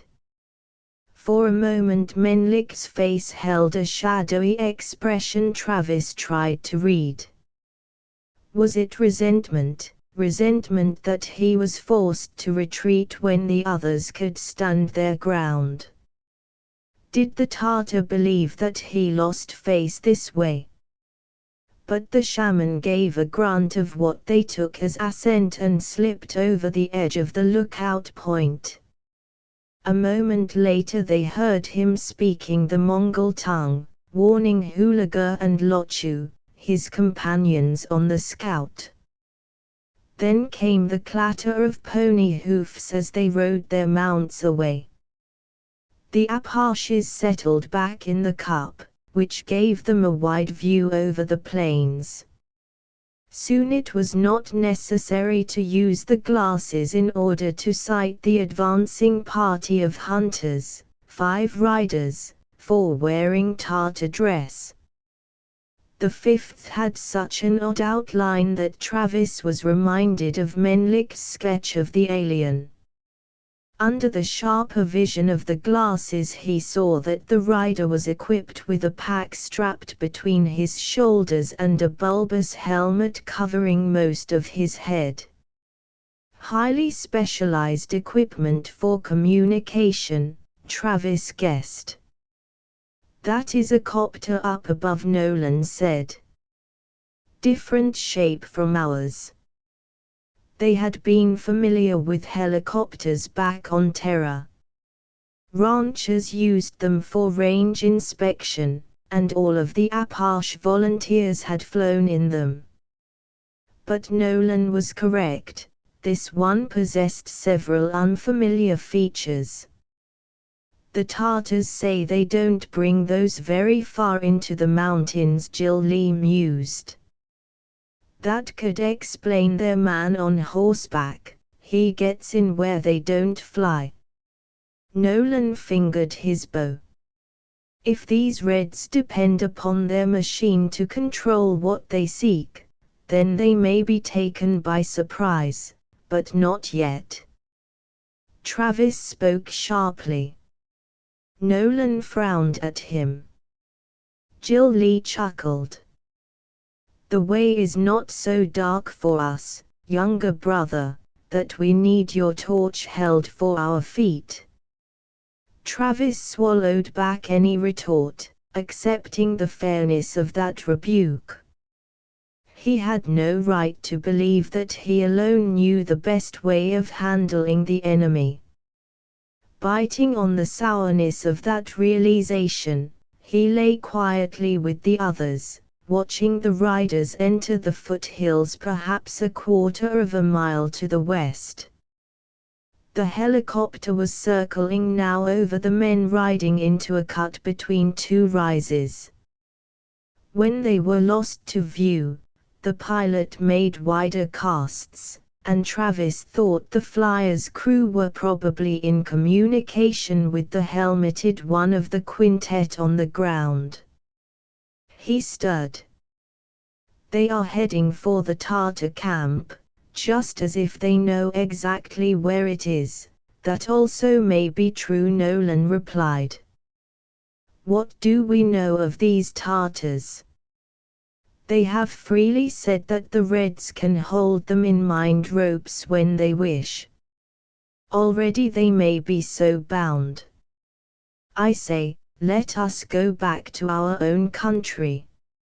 He added to the decisiveness of that by handing Jill Lee the glasses and sliding down from their perch. Travis looked at the other. In a way he could understand the wisdom of Nolan's suggestion. But he was sure that withdrawal now would only postpone trouble. Sooner or later the Apaches would have to stand against the Reds, and if they could do it now while the enemy was occupied with trouble from the Tartars, so much the better. Jill Lee was following Nolan. But something in Travis rebelled. He watched the circling helicopter. If it was overhanging the action area of the horsemen, they had either reined in or were searching a relatively small section of the foothills. Reluctantly Travis descended to the hollow where Jill Lee stood with Nolan. Soe and loop and rope were a little to one side as if the final orders would come from their seniors. "It would be well," Jill Lee said slowly, "if we saw what weapons they have. I want a closer look at the equipment of that one in the helmet." Also he smiled straight at Nolan. "I do not think that they can detect the presence of warriors of the people unless we will it so." Nolan ran a finger along the curve of his bow, shot a measuring glance right and left at the general contours of the country. "There is wisdom in what you say, elder brother. Only this is a trail we shall take alone, not allowing the men with fur hats to know where we walk." He looked pointedly in Travis' direction. "That is wisdom, Baza," Travis promptly replied, giving Nolan the old title accorded the leader of a war party. Travis was grateful for that much of a concession. They swung into action, heading southeast at an angle which should bring them across the track of the enemy hunting party. The path was theirs at last, only moments after the passing of their quarry. None of the 5 riders was taking any precautions to cover his trail. Each moved with the confidence of one not having to fear any attack. From cover the Apaches looked aloft. They could hear the faint hum of the helicopter. It was still circling, so Soe reported from a higher checkpoint, but those circles remained close over the plains area.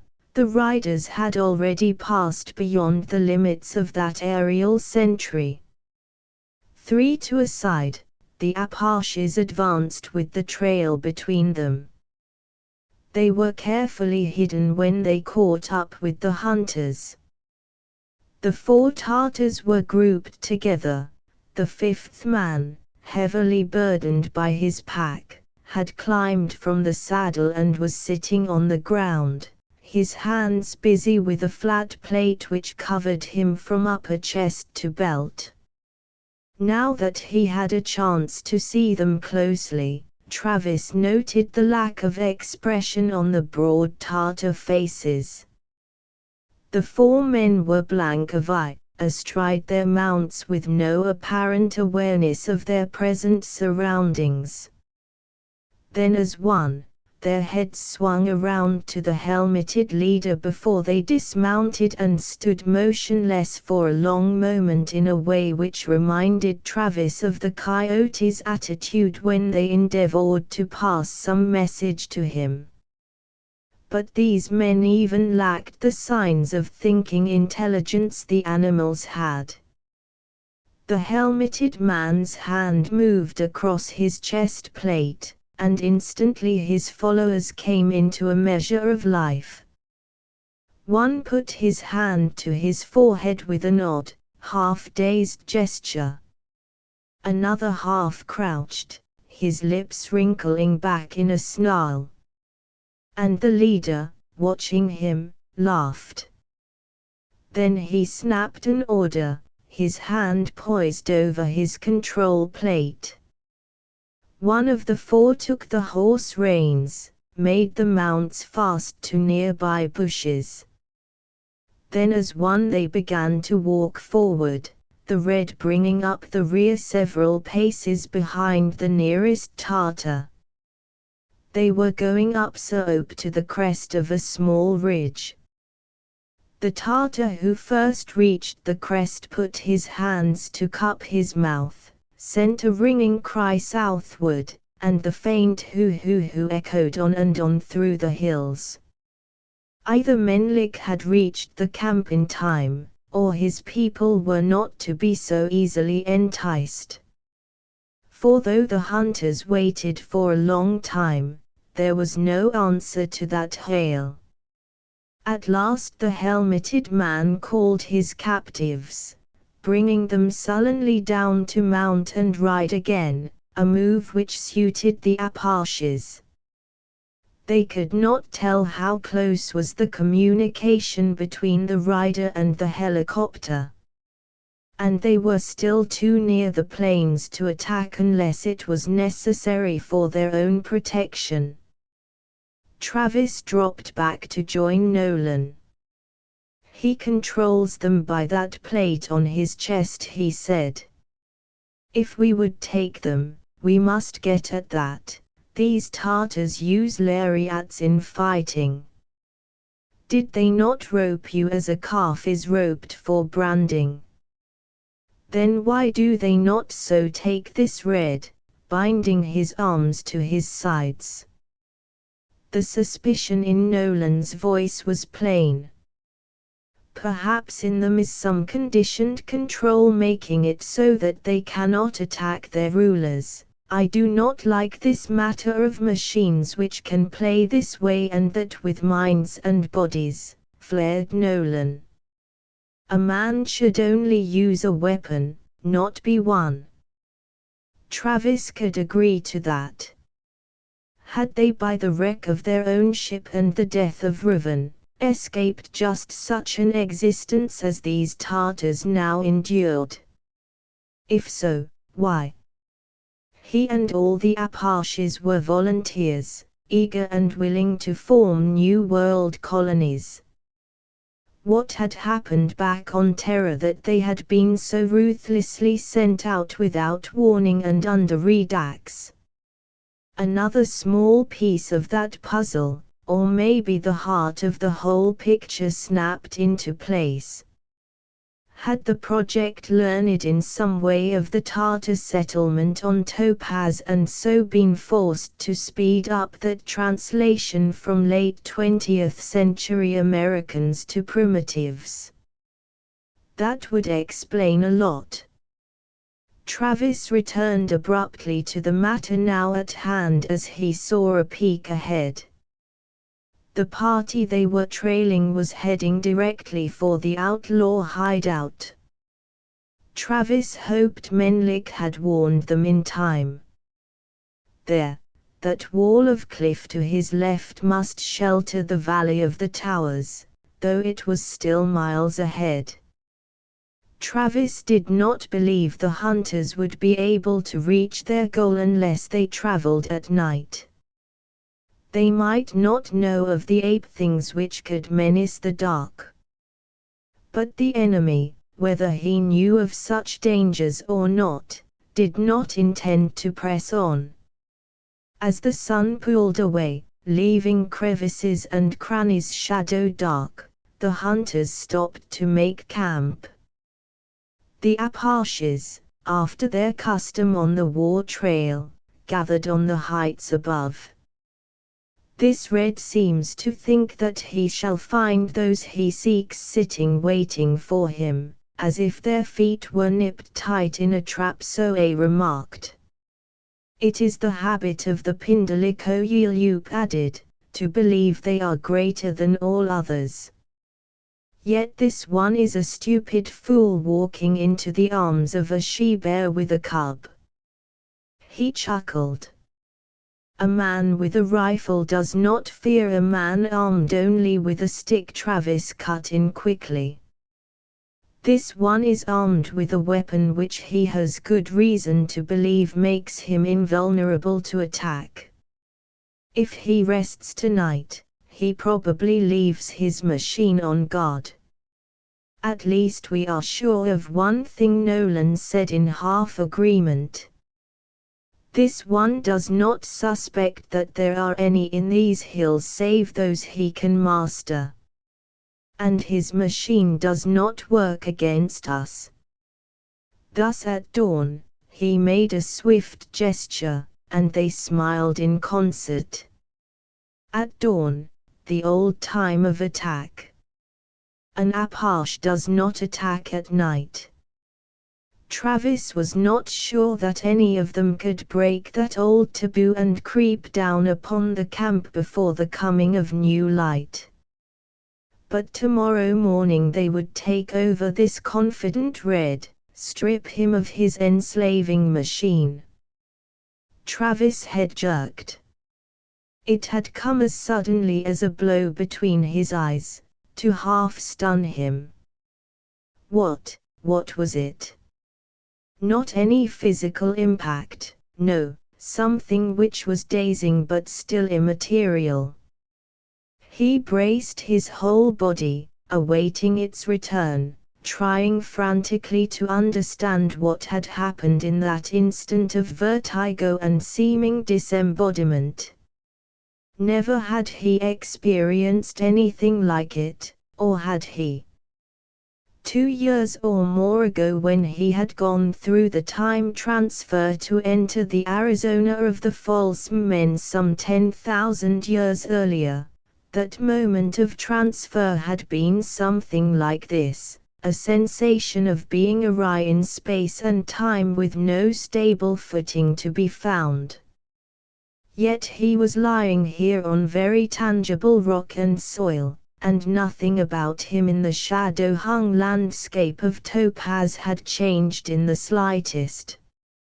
But that blow had left behind it a quivering residue of panic buried far inside him, a tender spot like an open wound. Travis drew a deep breath which was almost a sob, levered himself up on one elbow to stare intently down into the enemy camp.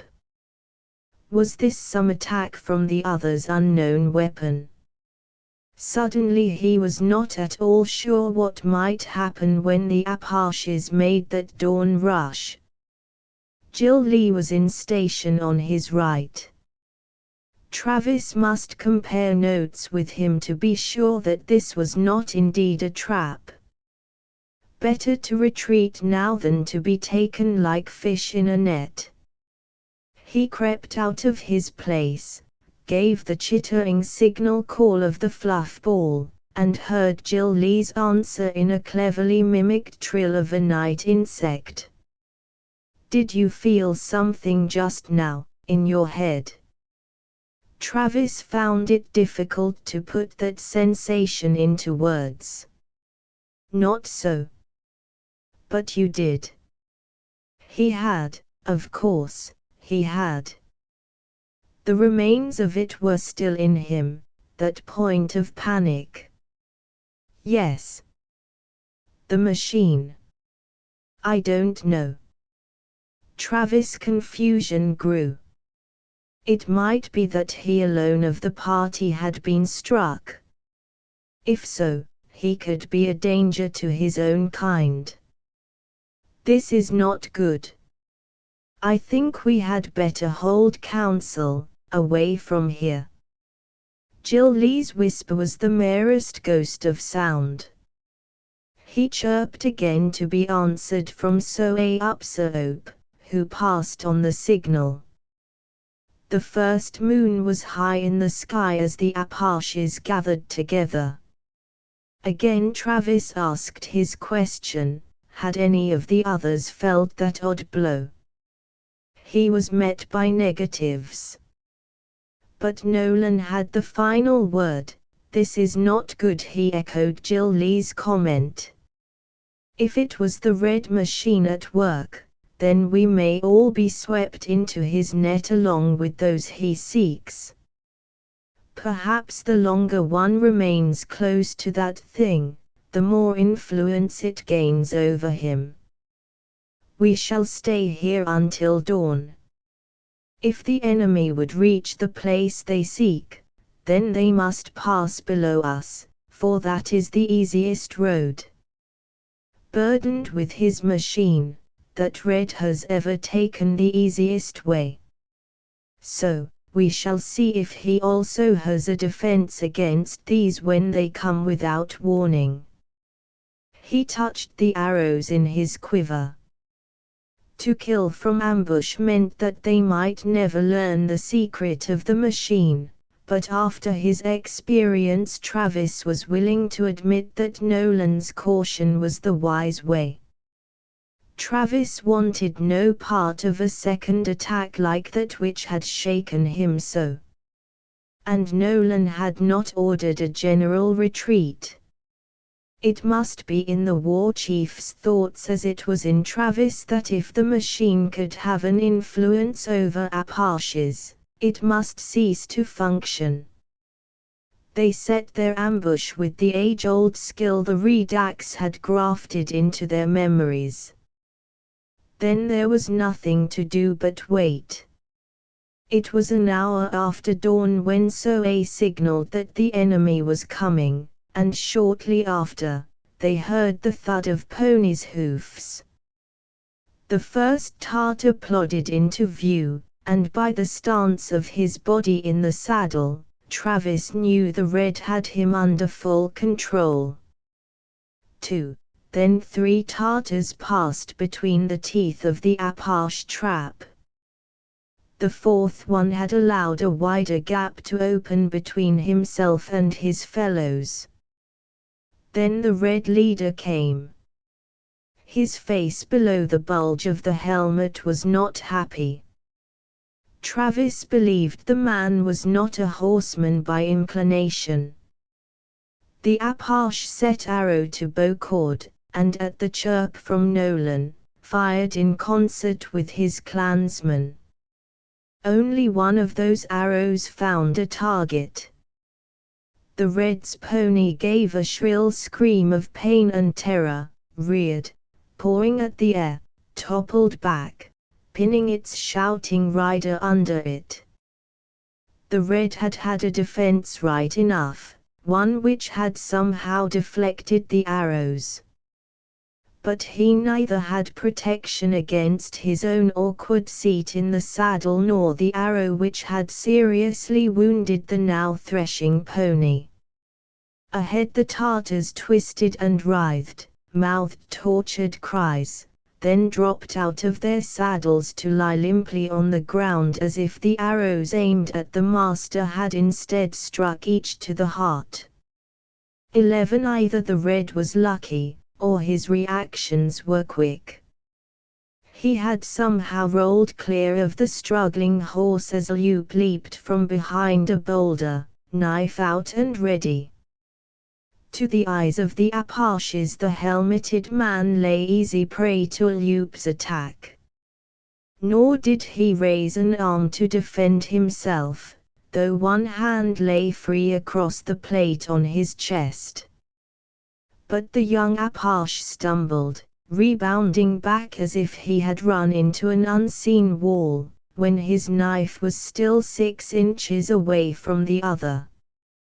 Aleut cried out, shook under a second impact as the Red fired an automatic with his other hand. Travis dropped his bow, returned to the most primitive weapon of all. His hand closed around a stone and he hurled the fist-sized oval straight at the helmet so clearly outlined against the rocks below. But even as Aleut's knife had never touched flesh, so was the rock deflected, the Red was covered by some protective field. This was certainly nothing the Apaches had seen before. Nolan's whistle summoned them to draw back. The Red fired again, the sharp bark of the handgun harsh and loud. He did not have any real target, for with the exception of Luke the Apaches had gone to earth. Between the rocks the Red was struggling to his feet, but he moved slowly, favoring his side and one leg. He had not come totally unharmed from his tumble with the pony. An armed enemy who could not be touched, one who knew there were more than outlaws in this region. The Red leader was far more of a threat to the Apaches now than he had ever been. He must not be allowed to escape.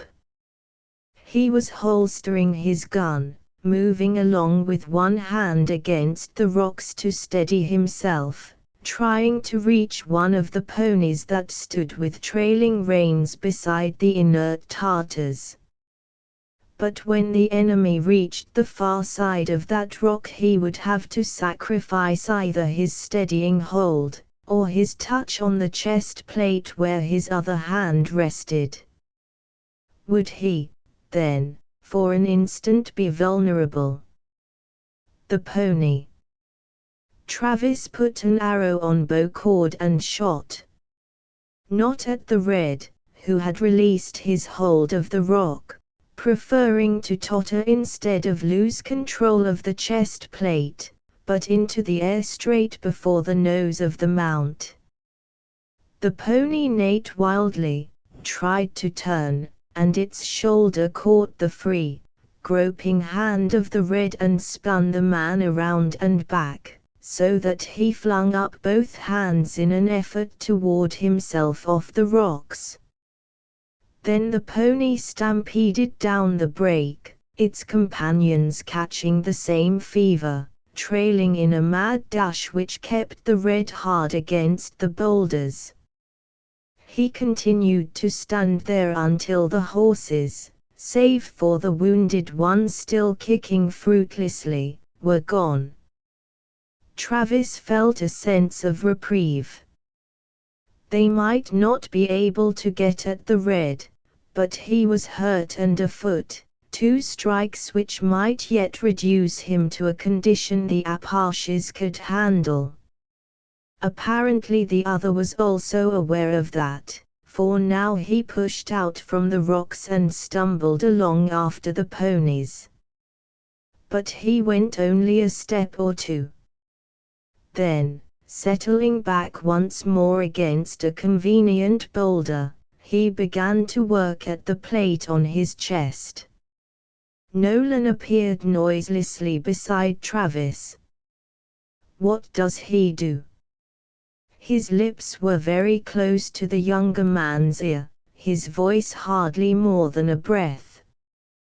Travis shook his head slightly. The Red's actions were a complete mystery. Unless, now disabled and afoot, he was trying to summon aid. Though there was no landing place for a helicopter here. Now was the time to try and reach Luke. Travis had seen a slight movement in the fallen Apache's hand, the first indication that the enemy's shot had not been as fatal as it had looked.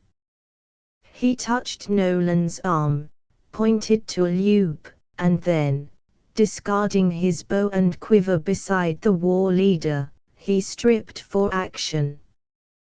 There was cover down to the wounded Apache which would aid him. He must pass one of the Tartars on the way, but none of the tribesmen had shown any signs of life since they had fallen from their saddles at the first attack. With infinite care, Travis lowered himself into a narrow passage, took a lizard's way between brush and boulder, pausing only when he reached the Tartar for a quick check on the potential enemy.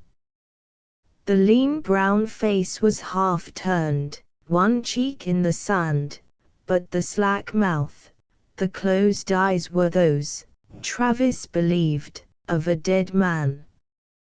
By some action of his diabolic machine the Red must have snuffed out his 4 captives, perhaps in the belief that they were part of the Apache attack. Travis reached the rock where Loop lay. He knew that Nolan was watching the red and would give him warning if he suddenly showed an interest in anything but his machine. The Apache reached out, his hands closing on Loop's ankles. Beneath his touch, flesh and muscle tensed. Loop's eyes were open, focused now on Travis. There was a bleeding furrow above his right ear. The red had tried a difficult headshot, failing in his aim by a mere fraction of an inch. Loop made a swift move for which Travis was ready. His grip on the other's body helped to tumble them both around a rock which lay between them and the red. There was the crack of another shot and dust spurted from the side of the boulder. But they lay together, safe for the present, as Travis was sure the enemy would not risk an open attack on their small fortress. With Travis' aid, Loop struggled back up to the site where Nolan waited. Jill Lee was there to make competent examination of the boy's wound. Creased, he reported. A sore head, but no great damage. Perhaps a scar later, warrior. He gave Loop an encouraging thump on the shoulder, before plastering an aid pack over the cut. Now we go. Nolan spoke with emphatic decision. He saw enough of us to know we are not Tartars. Nolan's eyes were cold, his mouth grim as he faced Travis. And how can we fight him? There is a wall you cannot see, about him, Loop broke in. When I would strike at him, I could not. A man with invisible protection and a gun. Jill Lee took up the argument. How would you deal with him, younger brother? I don't know, Travis admitted. Yet he also believed that if they withdrew, left the red here to be found by his own people, the enemy would immediately begin an investigation of the southern country. Perhaps, pushed by their need for learning more about the Apaches, they would bring the helicopter in over the mountains. The answer to all Apache dangers, for now, lay in the immediate future of this one man. He is hurt, he cannot go far on foot. And even if he calls the copter, there is no landing place. He will have to move elsewhere to be picked up. Travis thought aloud, citing the thin handful of points in their favor. Zoe nodded toward the rim of the ravine. Rocks up there and rocks can roll. Start an earth slide. Something within Travis balked at that. From the first he had been willing enough to slug it out with the red, weapon to weapon, man to man. Also, he had wanted to take a captive, not stand over a body. But to use the nature of the country against the enemy, that was the oldest Apache trick of all and one they would have to be forced to employ. Nolan had already nodded in assent, and Zoe and Jill Lee started off. Even if the red did possess a protective wall device, could it operate in full against a landslide? They all doubted that. The Apaches reached the cliff rim without exposing themselves to the enemy's fire. The red still sat there calmly, his back against the rock, his hands busy with his equipment as if he had all the time in the world. Then suddenly came a scream from more than one throat. Daruga! The ancient war cry of the Mongol hordes. Then over the lip of the other slope rose a wave of men, their curved swords out, a glazed set to their eyes, heading for the Amerindians with utter disregard for any personal safety. Menelik in the lead, his shaman's robe flapping wide below his belt like the wings of some oversized predatory bird. Hulaga. Jagatai, men from the outlaws' camp. And they were not striving to destroy their disabled overlord in the vale below, but to wipe out the Apaches. Only the fact that the Apaches were already sheltered behind the rocks they were laboring to dislodge gave them a precious few moments of grace. There was no time to use their bows.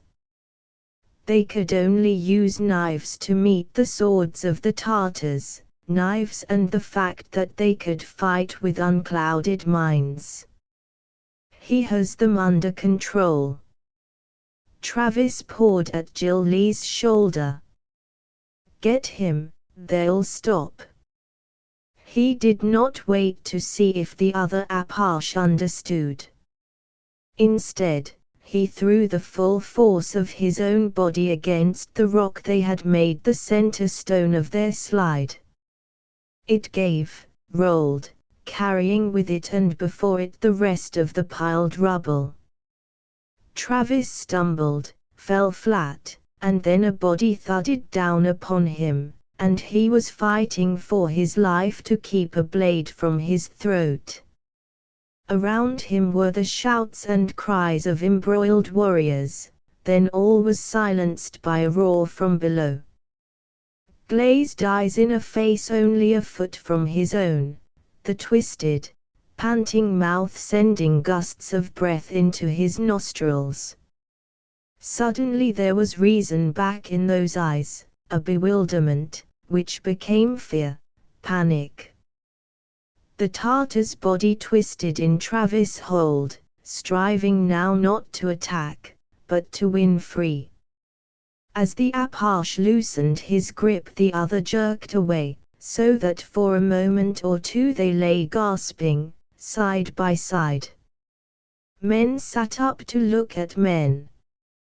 There was a spreading stain down Jill Lee's side and one of the Tartars sprawled near him, both his hands on his chest, coughing violently.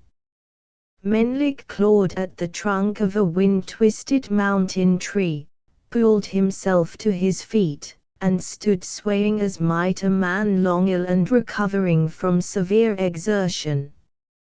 Insensibly both sides drew apart, leaving a space between Tartar and Apache. The faces of the Amerindians were grim, those of the Mongols bewildered and then harsh as they eyed their late opponents with dawning reason. What had begun in compulsion for the Tartars might well flare now into rational combat, and from that to a campaign of extermination. Travis was on his feet. He looked over the lip of the drop. The red was still in his place down there, a pile of rubble about him. His protection must have failed, for his head was back at an unnatural angle and the dent in his helmet could be easily seen. That one is dead, or helpless. Travis cried out. Do you still wish to fight for him, shaman? Menelik came away from the tree and walked to the edge of the drop. The others, too, were moving forward. After the shaman looked down he stooped, picked up a small stone, and flung it at the motionless red. There was a crack of sound. They all saw the tiny spurt of flame, a curl of smoke from the plate on the red's chest. Not only the man, but his control was finished now. A wolfish growl and two of the Tartars swung over, started down to the red. Menelik shouted and they slackened pace. We want that, he cried in English. Perhaps so we can learn. The learning is yours, Jill Lee replied. Just as this land is yours, shaman. But I warn you, from this day do not ride south. Menlik turned, the charms on his belt clicking. So that is the way it is to be, Apache. That is the way it shall be, Tartar. We do not ride to war with allies who may turn their knives against our backs because they are slaves to a machine the enemy controls. The Tartar's long, slender-fingered hands opened and closed. You are a wise man, Apache, but sometimes more than wisdom alone is needed. We are wise men, shaman. Let it rest there, Jill Lee replied solemnly. Already the Apaches were on their way, putting 2 cliff ridges behind them before they halted to examine and cover their wounds. We go. Nolan's chin lifted, indicating the southern route. Here we do not come again, there is too much witchcraft in this place. Travis stirred, saw that Jill Lee was frowning at him. Go, he repeated. Yes, younger brother. You would continue to run with these who are governed by a machine. No. Only, eyes are needed on this side of the mountains. Why? This time Jill Lee was plainly on the side of the conservatives. We have now seen this machine at work. It is fortunate that the Red is dead. He will carry no tales of us back to his people as you feared. Thus, if we remain south from now on, we are safe. And this fight between Tartar and Red is none of ours. What do you seek here?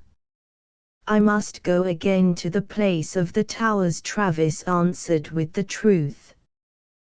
But his friends were facing him with heavy disapproval, now a full row of declays.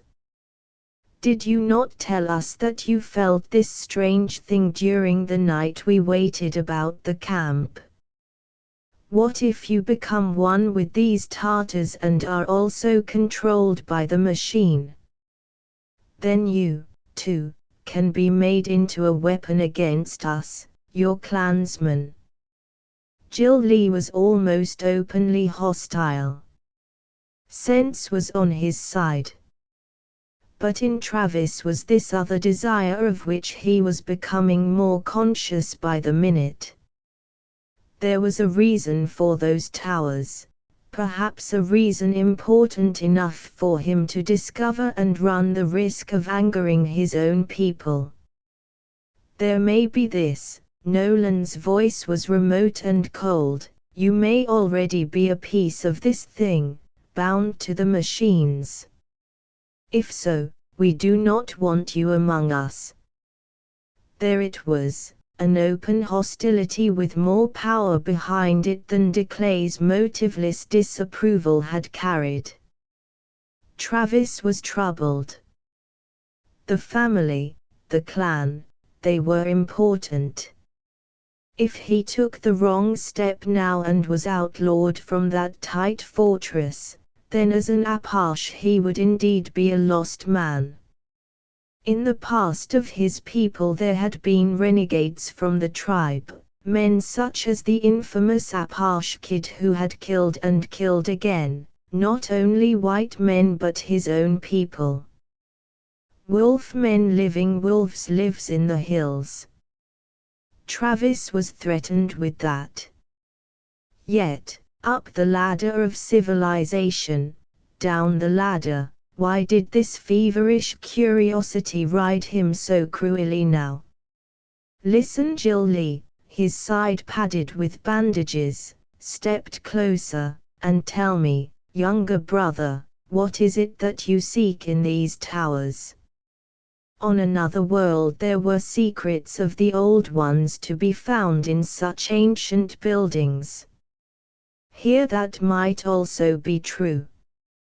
And among the secrets of those old ones Nolan's voice was still harsh, were those which brought us to this world, is that not so?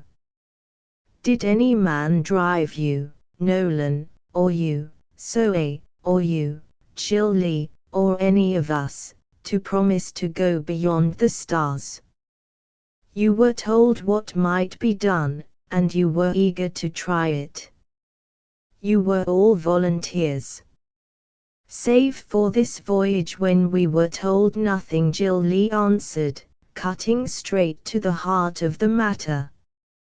Yet, Nolan, I do not believe that it is for more voyage tapes that our younger brother now searches, nor would those do us any good, as our ship will not rise again from here. What is it that you do seek? Knowledge, weapons, maybe. Can we stand against these machines of the Reds? Yet many of the devices they now use are taken from the starships they have looted through time. To every weapon there is a defense. Nolan blinked, and for the first time a hint of interest touched the mask of his face. To the bow, the rifle, he said softly, to the rifle, the machine gun, to the cannon, the big bomb. The defense can be far worse than the first weapon. So you think that in these towers there may be things which shall be to the Reds' machines as the bomb is to the cannon of the horse soldiers? Travis had an inspiration.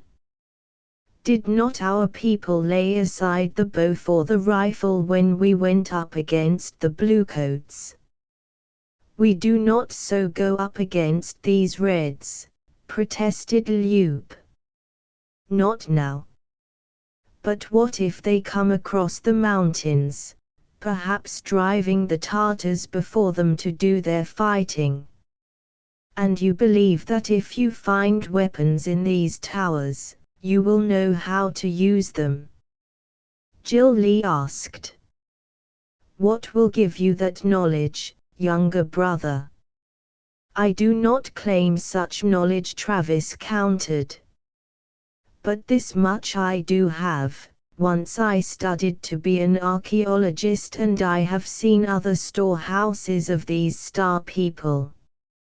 Who else among us can say as much as that? That is the truth, Jill Lee acknowledged. Also there is good sense in this seeking out of the tower things. Let the Reds find such first, if they exist at all, and then we may truly be caught in a box canyon with only death at our heels. And you would go to these towers now? Nolan demanded. I can cut across country and then rejoin you on the other side of the pass. The feeling of urgency which had been mounting in Travis was now so demanding that he wanted to race ahead through the wilderness. He was surprised when Jill Lee put out his palm up as if to warn the younger man. Take care, younger brother. This is not a lucky business. And remember, if one goes too far down a wrong trail, there is sometimes no returning. We shall wait on the other side of the pass for one day, Nolan added. Then, he shrugged, where you go will be your own affair. Travis did not understand that promise of trouble. He was already 2 steps down his chosen path. 12 Travis had taken a direct cross route through the heights, but not swiftly enough to reach his objective before nightfall. And he had no wish to enter the Tower Valley by moonlight. In him 2 emotions now warred. There was the urge to invade the towers, to discover their secret, and flaring higher and higher the beginnings of a new fear. Was he now a battlefield for the superstitions of his race reborn by the Redux and his modern education in the Pindalikoyi world, half Apache brave of the past, half modern archaeologist with a thirst for knowledge? Or was the fear rooted more deeply and for another reason? Travis crouched in a hollow, trying to understand what he felt. Why was it suddenly so overwhelmingly important for him to investigate the towers? If he only had the coyotes with him. Why and where had they gone? He was alive to every noise out of the night, every scent the wind carried to him. The night had its own life, just as the daylight hours held theirs. Only a few of those sounds could he identify, even less did he see. There was one wide-winged, huge flying thing which passed across the green-gold plate of the nearer moon. It was so large that for an instant Travis believed the helicopter had come. Then the wings flapped, breaking the glide, and the creature merged in the shadows of the night. A hunter large enough to be a serious threat, and one he had never seen before.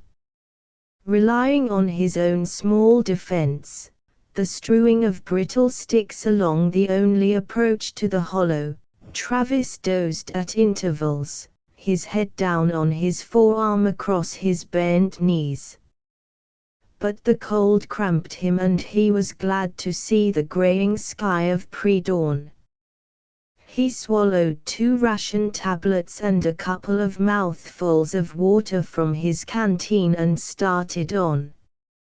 By sunup he had reached the ledge of the waterfall, and he hurried along the ancient road at a pace which increased to a run the closer he drew to the valley. Deliberately he slowed, his native caution now in control, so that he was walking as he passed through the gateway into the swirling mists which alternately exposed and veiled the towers. There was no change in the scene from the time he had come there with Cadissa. But now, rising from a comfortable sprawl on the yellow and green pavement, was a welcoming committee, Nalakidayu and Naginalta showing no more excitement at his coming than if they had parted only moments before. Travis went down on one knee, holding out his hand to the female, who had always been the more friendly. She advanced a step or two, touched a cold nose to his knuckles, and whined. "Why?" He voiced that one word, but behind it was a long list of questions. Why had they left him? Why were they here where there was no hunting?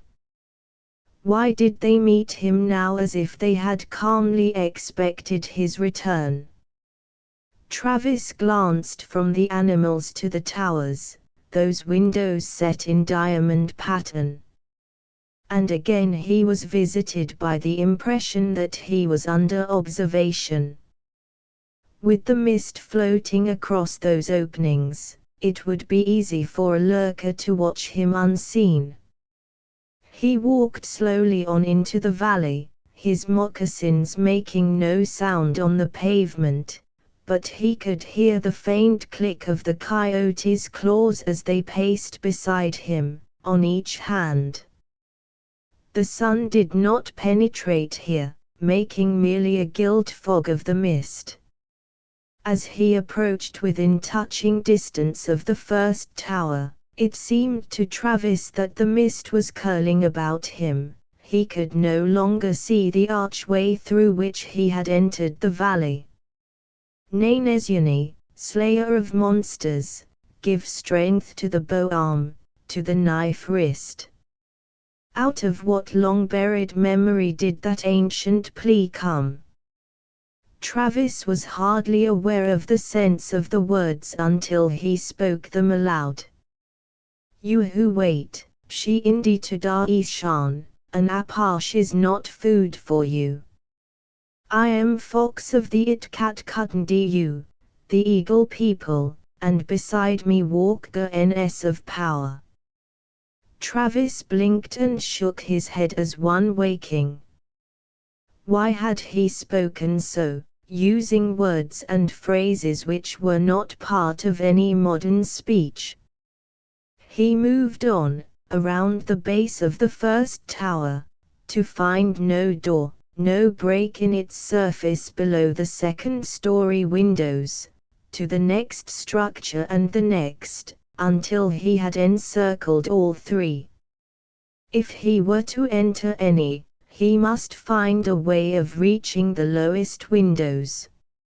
On he went to the other opening of the valley, the one which gave upon the territory of the Tartar camp. But he did not sight any of the Mongols as he hacked down a sapling, trimmed, and smoothed it into a blunt-pointed lance. His sash belt, torn into even strips and knotted together, gave him a rope which he judged would be barely long enough for his purpose. Then Travis made a chancy cast for the lower window of the nearest tower. On the second try the lance slipped in, and he gave a quick jerk, jamming the lance as a bar across the opening. It was a frail ladder but the best he could improvise. He climbed until the sill of the window was within reach and he could pull himself up and over. The sill was a wide one, at least a 24-inch span between the inner and outer surface of the tower. Travis sat there for a minute, reluctant to enter. Near the end of his dangling scarf rope the two coyotes lay on the pavement, their heads up, their tongues lolling from their mouths, their expressions ones of detached interest. Perhaps it was the width of the outer wall that subdued the amount of light in the room. The chamber was circular, and directly opposite him was a second window, the lowest of the matching diamond pattern. He took the 4-foot drop from the sill to the floor but lingered in the light as he surveyed every inch of the room. There were no furnishings at all, but in the very center sank a well of darkness. A smooth pillar, glowing faintly, rose from its core. Travis, adjusting eyes, noted how the light came in small ripples, green and purple, over a foundation shade of dark blue. The pillar seemed rooted below and it extended up through a similar opening in the ceiling, providing the only possible exit up or down, save for climbing from window to window outside. Travis moved slowly to the well. Underfoot was a smooth surface overlaid with a velvet carpet of dust which arose in languid puffs as he walked. Here and there he sighted prints in the dust, strange triangular wedges which he thought might possibly have been made by the claws of birds. But there were no other footprints. This tower had been undisturbed for a long, long time. He came to the well and looked down. There was dark there, dark in which the pulsations of light from the pillar shone the stronger. But that glow did not extend beyond the edge of the well through which the thick rod threaded. Even by close examination he could detect no break in the smooth surface of the pillar, nothing remotely resembling hand or footholds. If it did serve the purpose of a staircase, there were no treads. At last Travis put out his hand to touch the surface of the pillar. And then he jerked back, to no effect. There was no breaking contact between his fingers and an unknown material which had the sleekness of polished metal but, and the thought made him slightly queasy, the warmth and very slight give of flesh. He summoned all his strength to pull free and could not. Not only did that hold grip him, but his other hand and arm were being drawn to join the first. Inside Travis primitive fears awoke full force, and he threw back his head, voicing a cry of panic as wild as that of a hunting beast. An instant later, his left palm was as tight a prisoner as his right. And with both hands so held, his whole body was suddenly snapped forward, off the safe foundation of the floor, tight to the pillar. In this position he was sucked down into the well. And while unable to free himself from the pillar, he did slip along its length easily enough. Travis shut his eyes in an involuntary protest against this weird form of capture, and a shiver ran through his body as he continued to descend. After the first shock had subsided, the Apache realized that he was not truly falling at all. Had the pillar been horizontal instead of vertical, he would have gauged its speed that of a walk. He passed through 2 more room enclosures. He must already be below the level of the valley floor outside. And he was still a prisoner of the pillar, now in total darkness. His feet came down against a level surface, and he guessed he must have reached the end. Again he pulled back, arching his shoulders in a final desperate attempt at escape, and stumbled away as he was released. He came up sideways against a wall and stood there panting. The light, which might have come from the pillar but which seemed more a part of the very air, was bright enough to reveal that he was in a corridor running into greater dark both right and left. Travis took 2 strides back to the pillar, fitted his palms once again to its surface, with no result. This time his flesh did not adhere and there was no possible way for him to climb that slick pole. He could only hope that at some point the corridor would give him access to the surface. But which way to go?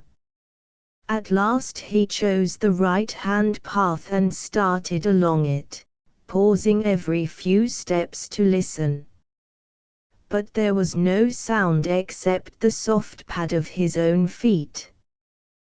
The air was fresh enough, and he thought he could detect a faint current coming toward him from some point ahead, perhaps an exit. Instead, he came into a room and a small gasp of astonishment was wrung out of him. The walls were blank, covered with the same ripples of blue-purple-green light which colored the pillar. Just before him was a table and behind it a bench, both carved from the native yellow-red mountain rock.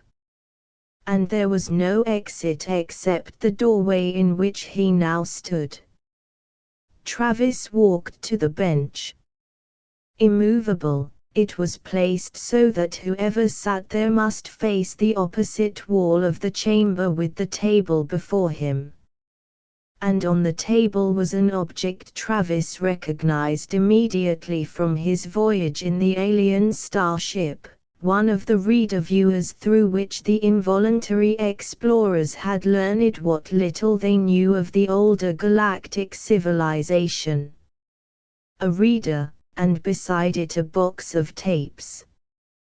Travis touched the edge of that box gingerly, half expecting it to crumble into nothingness.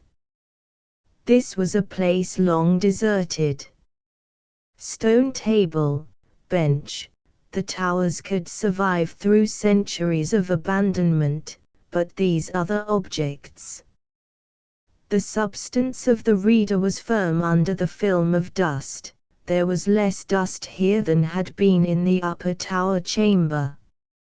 Hardly knowing why, Travis threw one leg over the bench and sat down behind the table, the reader before him, the box of tapes just beyond his hand.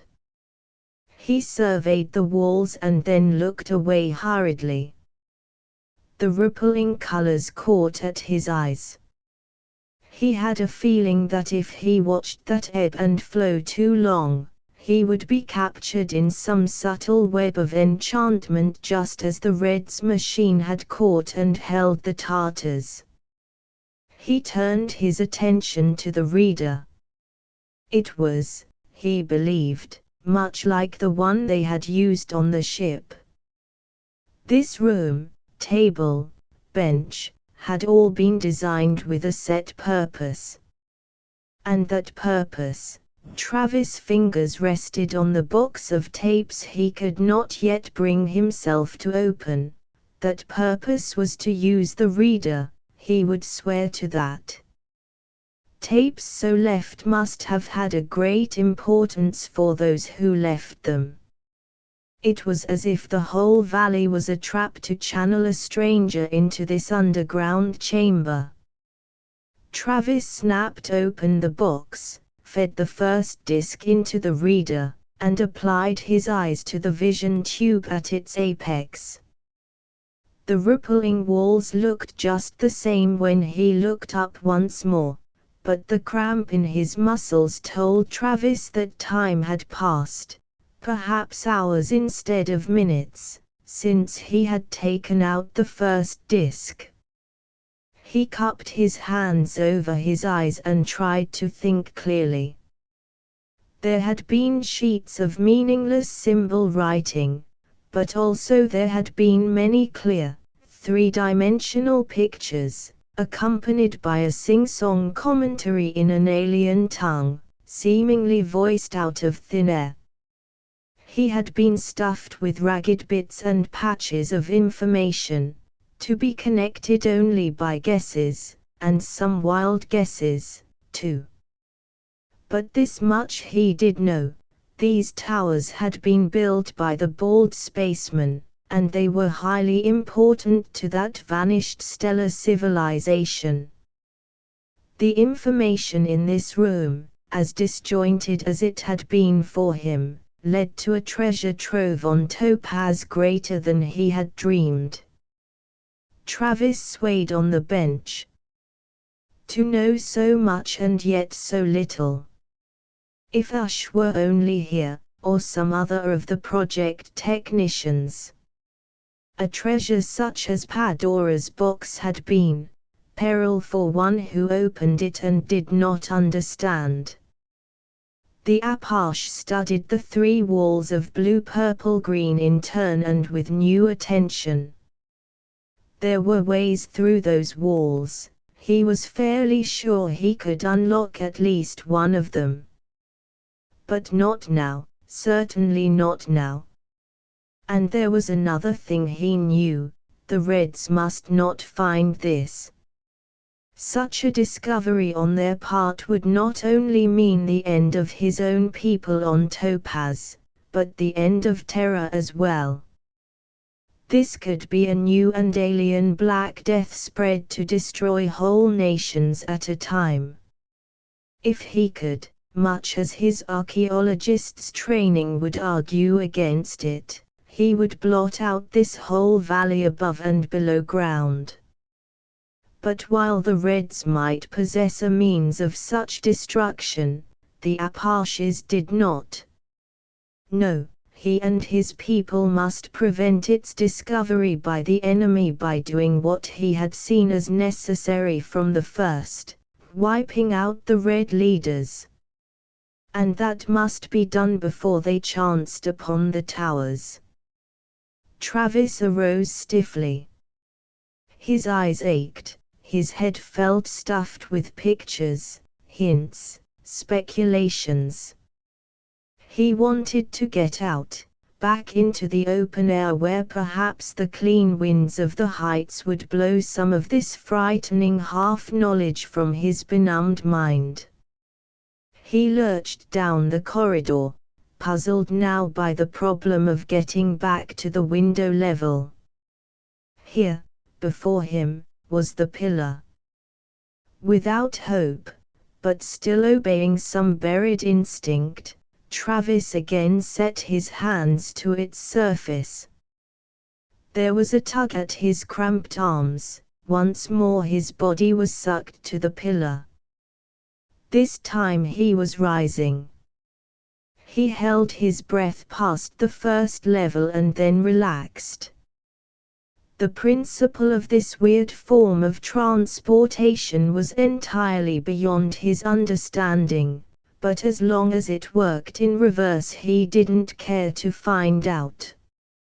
He reached the windowed chamber, but the sunlight had left it. Instead, the clean cut of moon sweep lay on the dusty floor. He must have been hours in that underground place. Travis pulled away from the embrace of the pillar. The bar of his wooden lance was still across the window and he ran for it. To catch the scouting party at the pass he must hurry. The report they would make to the clan now had to be changed radically in the face of his new discoveries.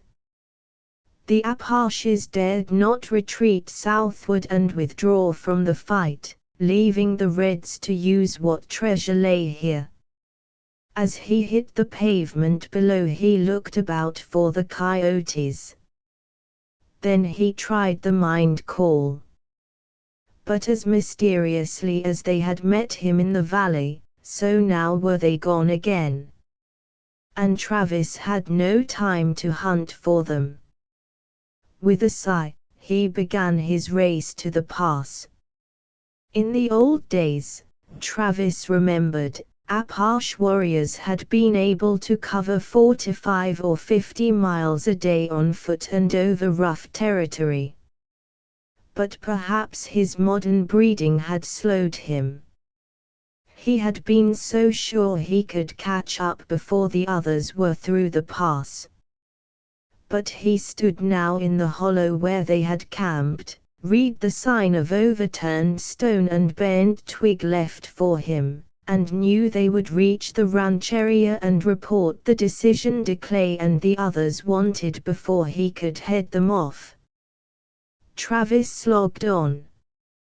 He was so tired now that only the drug from the sustenance tablets he mouthed at intervals kept him going at a dogged pace, hardly more than a swift walk.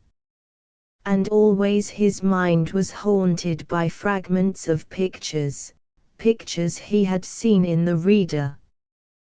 The big bomb had been the nightmare of his own world for so long. And what was that against the forces the Bald Star Rovers had been able to command?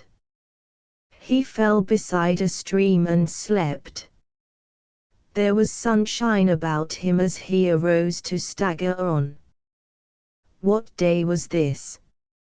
How long had he sat in the tower chamber?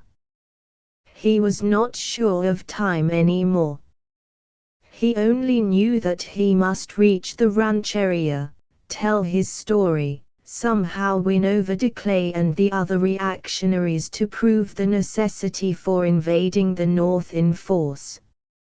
A rocky point which was a familiar landmark came into focus. He padded on, his chest heaving, his breath whistling through parched, sun-cracked lips. He did not know that his face was now a mask of driven resolution. Ha! The cry reached his dulled ears. Travis lifted his head, saw the men before him and tried to think what that show of weapons turned toward him could mean. A stone thudded to earth only inches before his feet, to be followed by another. He wavered to a stop. Neil Gak. Which? Where was a witch? Travis shook his head. There was no witch. Do any ilka though? The old death threat, but why, for whom? Another stone, this one hitting him in the ribs with force enough to send him reeling back and down. He tried to get up again, saw Declay grin widely and take aim, and at last Travis realized what was happening. Then there was a bursting pain in his head and he was falling into a well of black, this time with no pillar of blue to guide him. 13 The rasp of something wet and rough, persistent against his cheek. Travis tried to turn his head to avoid the contact and was answered by a burst of pain which trailed off into a giddiness, making him fear another move, no matter how minor. He opened his eyes and saw the pointed ears, the outline of a coyote head between him and a dull gray sky, was able to recognize Nalakaidayu. A wetness other than that from the coyote's tongue slid down his forehead now. The dull clouds overhead had released the first heavy rain Travis had experienced since their landing on Topaz. He shivered as the chill damp of his clothes made him aware that he must have been lying out in the full force of the downpour for some time. It was a struggle to get to his knees, but Nalakaidayu mouthed a hold on his shirt, tugging and pulling so that somehow he crept into a hollow beneath the branches of a tree where the spouting water was lessened to a few pattering drops.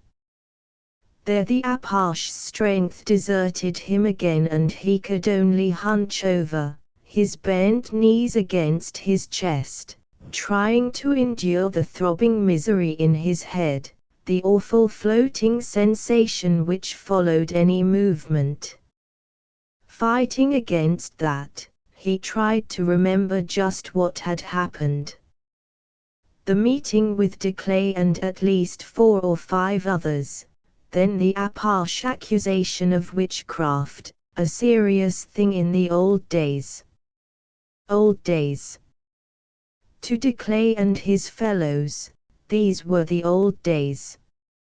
And the threat that Declay or some other had shouted at him, "Do any ilka the," meant literally, "It won't dawn for you, death." Stones. The last thing Travis remembered were the stones. Slowly his hands went out to explore his body. There was more than one bruised area on his shoulders and ribs, even on his thighs. He must still have been a target after he had fallen under the stone which had knocked him unconscious. Stoned, outlawed. But why? Surely Declay's hostility could not have swept Buck, Jill Lee, Zoe, even Nolan, into agreeing to that. Now he could not think straight. Travis became aware of warmth, not only of warmth and the soft touch of a furred body by his side, but a comforting communication of mind, a feeling he had no words to describe adequately. Nalakaidayu was sitting crowded against him, her nose thrust up to rest on his shoulder. She breathed in soft puffs which stirred the loose locks of his rain-damp hair. And now he flung one arm about her, a gesture which brought a whisper of answering whine. He was past wondering about the actions of the coyotes, only supremely thankful for Nalakaidayu's present companionship. And a moment later when her mate squeezed under the low loop of a branch and joined them in this natural wiki-up, Travis held out his other hand, drew it lovingly across Naginalta's wet hide. "Now what?" he asked aloud. Decay could only have taken such a drastic action with the majority of the clan solidly behind him. It could well be that this reactionary was the new chief, this act of Travis' expulsion merely adding to Decay's growing prestige. The shivering which had begun when Travis recovered consciousness, still shook him at intervals. Back on Terra, like all the others in the team, he had had every inoculation known to the space physicians, including several experimental ones. But the cold virus could still practically immobilize a man, and this was no time to give body room to chills and fever. Catching his breath as his movements touched to life the pain in one bruise after another, Travis peeled off his soaked clothing, rubbed his body dry with handfuls of last year's leaves culled from the thick carpet under him, knowing there was nothing he could do until the whirling in his head disappeared. So he burrowed into the leaves until only his head was uncovered, and tried to sleep, the coyotes curling up one on either side of his nest. He dreamed but later could not remember any incident from those dreams, save a certain frustration and fear. When he awoke, again to the sound of steady rain, it was dark. He reached out, both coyotes were gone. His head was clearer and suddenly he knew what must be done.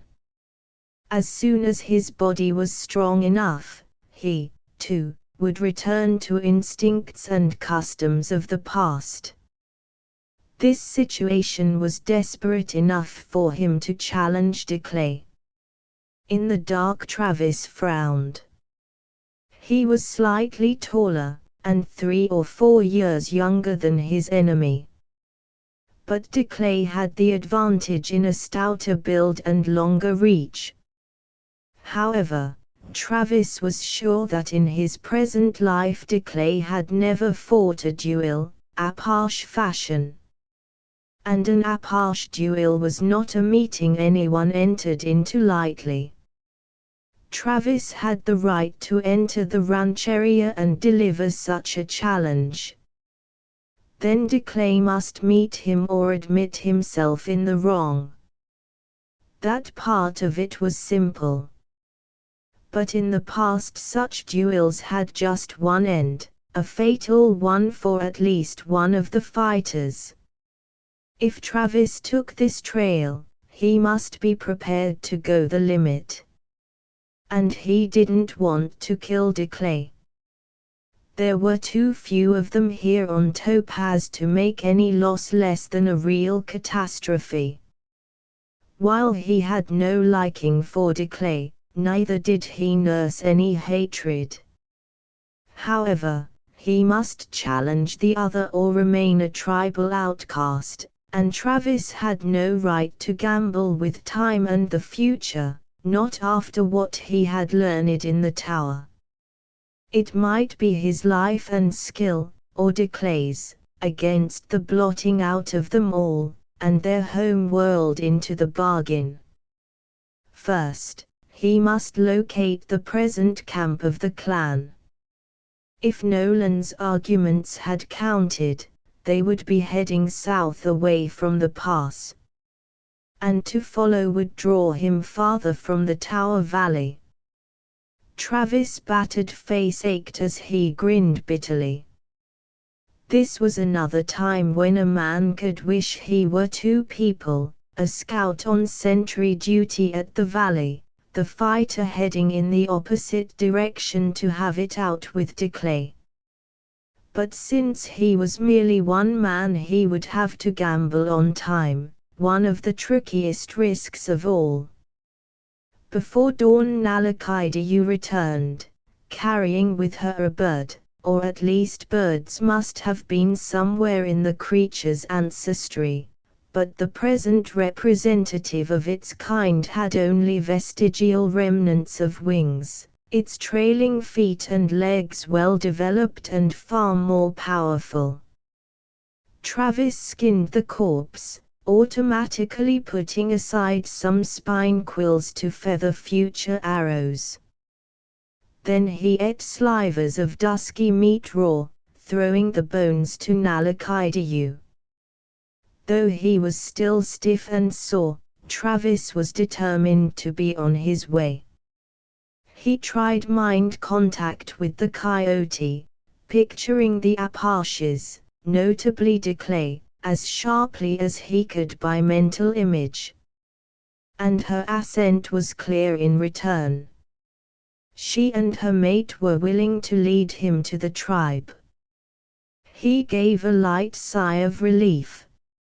As he slogged on through the depressing drizzle, the Apache wondered again why the coyotes had left him before and waited in the Tower Valley. What link was there between the animals of terror and the remains of the long-ago Empire of the Stars? For he was certain it was not by chance that Nalakaidayu and Naginalta had lingered in that misty place. He longed to communicate with them directly, to ask questions and be answered. Without their aid, Travis would never have been able to track the clan. The drizzle alternated with slashing bursts of rain, torrential enough to drive the trackers to the nearest cover. Overhead the sky was either dull bronze or night black. Even the coyotes paced nose to ground, often making wide casts for the trail while Travis waited.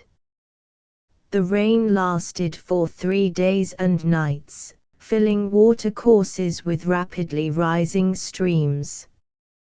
Travis could only hope that the others were having the same difficulty traveling that he was, perhaps the more so since they were burdened with packs.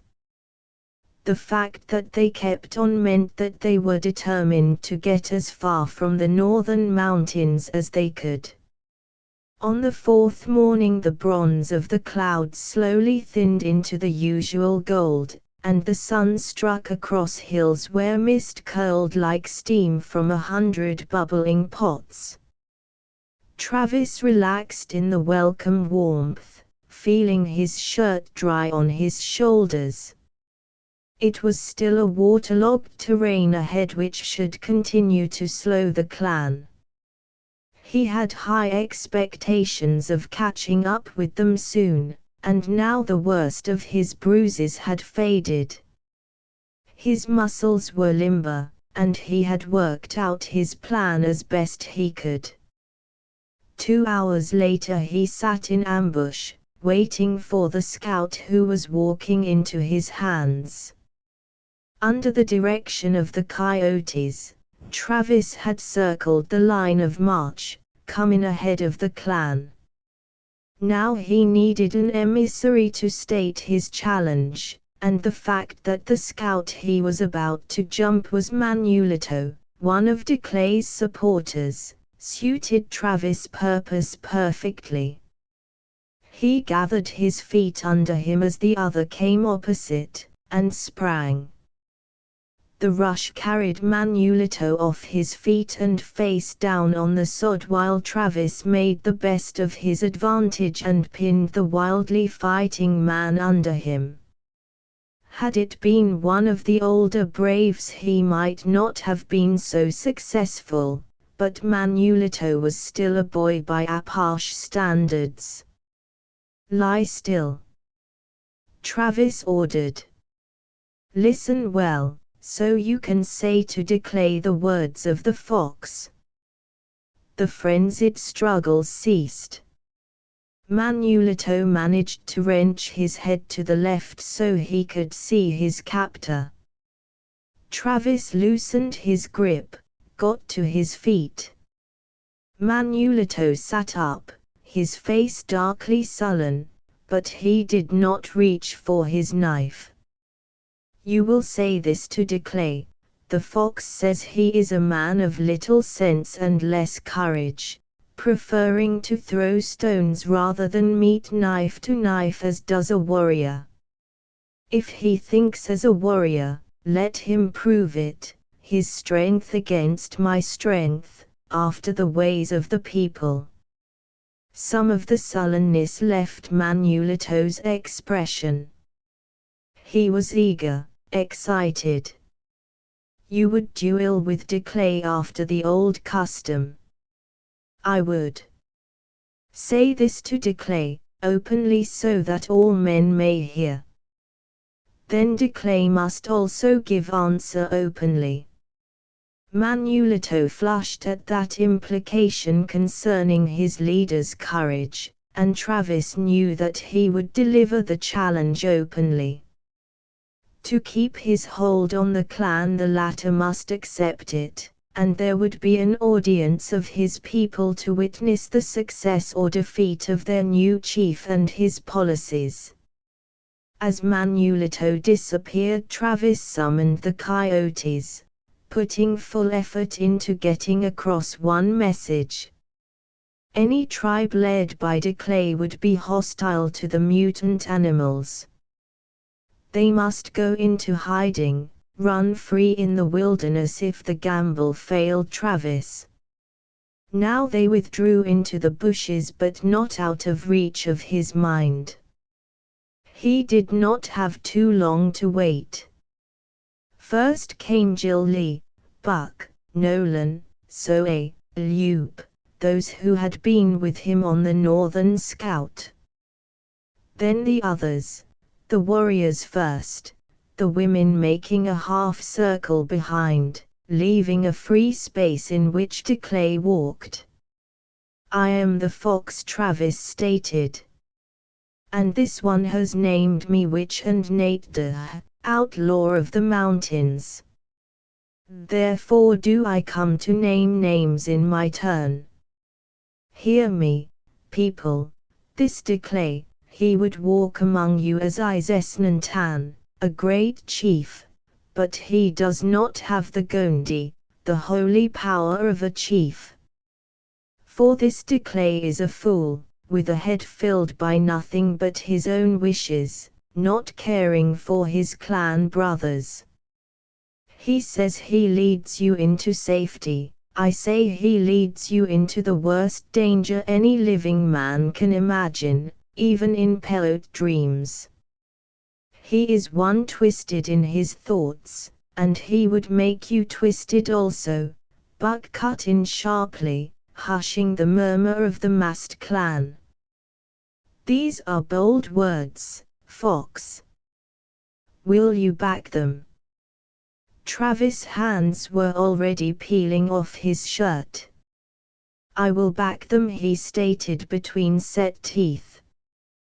He had known since his awakening after the stoning that this next move was the only one left for him to make. But now that the testing of his action came, he could not be certain of the outcome, of anything save that the final decision of this battle might affect more than the fate of two men. He stripped, noting that Declay was doing the same. Having stepped into the center of the glade, Nolan was using the point of his knife to score a deep-ridged circle there. Naked except for his moccasins, with only his knife in his hand, Travis took the 2 strides which put him in the circle facing Declay. He surveyed his opponent's finely muscled body, realizing that his earlier estimate of Declay's probable advantages were close to the mark. In sheer strength the other outmatched him. Whether Declay was skillful with his knife was another question, one which Travis would soon be able to answer. They circled, eyes intent upon each move, striving to weigh and measure each other's strengths and weaknesses.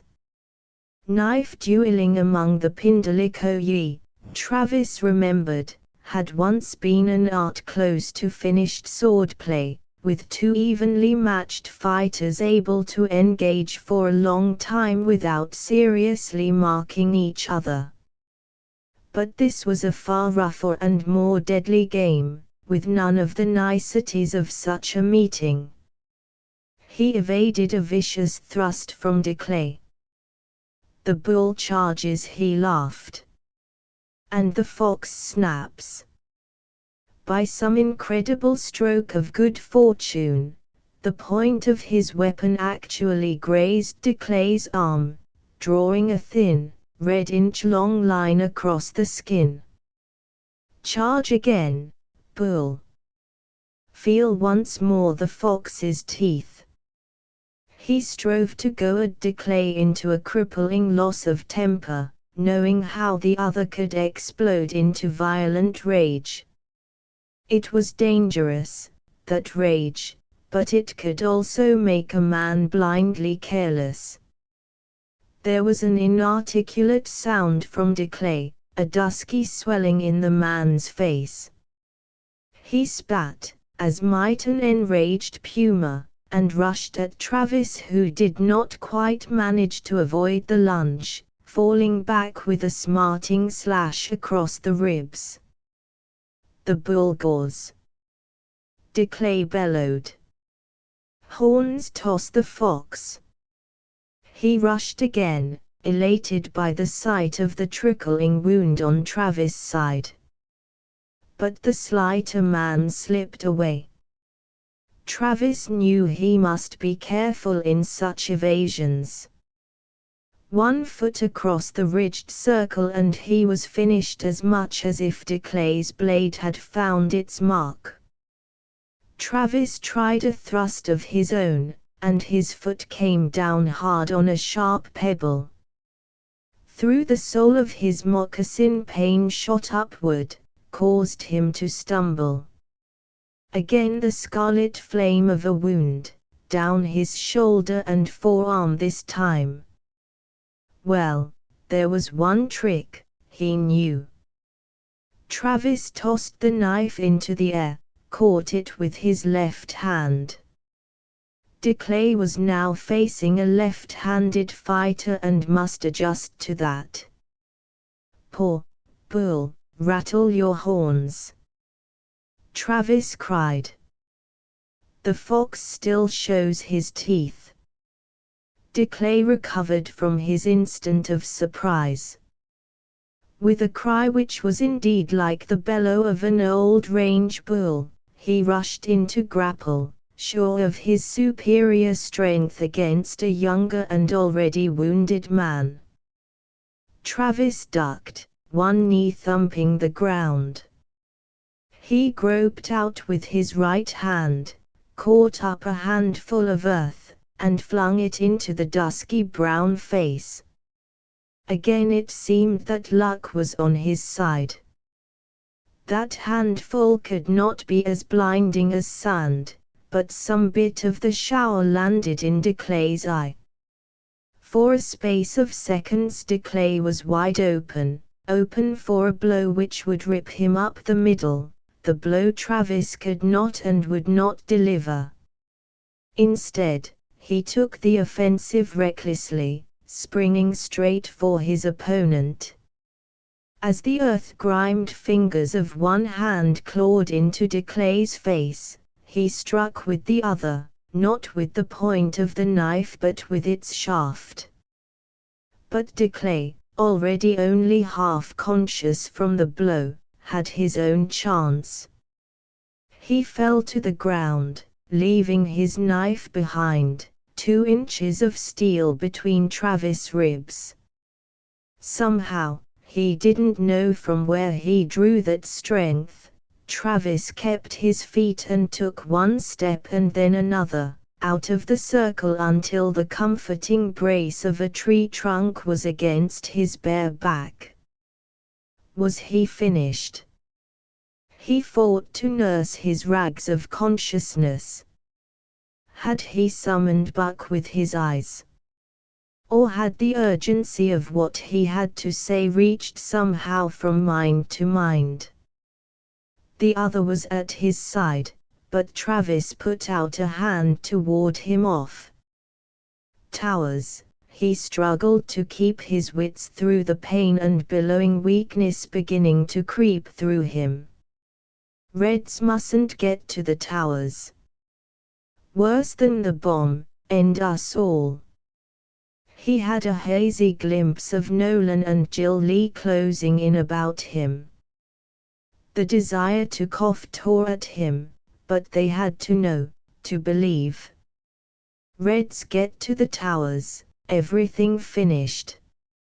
Not only here, maybe back home too. Did he read comprehension on Buck's face?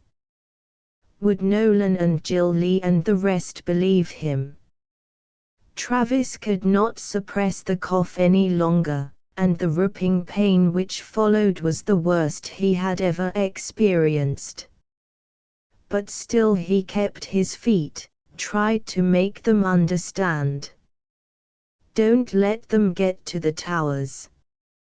Find that storehouse. Travis stood away from the tree, reached out to Buck his earth and blood-stained hand. I swear, truth, this must be done. He was going down, and he had a queer thought that once he reached the ground everything would end, not only for him but also for his mission. Trying to see the faces of the men about him was like attempting to identify the people in a dream. Towers. He had meant to shout it, but he could not even hear for himself that last word as he fell. 14 Travis' back was braced against blanketed packs as he steadied a piece of light yellow bark against one bent knee, scowling at the lines drawn on it in faint green. We are here then, and the ship there. His thumb was set on one point of the crude map, forefinger on the other. Buck nodded. That is so. So Eskilter, Kawakal, they watch the trails. There is the pass, 2 other ways men can come on foot. But who can watch the air? The Tartars say the Reds dare not bring the copter into the mountains. After they first landed they lost a flyer in a tricky air current flow up there. They have only one left and won't risk it. If only they aren't reinforced before we can move.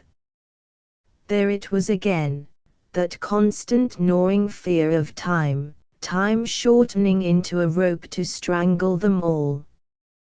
You think that the knowledge of our ship will bring them into the open?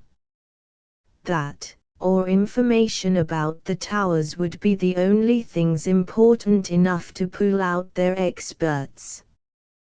They could send a controlled Tartar party to explore the ship, sure. But that wouldn't give them the technical reports they need. No, I think if they knew a wrecked Western Confederation ship was here, it would bring them, or enough of them to lessen the odds. We have to catch them in the open. Otherwise, they can hole up forever in that ship fort of theirs. And just how do we let them know our ship is here? Send out another scouting party and let them be trailed back. That's our last resource. Travis continued to frown at the map. Yes, it would be possible to let the Reds sight and trail an Apache party. But there was none in the clan who were expendable. Surely there was some other way of laying the trap with the wrecked ship for bait. Capture one of the Reds, let him escape again, having seen what they wanted him to see. Again a time-wasting business. And how long would they have to wait and what risks would they take to pick up a Red prisoner? If the Tartars were dependable. Buck was thinking aloud. but that if was far too big. They could not trust the Tartars. No matter how much the Mongols wanted to aid in pulling down the Reds, as long as they could be controlled by the caller they were useless. Or were they? Thought of something. Buck must have caught Travis' change of expression. Suppose a Tartar saw our ship and then was picked up by a Red hunting patrol and they got the information out of him. Do you think any outlaw would volunteer to let himself be picked up again? And if he did, wouldn't the Reds also be able to learn that he had been set up for the trap? An escaped prisoner, Travis suggested. Now Buck was plainly considering the possibilities of such a scheme. And Travis' own spirits rose a little. The idea was full of holes, but it could be worked out.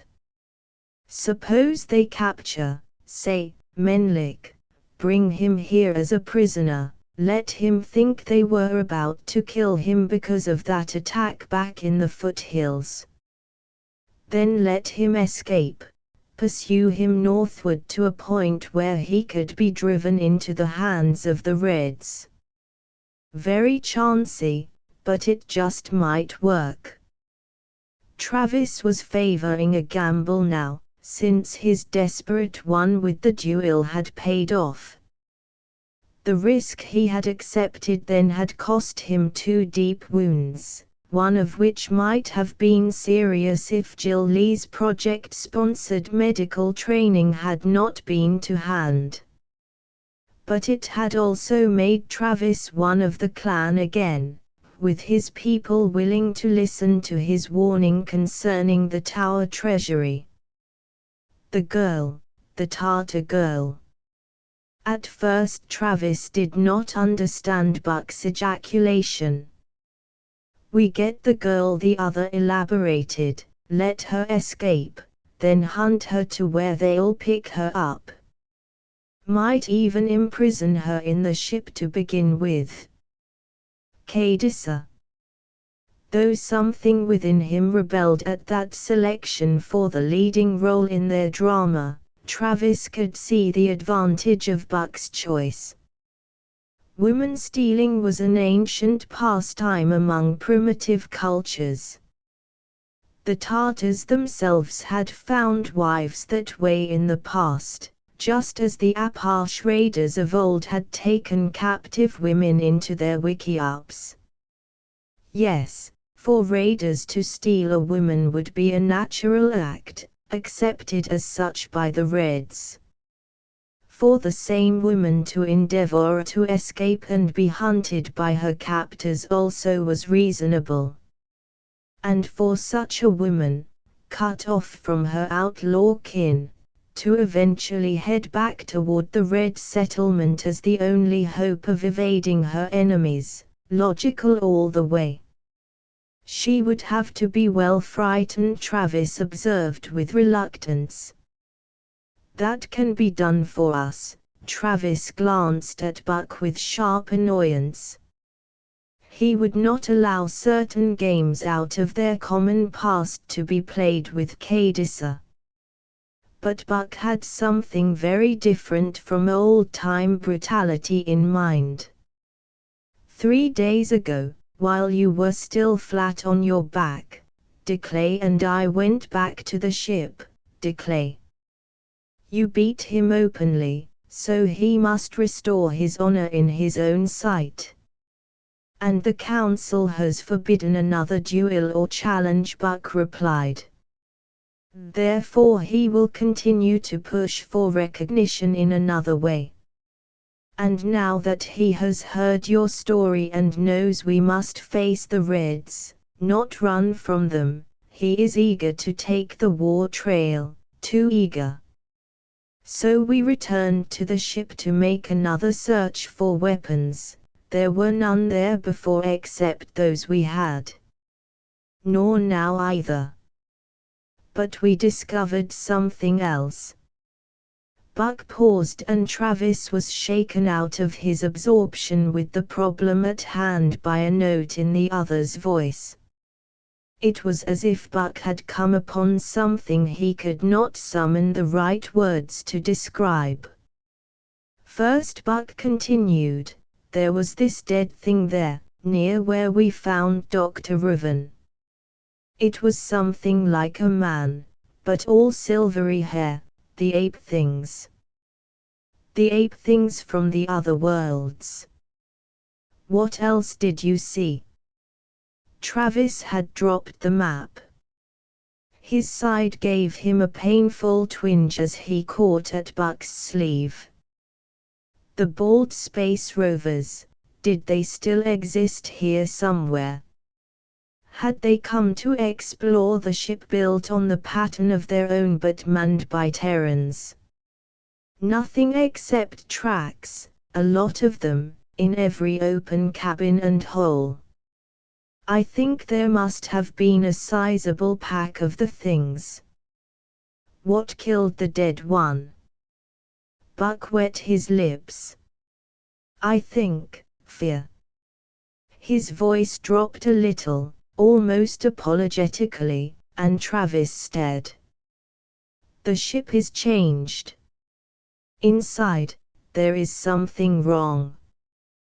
When you walk the corridors your skin crawls, you think there is something behind you. You hear things, see things from the corners of your eyes. When you turn, there's nothing, nothing at all. And the higher you climb into the ship, the worse it is. I tell you, Travis, never have I felt anything like it before." It was a ship of many dead, Travis reminded him. Had the age-old Apache fear of the dead been activated by the Redax into an acute phobia, to strike down such a level-headed man as Buck?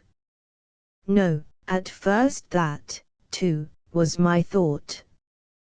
Then I discovered that it was worse not near that chamber where we lay our dead, but higher, in the Redax cabin. I think perhaps the machine is still running, but running in a wrong way, so that it does not awaken old memories of our ancestors now, but brings into being all the fears which have ever haunted us through the dark of the ages. I tell you, Travis, when I came out of that place Declay was leading me by the hand as if I were a child. And he was shivering as a man who will never be warm again. There is an evil there beyond our understanding. I think that this Tartar girl, were she only to stay there a very short time, would be well frightened, so frightened that any trained scientist examining her later would know there was a mystery to be explored. The ape things, could they have tried to run the Redax?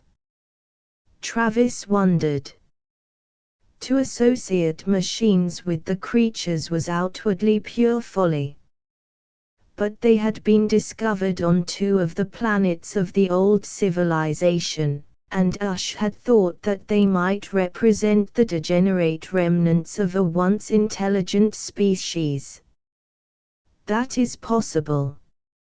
If so, they raised a storm which drove them out and killed one of them. The ship is a haunted place now. But for us to use the girl. Travis had seen the logic in Buck's first suggestion, but now he differed.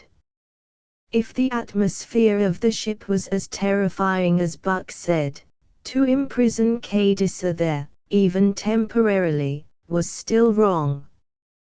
She need not remain long. Suppose we should do this, we shall enter with her and then allow the disturbance we would feel to overcome us. We could run, leave her alone. When she left the ship, we could then take up the chase, shepherding her back to the country she knows. Within the ship we would be with her and could see she did not remain too long. Travis could see a good prospect in that plan. There was one thing he would insist on: if Cadissa was to be in that ship, he himself would be one of the captors. He said as much, and Buck accepted his determination as final. They dispatched a scouting party to infiltrate the territory to the north, to watch and wait their chance of capture. Travis strove to regain his feet, to be ready to move when the moment came. 5 days later he was able to reach the ridge beyond which lay the wrecked ship. With him were Jill Lee, Loop, and Manulito. They satisfied themselves that the globe had had no visitors since Buck and Declay. There was no sign that the ape things had returned. From here, Travis said, the ship doesn't look too bad, almost as if it might be able to take off again. It might lift. Jill Lee gestured to the mountaintop behind the curve of the globe, about that far. The tubes on this side are intact. What would happen were the Reds to get inside and try to fly again? Manulito wondered aloud. Travis was struck by a sudden idea, one perhaps just as wild as the other inspirations he had had since landing on Topaz, but one to be studied and explored, not dismissed without consideration. Suppose enough power remained to lift the ship partially and then blow it up. With the Red technicians on board at the time. But he was no engineer, he had no idea whether any part of the globe might or might not work again. They are not fools, a close look would tell them it is a wreck, Jill Lee countered. Travis walked on. Not too far ahead a yellow-brown shape moved out of the brush, stood stiff-legged in his path, facing the ship and growling in a harsh rumble of sound. Whatever moved or operated in that wreck was picked up by the acute sense of the coyote, even at this distance. On. Travis edged around the snarling animal. With one halting step and then another, it followed him. There was a sharp warning yelp from the brush, and a second coyote head appeared. Niginalta followed Travis, but Nalakidayu refused to approach the grounded globe. Travis surveyed the ship closely, trying to remember the layout of its interior.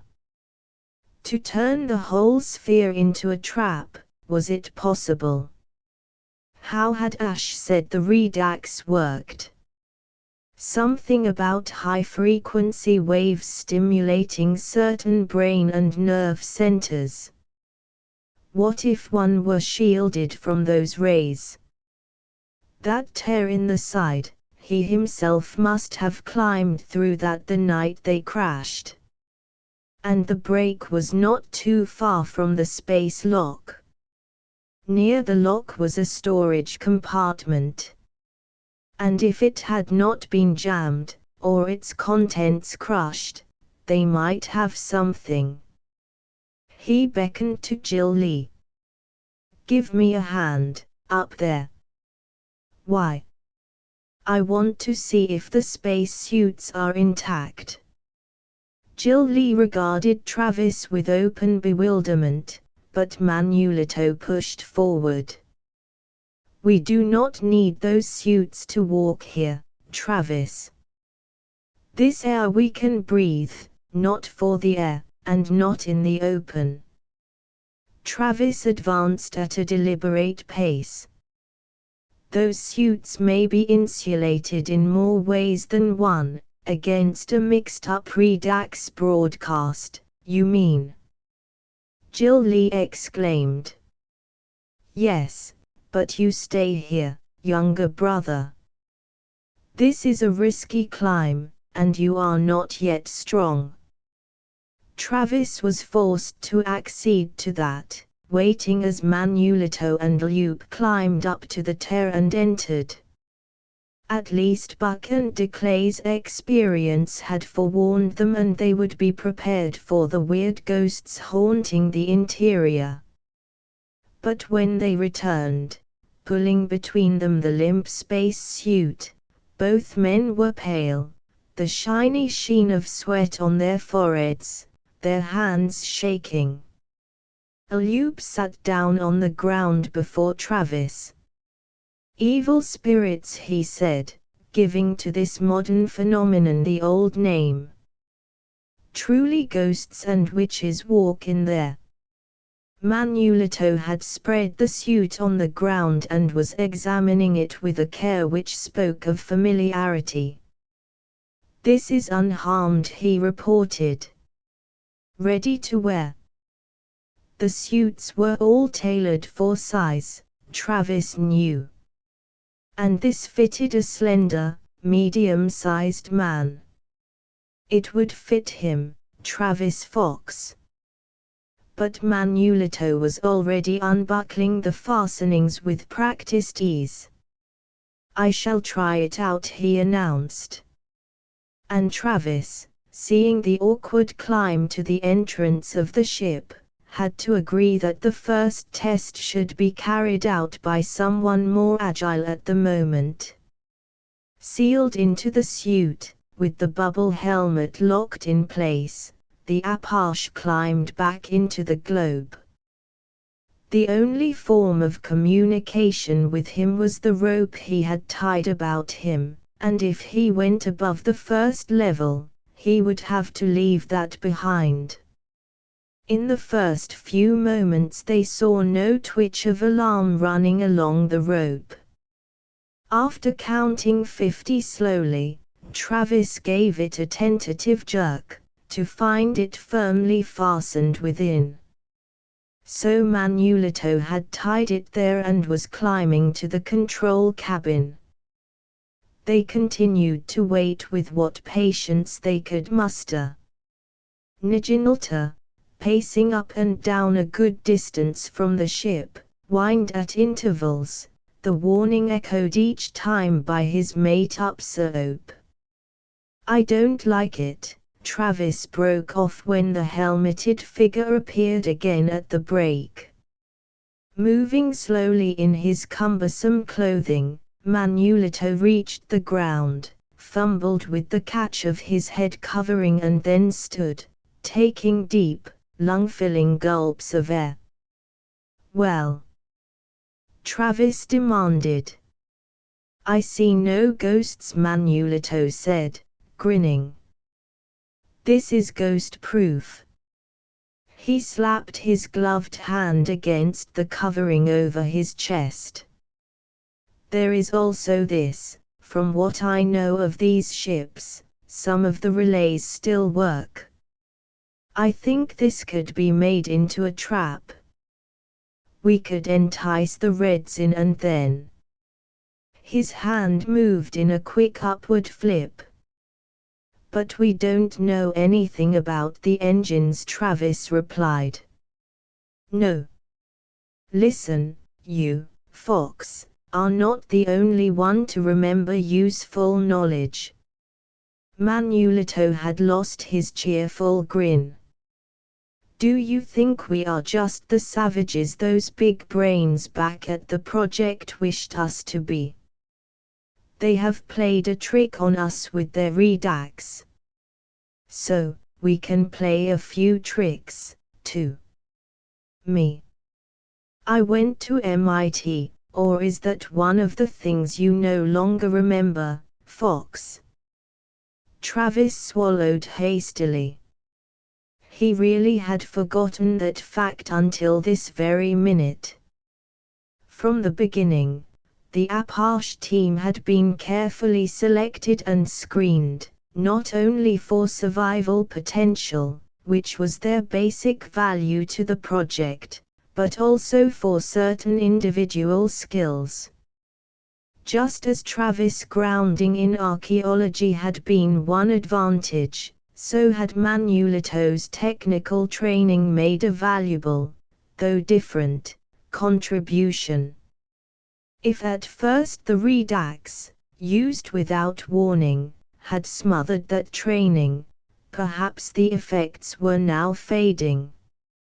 "You can do something, then?" he asked eagerly. "I can try. There is a chance to booby-trap the control cabin at least.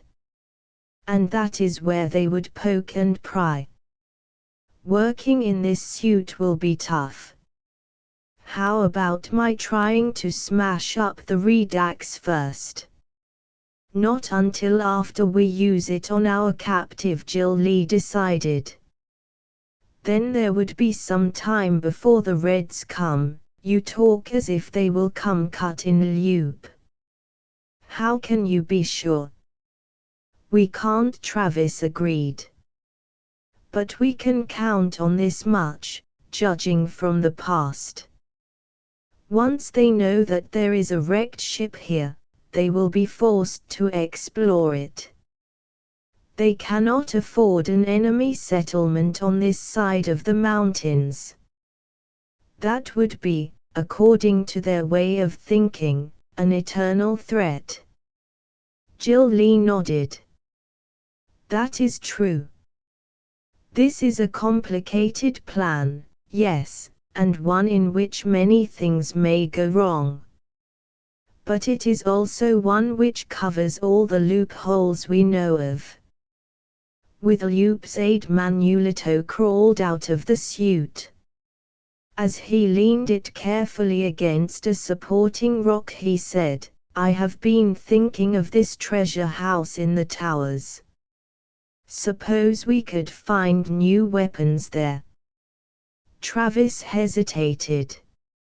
He still shrank from the thought of opening the secret places behind those glowing walls, to lose a new peril. If we took weapons from there and lost the fight? He advanced his first objection and was glad to see the expression of comprehension on Jill Lee's face.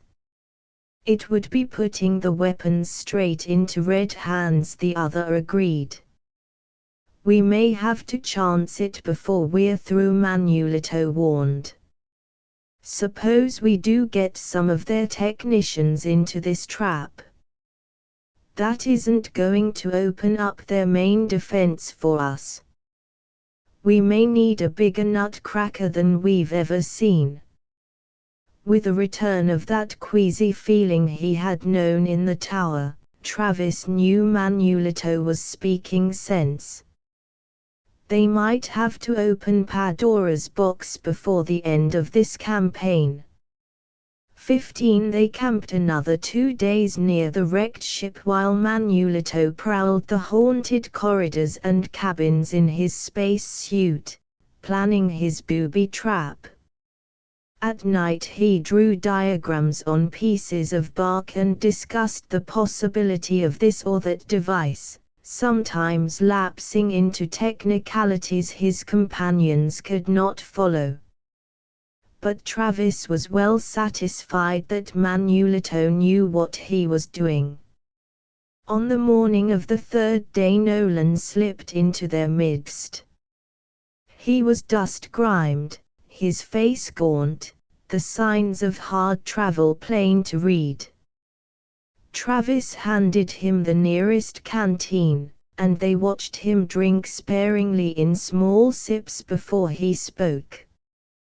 "They come, with the girl you had trouble?" asked Jill Lee.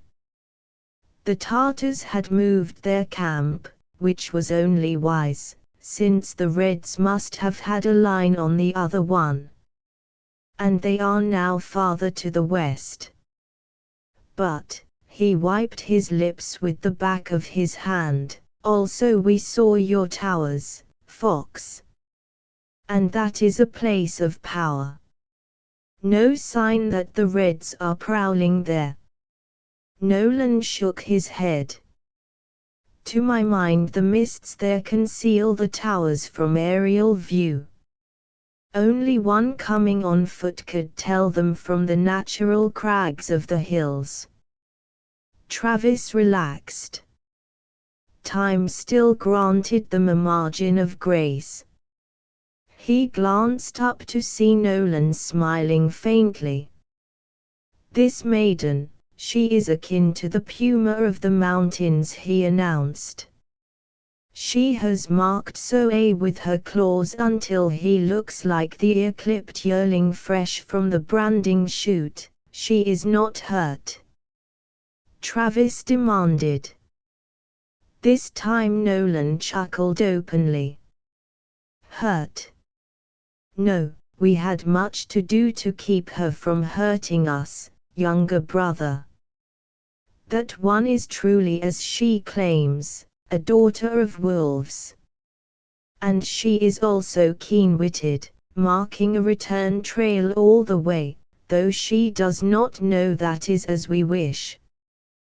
Did we not pick the easiest way back for just that reason? Yes, she plans to escape."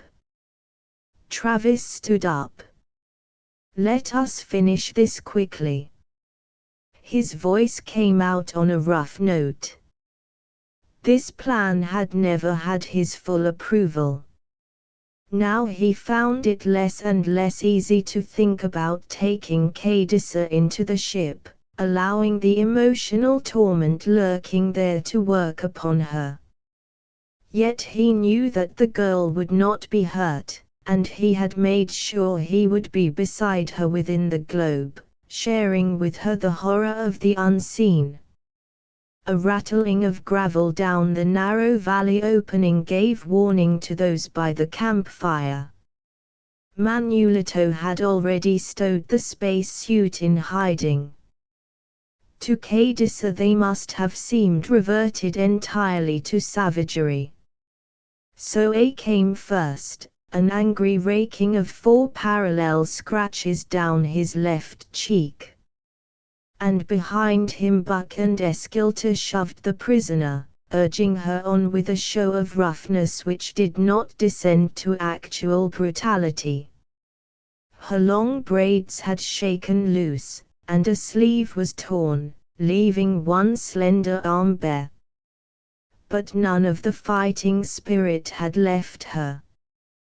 They thrust her out into the circle of waiting men and she planted her feet firmly apart, glaring at them all indiscriminately until she sighted Travis. Then her anger became hotter and more deadly. "Pig! Rooter in the dirt! Diseased camel!" she shouted at him in English and then reverted to her own tongue, her voice riding up and down the scale. Her hands were tied behind her back, but there were no bonds on her tongue. "This is one who can speak thunders, and shoot lightnings from her mouth," Buck commented in Apache. "Put her well away from the wood, lest she set it aflame." Zoe held his hands over his ears. "She can deafen a man when she cannot set her mark on him otherwise. Let us speedily get rid of her." Yet for all their jeering comments, their eyes held respect. Often in the past a defiant captive who stood up boldly to his captors had received more consideration than usual from Apache warriors. Courage was a quality they prized. A Pindalikoyi such as Tom Jeffords, who rode into Koshai's camp and sat in the midst of his sworn enemies for a parley, won the friendship of the very chief he had been fighting. Cadissa had more influence with her captors than she could dream of holding. Now it was time for Travis to play his part. He caught the girl's shoulder and pushed her before him toward the wreck. Some of the spirit seemed to have left her thin, tense body, and she went without any more fight. Only when they came into full view of the ship did she falter. Travis heard her breathe a gasp of surprise. As they had planned, 4 of the Apaches, Jill Lee, Zoe, Nolan, and Buck, fanned out toward the heights about the ship. Manolito had already gone to cover, to don the spacesuit and prepare for any accident.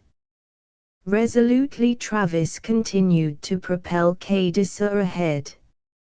At the moment he did not know which was worse, to enter the ship expecting the fear to strike, or to meet it unprepared. He was ready to refuse to enter, not to allow the girl, sullenly plodding on under his compulsion, to face that unseen but potent danger. Only the memory of the towers and the threat of the Reds finding and exploiting the treasure there kept him going. Esquilta went first, climbing to the tear. Travis cut the ropes binding Cadisa's wrists and gave her a slight slap between the shoulders. "Climb, woman." His anxiety made that a harsh order and she climbed. Esquilta was inside now, heading for the cabin which might reasonably be selected as a prison.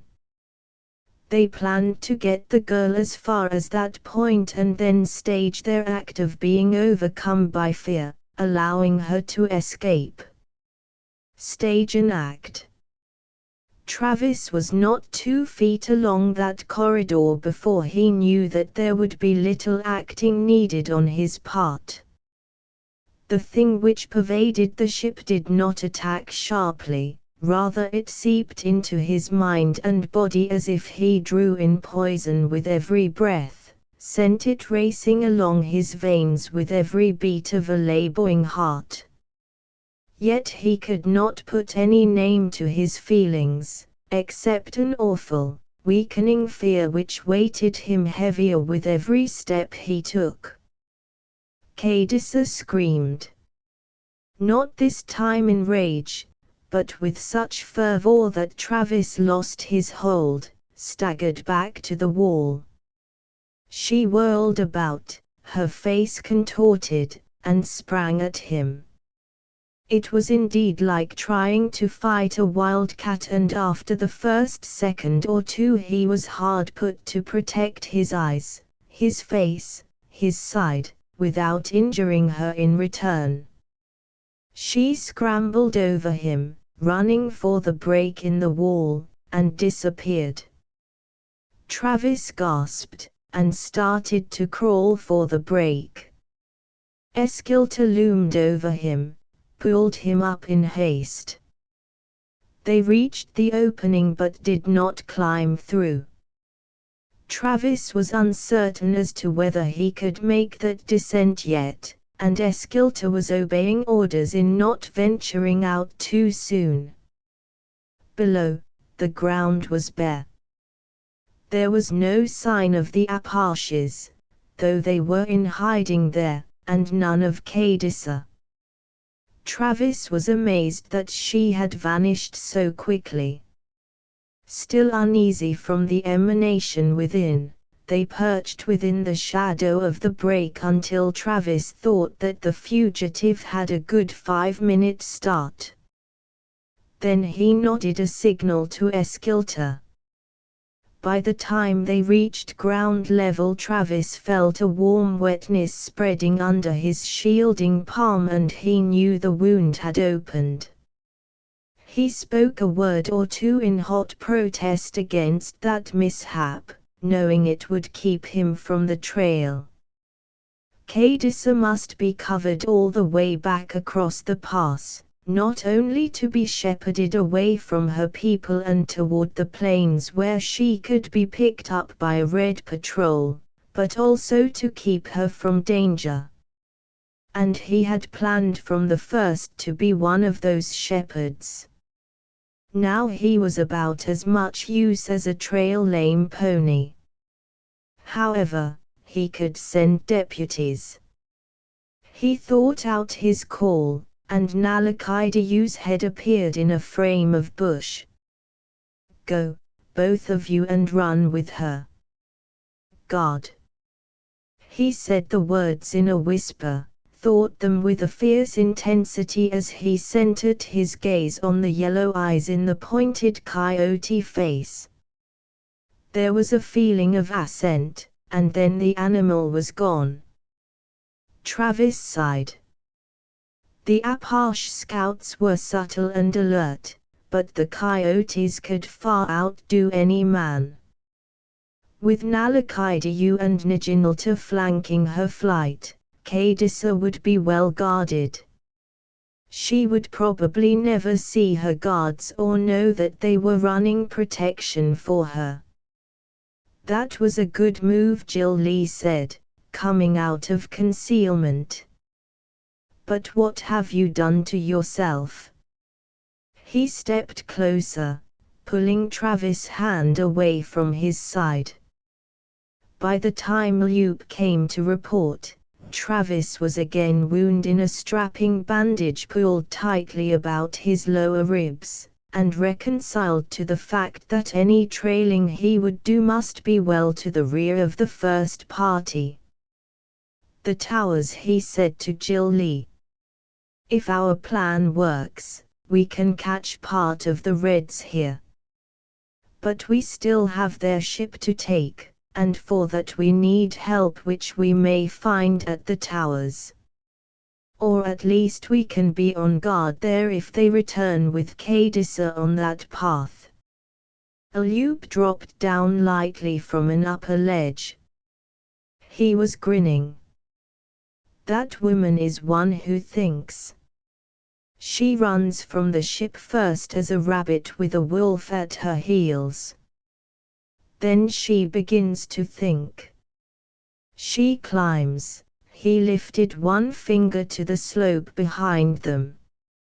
"She goes behind a rock to watch under cover. When Fox comes from the ship with Eskilta, again she climbs.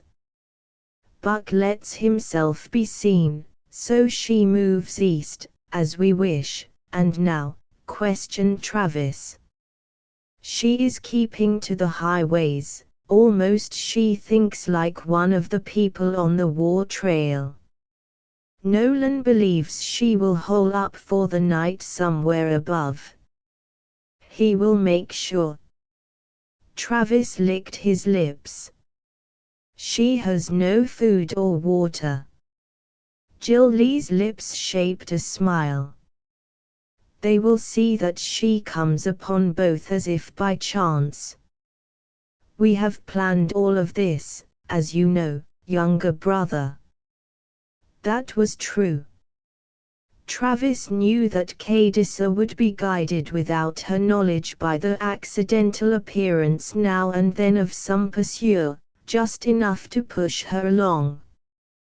"Then, too, she is now armed," Jill Lee added. "How?" demanded Travis. "Look to your own belt, younger brother. Where is your knife?" Startled, Travis glanced down. His sheath was empty, and he had not needed that blade since he had drawn it to cut meat at the morning meal. Luke laughed. "She had steel in her hand when she came out of that ghost ship. Took it from me while we struggled." Travis was openly surprised. He had considered the frenzy displayed by the Tartar girl as an outburst of almost mindless terror. Yet Kadisa had had wit enough to take his knife. Could this be another case where one race was less affected by a mind machine than the other? Just as the Apaches had not been governed by the Red Caller, so the Tartars might not be as sensitive to the Redux. "She is a strong one, that woman, one worth many ponies." Eskilta reverted to the old measure of a wife's value. That is true. Travis agreed emphatically and then was annoyed at the broadening of Jill Lee's smile. Abruptly he changed the subject. Manulato is setting the booby trap in the ship. That is well.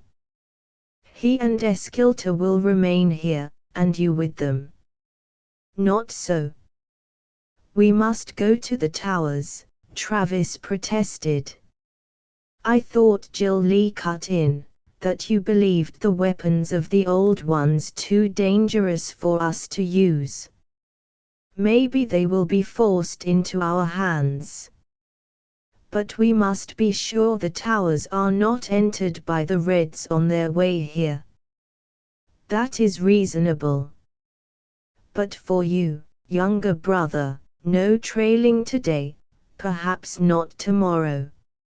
If that wound opens again, you might have much bad trouble. Travis was forced to accept that, in spite of his worry and impatience. And the next day when he did move on, he had only the report that Cadissa had sheltered beside a pool for the night and was doggedly moving back across the mountains. 3 days later Travis, Jill Lee, and Buck came into the Tower Valley. Cadissa was in the northern foothills, twice turned back from the west and the freedom of the outlaws by the Apache scouts. And only half an hour before, so A had reported by mirror what should have been welcome news, the red helicopter was cruising as it had on the day they watched the hunters enter the uplands. There was an excellent chance of the fugitives being sighted and picked up soon. So A had also spotted a party of 3 Tartars watching the helicopter. But after one wide sweep of the flyer they had taken to their ponies and ridden away at the fastest pace their mounts could manage in this rough territory. On a stretch of smooth earth Buck scratched a trail, and they studied it. The Reds would have to follow this route to seek the wrecked ship, a route covered by Apache sentinels. And following the chain of communication, the result of the trap would be reported to the party at the towers. The waiting was the most difficult. Too many imponderables did not allow for unemotional thinking.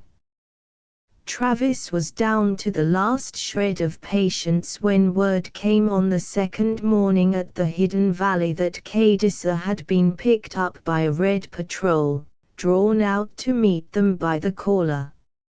Now, the tower weapons. Buck answered the report with an imperative order to Travis. And the other knew he could no longer postpone the inevitable. And only by action could he blot out the haunting mental picture of Cadissa once more drawn into the bondage she so hated. Flanked by Jill Lee and Buck, he climbed back through the tower window and faced the glowing pillar. He crossed the room, put out both hands to the sleek pole, uncertain if the weird transport would work again. He heard the sharp gasp from the others as his body was sucked against the pillar and carried downward through the well. Buck followed him, and Jill Lee came last. Then Travis led the way along the underground corridor to the room with the table and the reader.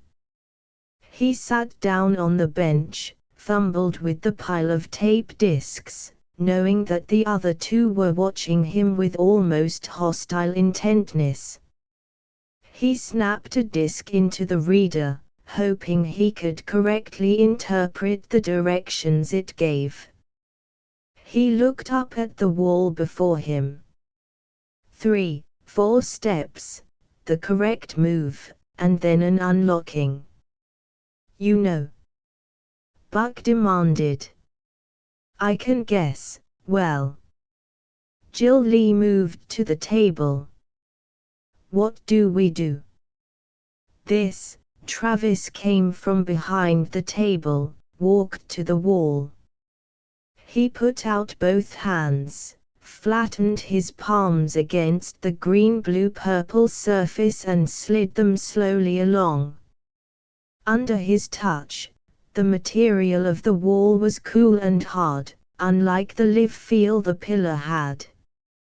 Cool until, one palm, held at arm's length, had found the right spot. He slid the other hand along in the opposite direction until his arms were level with his shoulders. His fingers were able now to press on those points of warmth. Travis tensed and pushed hard with all 10 fingers. 16 at first, as 1 second and then 2 passed and there was no response to the pressure. Travis thought he had mistaken the reading of the tape. Then, directly before his eyes, a dark line cut vertically down the wall. He applied more pressure until his fingers were half numb with effort. The line widened slowly. Finally he faced a slit some 8 feet in height, a little more than 2 in width, and there the opening remained.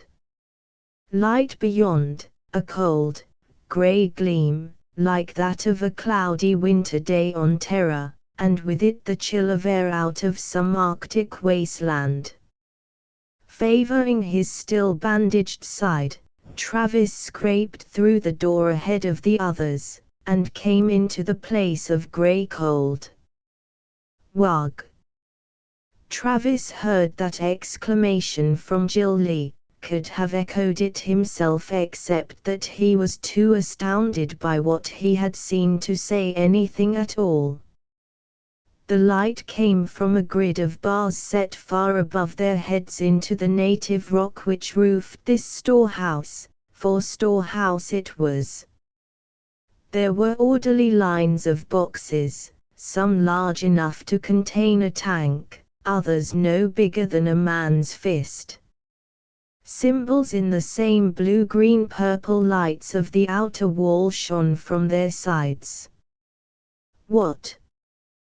Buck began one question and then changed it to another. Where do we begin to look? Toward the far end. Travis started down the center aisle between rows of the massed spoils of another time and world, or worlds. The same tape which had given him the clue to the unlocking of the door, emphasized the importance of something stored at the far end, an object or objects which must be used first. He had wondered about that tape. A sensation of urgency, almost of despair, had come through the gabble of alien words, the quick sequence of diagrams and pictures. The message might have been taped under a threat of some great peril. There was no dust on the rows of boxes or on the floor underfoot. A current of cold, fresh air blew at intervals down the length of the huge chamber. They could not see the next aisle across the barriers of stored goods, but the only noise was a whisper and the faint sounds of their own feet. They came out into an open space backed by the wall, and Travis saw what had been so important. No. His protest was involuntary, but his denial loud enough to echo. 6 of them, tall, narrow cases set upright against the wall, and from their depths, 5 pairs of dark eyes staring back at him in cold measurement. These were the men of the ships, the men Menlik had dreamed of, their bald white heads, their thin bodies with the skin-tight covering of the familiar blue-green-purple. 5 of them were here, alive, watching, waiting. 5 men, and 6 boxes. That small fact broke the spell in which those eyes held Travis. He looked again at the sixth box to his right, expecting to meet another pair of eyes this time. He was disconcerted to face only emptiness. Then, as his gaze traveled downward, he saw what lay on the floor there, a skull, a tangle of bones, tattered material cobwebbed into dusty rags by time. Whatever had preserved 5 of the Starmen intact, had failed the 6th of their company. "They are alive," Jill Lee whispered. "I do not think so," Buck answered. Travis took another step, reached out to touch the transparent front of the nearest coffin case. There was no change in the eyes of the alien who stood within, no indication that if the Apaches could see him, he would be able to return their interest. The 5 stares which had bemused the visitors at first, did not break to follow their movements. But Travis knew. Whether it was some message on the tape which the sight of the sleepers made clear, or whether some residue of the driving purpose which had set them there now reached his mind, was immaterial. He knew the purpose of this room and its contents, why it had been made and the reason its 6 guardians had been left as prisoners, and what they wanted from anyone coming after them. "They sleep," he said softly. "Sleep?" Buck caught him up. "They sleep in something like deep freeze." "Do you mean they can be brought to life again?" Jill Lee cried. "Maybe not now, it must be too long, but they were meant to wait out a period and be restored." "How do you know that?" Buck asked. "I don't know for certain, but I think I understand a little. Something happened a long time ago. Maybe it was a war between whole star systems, bigger and worse than anything we can imagine. I think this planet was an outpost, and when the supply ships didn't come anymore, when they knew they might be cut off for some length of time, they closed down. Stacked their supplies and machines here and then went to sleep to wait for their rescuers." "For rescuers who never came," Jill Lee said softly. "And there is a chance they could be revived even now." Travis shivered. "Not one I would want to take." "No," Buck's tone was somber, "that I agree to, younger brother. These are not men as we know them, and I do not think they would be good Dalen Biotai allies. They had Gondi in plenty, these star men, but it is not the power of the people. No one but a madman or a fool would try to disturb this sleep of theirs." "The truth you speak," Jill Lee agreed. "But where in this?" He turned his shoulder to the sleeping starmen and looked back at the filled chamber. "Do we find anything which will serve us here and now?" Again Travis had only the scrappiest information to draw upon. "Spread out," he told them. "Look for the marking of a circle surrounding 4 dots set in a diamond pattern." They went, but Travis lingered for a moment to look once more into the bleak and bitter eyes of the Starmen. How many planet years ago had they sealed themselves into those boxes? 1,000, 10,000. Their empire was long gone, yet here was an outpost still waiting to be revived to carry on its mysterious duties. It was as if in Saxon invaded Britain long ago a Roman garrison had been frozen to await the return of the legions. Buck was right. There was no common ground today between Terran man and these unknowns. They must continue to sleep undisturbed. Yet when Travis also turned away and went back down the aisle, he was still aware of a persistent pull on him to return. It was as though those eyes had set locking cords to will him back to release the sleepers. He was glad to turn a corner, to know that they could no longer watch him plunder their treasury. Here. That was Buck's voice, but it echoed so oddly across the big chamber that Travis had difficulty in deciding what part of the warehouse it was coming from. And Buck had to call several times before Travis and Jill Lee joined him. There was the circle diamond symbol shining on the side of a case.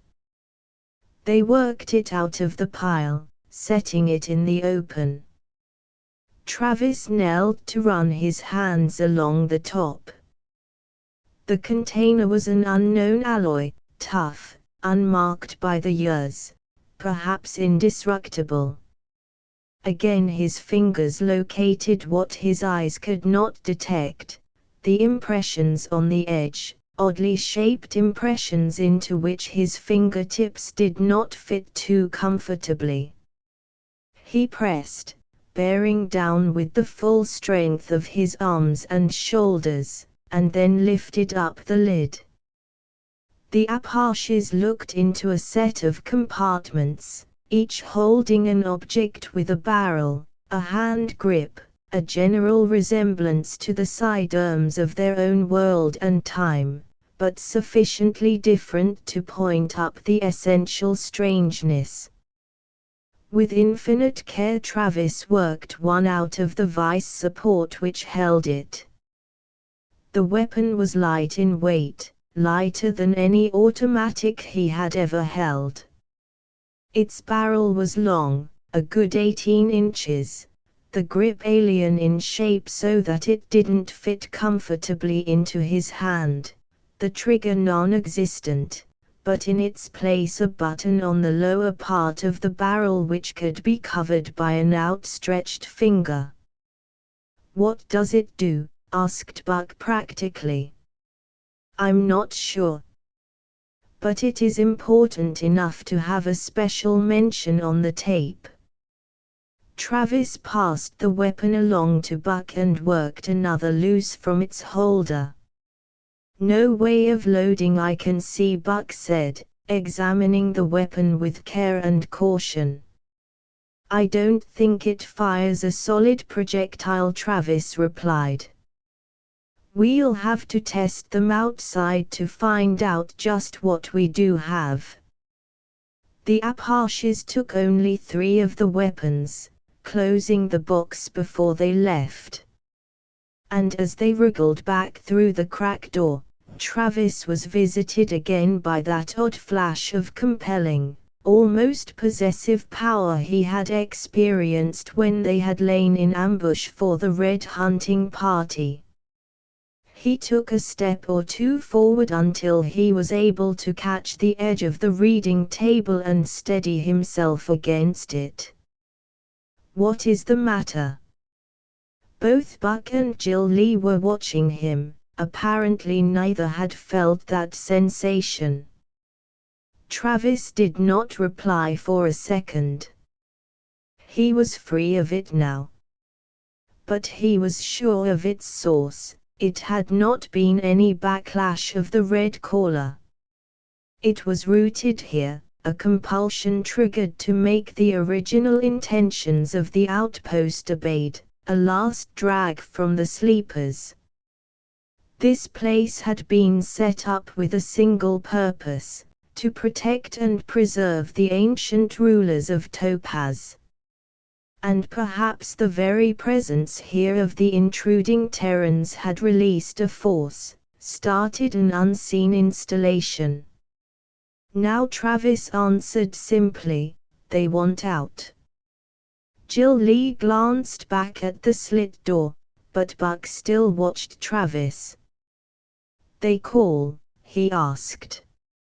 In a way Travis admitted. But the compulsion had already ebbed, he was free. "It is gone now."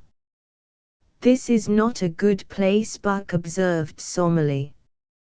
"We touch that which should not be held by men of our earth." He held out the weapon.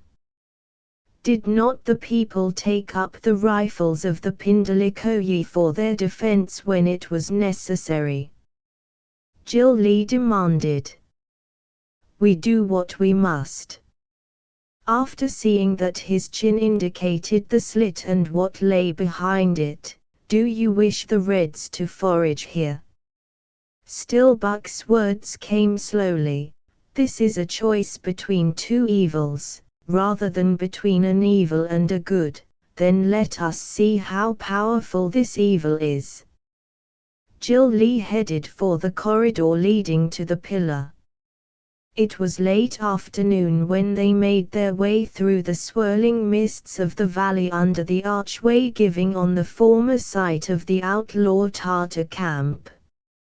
Travis sighted the long barrel of the weapon at a small bush backed by a boulder, and he pressed the firing button. There was no way of knowing whether the weapon was loaded except to try it. The result of his action was quick and terrifying. There was no sound, no sign of any projectile, ray gas, or whatever might have issued in answer to his finger movement. But the bush was no more. A black smear made a ragged outline of the extinguished branches and leaves on the rock which had stood behind. The earth might still enclose roots under a thin coating of ash, but the bush was gone. The breath of Nanezyani, powerful beyond belief. Buck broke their horrified silence first. "In truth evil is here." Jill Lee raised his gun, if gun it could be called, aimed at the rock with the bush silhouette plain to see and fired. This time they were able to witness disintegration in progress, the crumble of the stone as if its substance was no more than sand lapped by river water. A pile of blackened rubble remained, nothing more. To use this on a living thing? Buck protested, horror basing the doubt in his voice. "We do not use it against living things," Travis promised, "but against the ship of the Reds, to cut that to pieces. This will open the shell of the turtle and let us at its meat." Jill Lee nodded. "Those are true words. But now I agree with your fears of this place, Travis.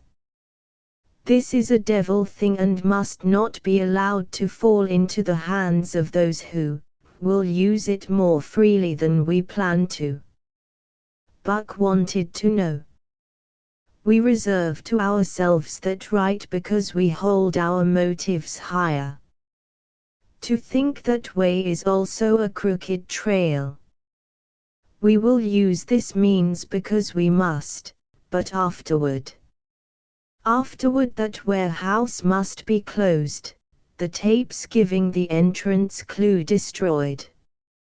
One part of Travis fought that decision, right though he knew it to be. The towers were the menace he had believed. And what was more discouraging than the risk they now ran, was the belief that the treasure was a poison which could not be destroyed but which might spread from Topaz to Terra. Suppose the Western Conference had discovered that storehouse and explored its riches, would they have been any less eager to exploit them? As Buck had pointed out, one's own ideals could well supply reasons for violence. In the past, terror had been racked by wars of religion, one fanatically held opinion opposed to another. There was no righteousness in such struggles, only fatal ends. The Reds had no right to this new knowledge, but neither did they. It must be locked against the meddling of fools and zealots. Taboo. Buck spoke that word with an emphasis they could appreciate. Knowledge must be set behind the invisible barriers of taboo, and that could work. These three, no more, we found no other weapons. Jill Lee added a warning suggestion. No others, Buck agreed, and Travis echoed, adding, we found tombs of the space people, and these were left with them. Because of our great need we borrowed them, but they must be returned to the dead or trouble will follow. And they may only be used against the fortress of the Reds by us, who first found them and have taken unto ourselves the wrath of disturbed spirits.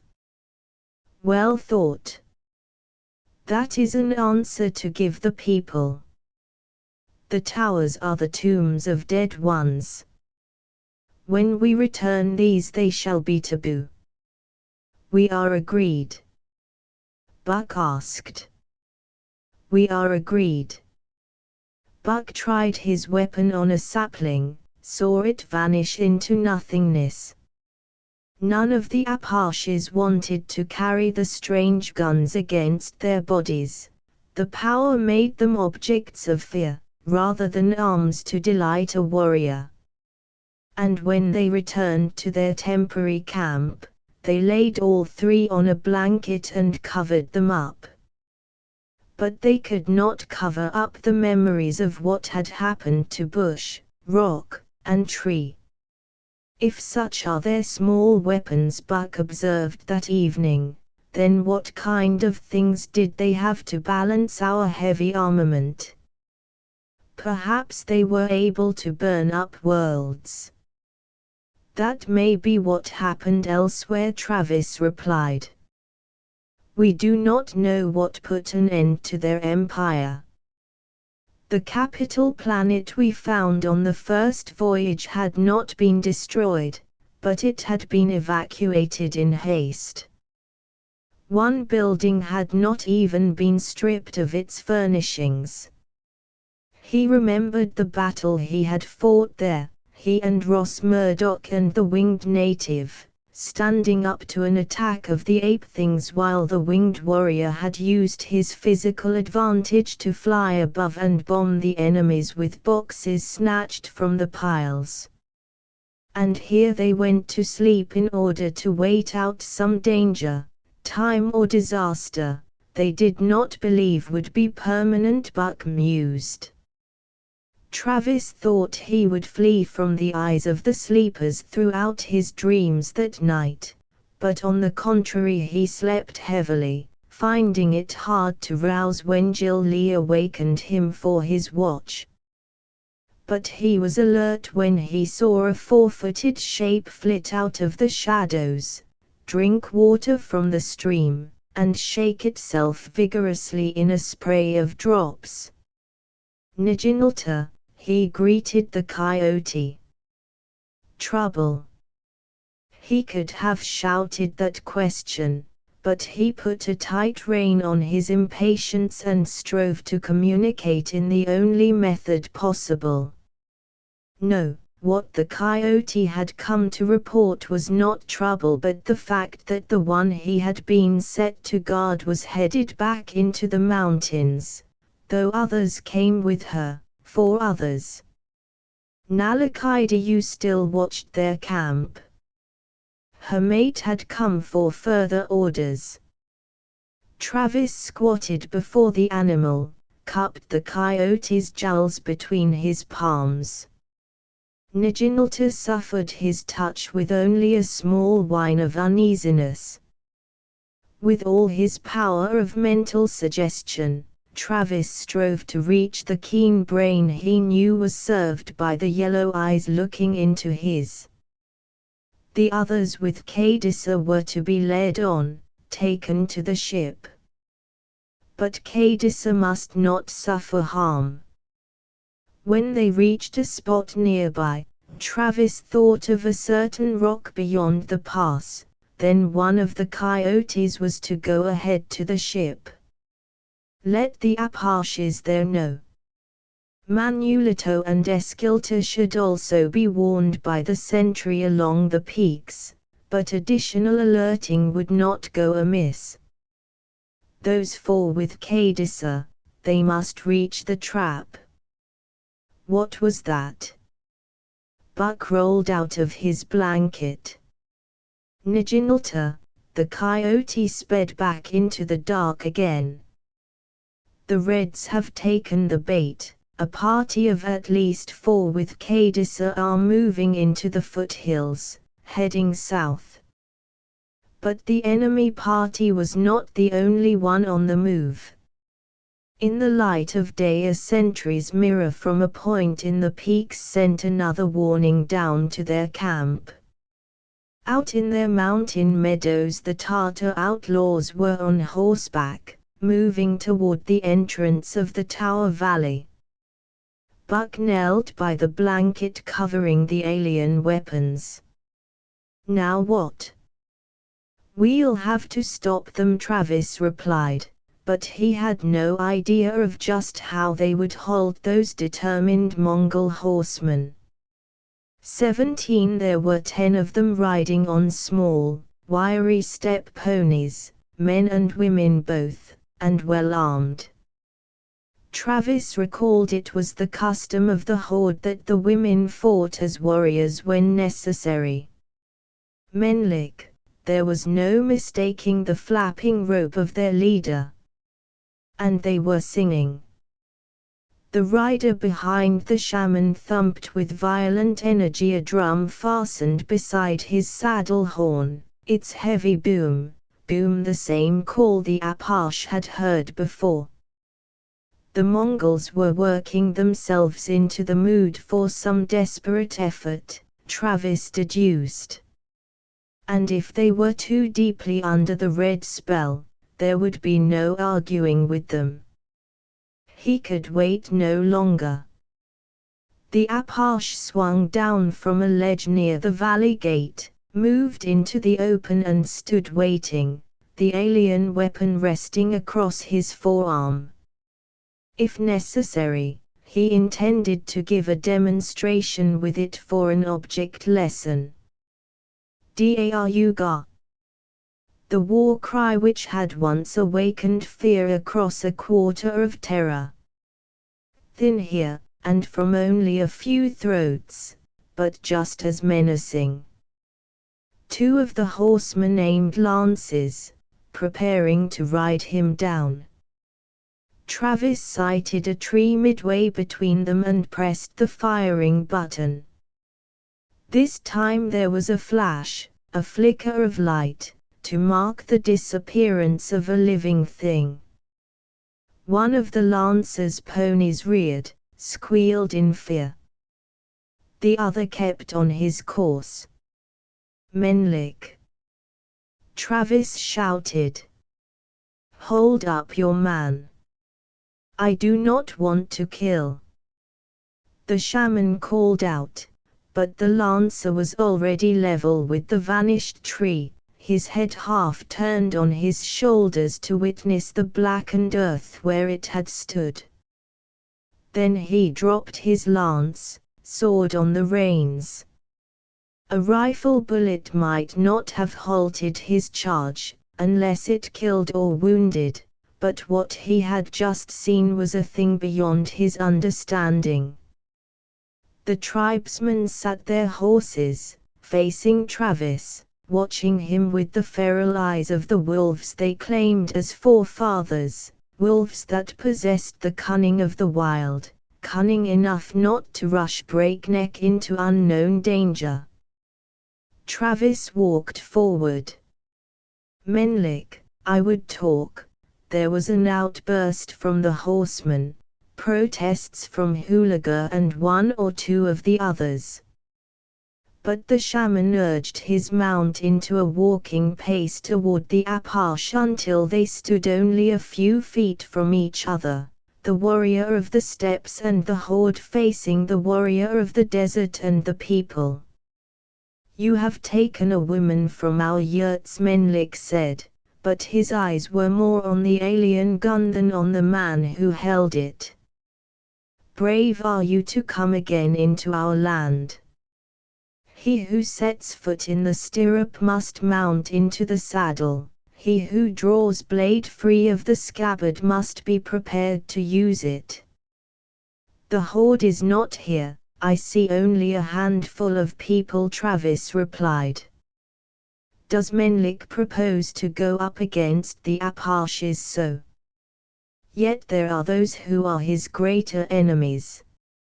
A stealer of women is not such a one as needs a regiment under a general to face him." Suddenly Travis was impatient of the ceremonious talking, there was so little time. "Listen, and listen well, shaman." He spoke curtly now. "I have not your woman. She is already crossing the mountains southward." He pointed with his chin, leading the Reds into a trap.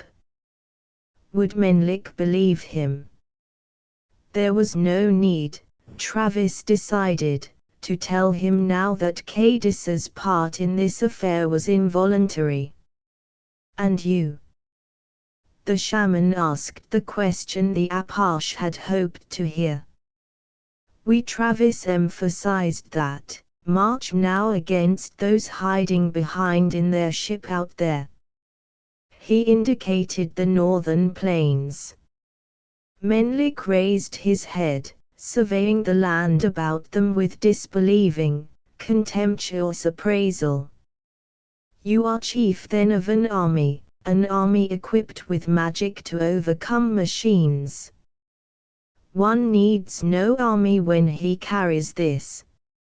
For the second time Travis displayed the power of the weapon he carried, this time cutting into shifting rubble an outcrop of cliff wall. Menlik's expression did not change, though his eyes narrowed. The shaman signaled his small company, and they dismounted. Travis was heartened by this sign that Menlik was willing to talk. The Apache made a similar gesture, and Jill Lee and Buck, their own weapons well in sight, came out to back him. Travis knew that the Tartar had no way of knowing that the three were alone. He well might have believed an unseen troop of Apaches were nearby and so armed. "You would talk, then talk," Menlik ordered. This time Travis outlined events with an absence of word embroidery. "Cadisa leads the Reds into a trap we have set beyond the peaks, 4 of them ride with her. How many now remain in the ship near the settlement?" "There are at least 2 in the flyer, perhaps 8 more in the ship. But there is no getting at them in there." "No." Travis laughed softly, shifted the weapon on his arm. "Do you not think that this will crack the shell of that nut so that we can get at the meat?" Menlik's eyes flickered to the left, to the tree which was no longer a tree but a thin deposit of ash on seared ground. "They can control us with the caller as they did before. If we go up against them, then we are once more gathered into their net, before we reach their ship." "That is true for you of the Horde, it does not affect the people," Travis returned. "And suppose we burn out their machines? Then will you not be free to burn up a tree? Lightning from the skies can do that." Can Lightning Buck asked softly, also make rock as sand of the river? Menlik's eyes turned to the second example of the alien weapon's power. Give us proof that this will act against their machines. What proof, shaman? Asked Jill Lee. Shall we burn down a mountain that you may believe? This is now a matter of time. Travis had a sudden inspiration. You say that the copter is out. Suppose we use that as a target. That can sweep the flyer from the sky. Menlik's disbelief was open. Travis wondered if he had gone too far. But they needed to rid themselves of that spying flyer before they dared to move out into the plain. And to use the destruction of the helicopter as an example would be the best proof he could give of the invincibility of the new Apache arms. Under the right conditions, he replied stoutly, yes. And those conditions? Menlik demanded. That it must be brought within range. Say, below the level of a neighboring peak where a man may lie in wait to fire. Silent Apaches faced silent Mongols, and Travis had a chance to taste what might be defeat. But the helicopter must be taken before they advanced toward the ship and the settlement. And, maker of traps, how do you intend to bait this one? Menlik's question was an open challenge. You know these Reds better than we, Travis counterattacked. How would you bait it, son of the Blue Wolf? You say Kadisa is leading the Reds south, we have but your word for that, Menlik replied. Though how it would profit you to lie on such a matter, he shrugged. If you do speak the truth, then the copter will circle about the foothills where they entered. And what would bring the pilot nosing farther in? The Apache asked. Menlik shrugged again. Any manner of things. The Reds have never ventured too far south. They are suspicious of the heights, with good cause. His fingers, near the hilt of his tulwar, twitched. Anything which might suggest that their party is in difficulty would bring them in for a closer look, say a fire, with much smoke. Jill Lee suggested. Menlik spoke over his shoulder to his own party. There was a babble of answer, 2 or 3 of the men raising their voices above those of their companions. If set in the right direction, yes, the shaman conceded. When do you plan to move, Apaches? At once. But they did not have wings, and the cross-country march they had to make was a rough journey on foot. Travis at once stretched into night hours filled with scrambling over rocks, and an early morning of preparations, with always the threat that the helicopter might not return to fly its circling mission over the scene of operations. All they had was Menlik's assurance that while any party of the Red Overlords was away from their well-defended base, the flyer did just that. Might be relaying messages on from a walkie-talkie or something like that, Buck commented. They should reach our ship in 2 days, 3 at the most, if they are pushing, Travis said thoughtfully. It would be a help, if that flyer is a link in any comm unit, to destroy it before its crew picks up and relays any report of what happens back there. Jill Lee grunted. He was surveying the heights above the pocket in which Menlik and 2 of the Mongols were piling brush. There, there, and there. The Apashchin made 3 juts. If the pilot swoops for a quick look, our crossfire will take out his blades. They held a last conference with Menlik and then climbed to the perches Jill Lee had selected. Sentries on lookout reported by mirror flash that Zoe, Declay, Loop, and Nolan were now on the move to join the other 3 Apashes. If and when Manulito's trap closed its jaws on the Reds at the western ship, the news would pass and the Apashes would move out to storm the enemy fort on the prairie. And should they blast any caller the helicopter might carry, Menlik and his riders would accompany them. There it was, just as Menlik had foretold, the wasp from the open country was flying into the hills. Menlik, on his knees, struck flint to steel, sparking the fire they hoped would draw the pilot to a closer investigation.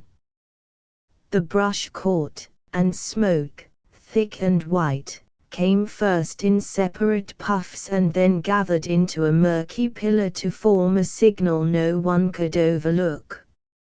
In Travis' hands the grip of the gun was slippery.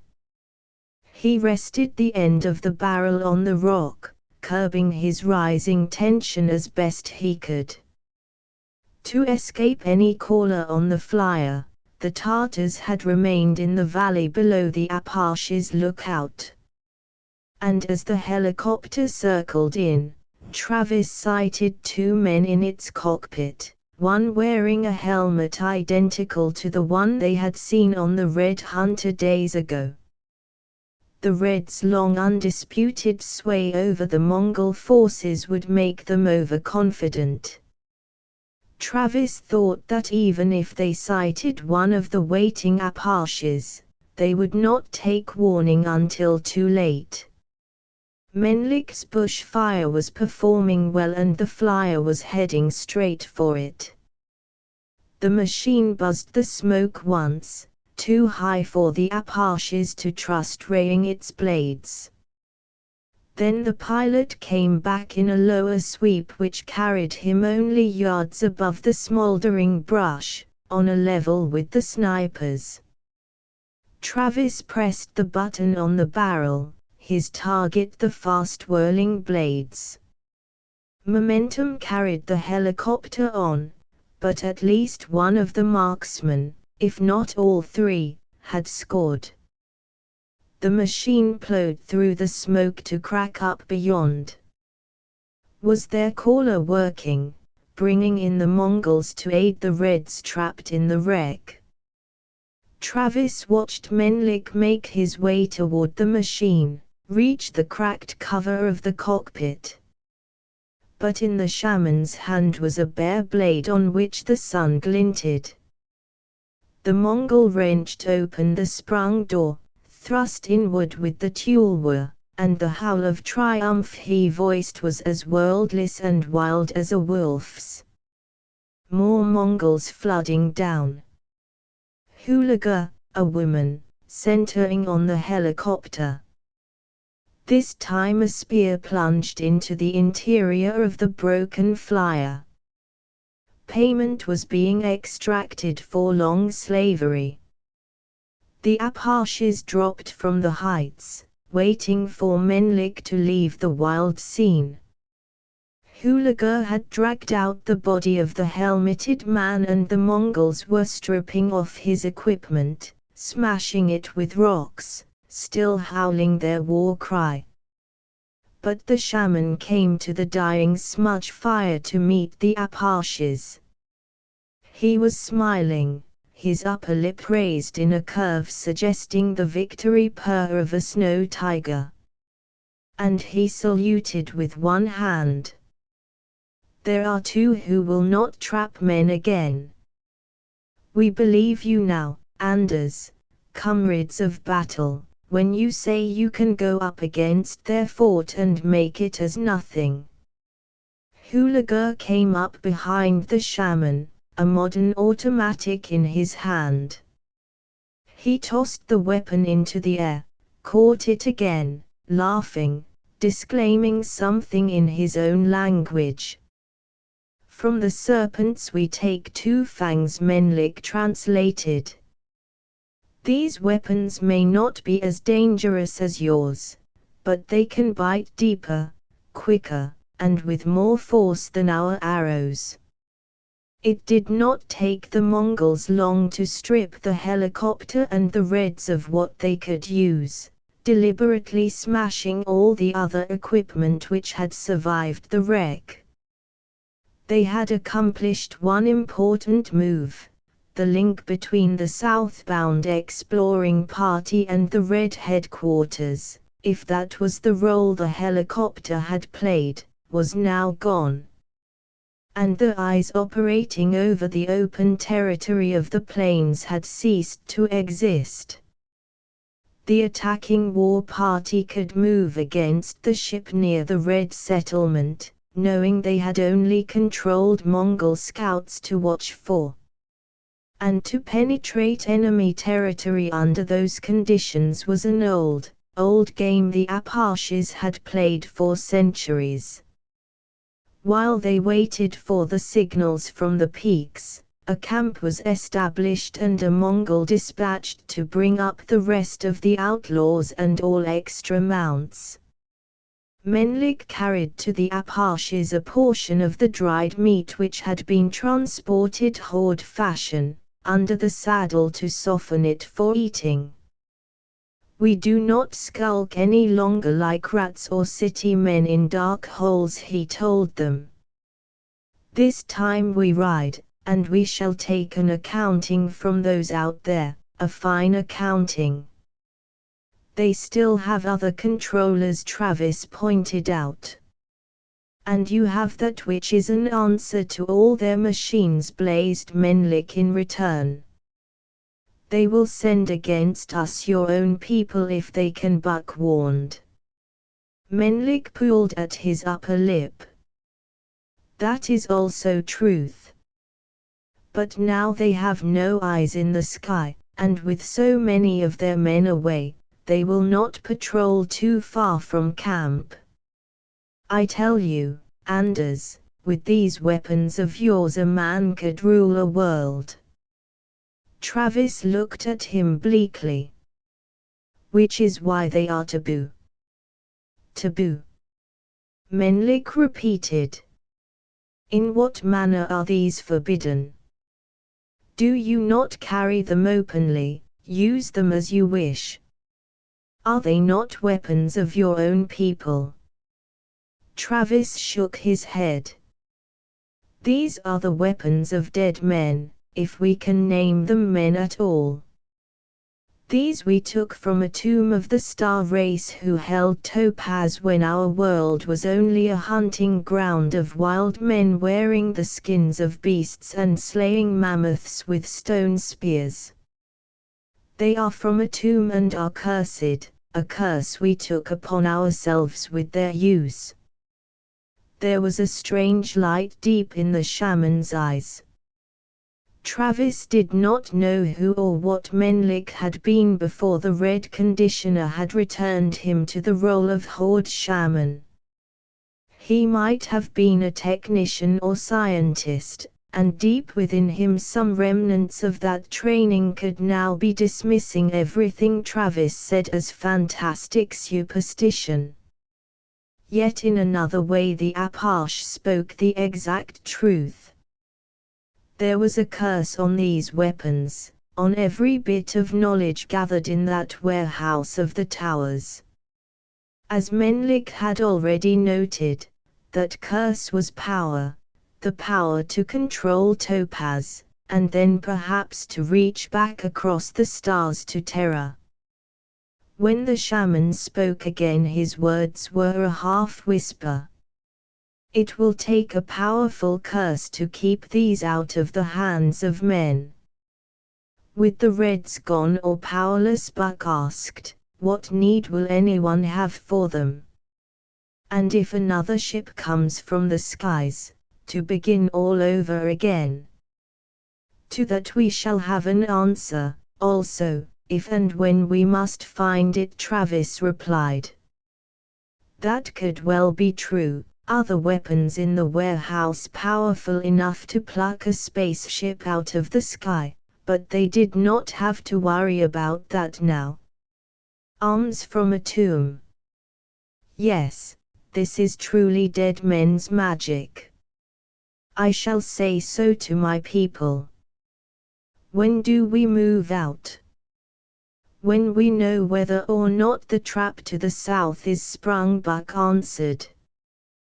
The report came an hour after sunrise the next morning when Zoe, Nolan, and Declay padded into camp. The war chief made a slight gesture with one hand. It is done. Travis wanted confirmation in words. It is done. The Pindalikoyi entered the ship eagerly. Then they blew it and themselves up. Manulato did his work well. And Kadisa. The woman is safe. When the Reds saw the ship, they left their machine outside to hold her captive. That mechanical caller was easily destroyed. She is now free, and with the MBAA she comes across the mountains, Manulato and Esquilta with her also. Now, he looked from his own people to the Mongols. Why are you here with these? We wait, but the waiting is over, Jill Lee said. Now we go north. 18 They lay along the rim of a vast basin, a scooping out of earth so wide they could not sight its other side. The bed of an ancient lake, Travis speculated, or perhaps even the arm of a long-dried sea. But now the hollow was filled with rolling waves of golden grass, tossing heavy heads under the flowing touch of a breeze, with the exception of a space about a mile ahead where round domes, black, grey, brown, broke the yellow in an irregular oval around the globular silver bead of a spacer, a larger ship than that which had brought the Apaches, but of the same shape. The horse herd, to the west. Nolan evaluated the scene with the eyes of an experienced raider. So, Declay, you take the horses. They nodded, and began the long crawl which would take them 2 miles or more from the party to stampede the horses. To the Mongols in those dome-like yurts horses were wealth, life itself.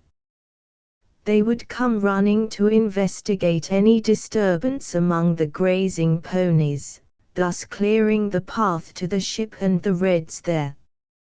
Travis, Jill Lee, and Buck, armed with the star guns, would spearhead that attack, cutting into the substance of the ship itself until it was a sieve through which they could shake out the enemy.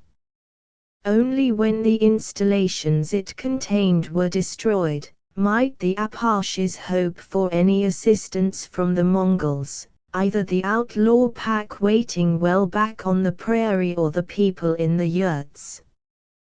The grass rippled and Naginalta poked out a nose, parting stems before Travis. The Apache beamed an order, sending the coyotes with the horse-raiding party. He had seen how the animals could drive hunted split horns, they would do as well with the ponies. Kadisa was safe, the coyotes had made that clear by the fact that they had joined the attacking party an hour earlier. With Esquilta and Manulato she was on her way back to the north. Travis supposed he should be well pleased that their reckless plan had succeeded as well as it had. But when he thought of the Tartar girl, all he could see was her convulsed face close to his in the ship corridor, her raking nails raised to tear his cheek. She had an excellent reason to hate him, yet he hoped. They continued to watch both horse herd and domes. There were people moving about the yurts, but no signs of life at the ship. Had the Reds shut themselves in there, warned in some way of the two disasters which had whittled down their forces? Ah! Nolan breathed.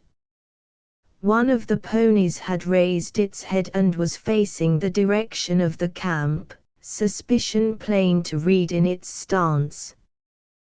The Apaches must have reached the point between the herd and the domes which had been their goal.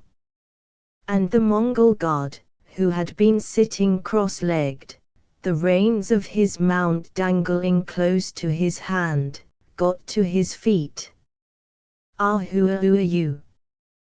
The ancient Apache war cry that had sounded across deserts, canyons, and southwestern Terran plains to ice the blood, ripped just as freezingly through the honey-hued air of topaz. The horses wheeled, racing upslope away from the settlement. A figure broke from the grass, flapped his arms at one of the mounts, grabbed at flying mane, and pulled himself up on the bare back. Only a master horseman would have done that, but the whooping rider now drove the herd on, assisted by the snapping and snarling coyotes. Jill Lee identified the reckless rider. That was one of his rodeo tricks. Among the yurts it was as if someone had ripped up a rotten log to reveal an ant's nest and sent the alarmed insects into a frenzy. Men boiled out of the domes, the majority of them running for the horse pasture. One or two were mounted on ponies that must have been staked out in the settlement. The main war party of Apaches skimmed silently through the grass on their way to the ship. The three who were armed with the alien weapons had already tested their range by experimentation back in the hills, but the fear of exhausting whatever powered those barrels had curtailed their target practice. Now they snaked to the edge of the bare ground between them and the ladder hatch of the spacer. To cross that open space was to provide targets for lances and arrows, or the superior armament of the Reds. "A chance we can hit from here." Buck laid his weapon across his bent knee, steadied the long barrel of the burner, and pressed the firing button. The closed hatch of the ship shimmered, dissolved into a black hole. Behind Travis someone let out the yammer of a war whoop. Fire, cut the walls to pieces. Travis did not need that order from Jill Lee. He was already beaming unseen destruction at the best target he could ask for, the side of the sphere. If the globe was armed, there was no weapon which could be depressed far enough to reach the marksman at ground level. Holes appeared, irregular gaps and tears in the fabric of the ship. The Apaches were turning the side of the globe into lacework. How far those rays penetrated into the interior they could not guess. Movement at one of the holes, the chattering burst of machine gun fire, spatters of soil and gravel into their faces, they could be cut to pieces by that. The hole enlarged, a scream, cut off. "They will not be too quick to try that again," Nolan observed with cold calm from behind Travis' post. Methodically they continued to beam the ship. It would never be spaceborne again, there were neither the skills nor materials here to repair such damage. "It is like laying a knife to fat," Loop said as he crawled up beside Travis. Slice, slice. Move. Travis reached to the left, pulled at Jill Lee's shoulder. Travis did not know whether it was possible or not, but he had a heady vision of their combined firepower cutting the globe in half, slicing it crosswise with the ease Loop admired. They scurried through cover just as someone behind yelled a warning. Travis threw himself down, rolled into a new firing position. An arrow sang over his head. The Reds were doing what the Apaches had known they would, calling in the controlled Mongols to fight. The attack on the ship must be stepped up, or the Amerindians would be forced to retreat. Already a new lacing of holes appeared under their concentrated efforts. With the gun held tight to his middle, Travis found his feet, zigzagged across the bare ground for the nearest of those openings. Another arrow clanged harmlessly against the fabric of the ship a foot from his goal. He made it in, over jagged metal shards which glowed faintly and reeked of ozone. The weapon's beams had penetrated well past both the outer shell and the wall of insulation webbing. He climbed a second and smaller break into a corridor enough like those of the Western ship to be familiar. The Red Spacer, based on the general plan of the alien derelict ship as his own had been, could not be very different. Travis tried to subdue his heavy breathing and listen. He heard a confused shouting and the burr of what might be an alarm system. The ship's brain was the control cabin. Even if the Reds dared not try to lift now, that was the core of their communication lines. He started along the corridor, trying to figure out its orientation in relation to that all-important nerve center. The Apache shoved open each door he passed with one shoulder, and twice he played a light beam on installations within cabins. He had no idea of their use, but the wholesale destruction of each and every machine was what good sense and logic dictated. There was a sound behind. Travis whirled, saw Jill Lee and beyond him Buck. Up? Jill Lee asked. And down Buck added. The Tartars say they have hollowed a bunker beneath. Separate and do as much damage as you can, Travis suggested. Agreed. Travis sped on. He passed another door and then backtracked hurriedly as he realized it had given onto an engine room. With the gun he blasted 2 long lines cutting the fittings into ragged lumps. Abruptly the lights went out, the burr of the alarms was silenced. Part of the ship, if not all, was dead. And now it might come to hunter and hunted in the dark. But that was an advantage as far as the Apaches were concerned. Back in the corridor again, Travis crept through a curiously lifeless atmosphere. The shouting was stilled as if the sudden failure of the machines had stunned the Reds. A tiny sound, perhaps the scrape of a boot on a ladder. Travis edged back into a compartment. A flash of light momentarily lighted the corridor. The approaching figure was using a torch. Travis drew his knife with one hand, reversed it so he could use the heavy hilt as a silencer. The other was hurrying now, on his way to investigate the burnt-out engine cabin. Travis could hear the rasp of his fast breathing. Now. The Apache had put down the gun. his left arm closed about a shoulder, and the red gasped as Travis struck with the knife hilt. Not clean, he had to hit a second time before the struggles of the man were over. Then, using his hands for eyes, he stripped the limp body on the floor of automatic and torch.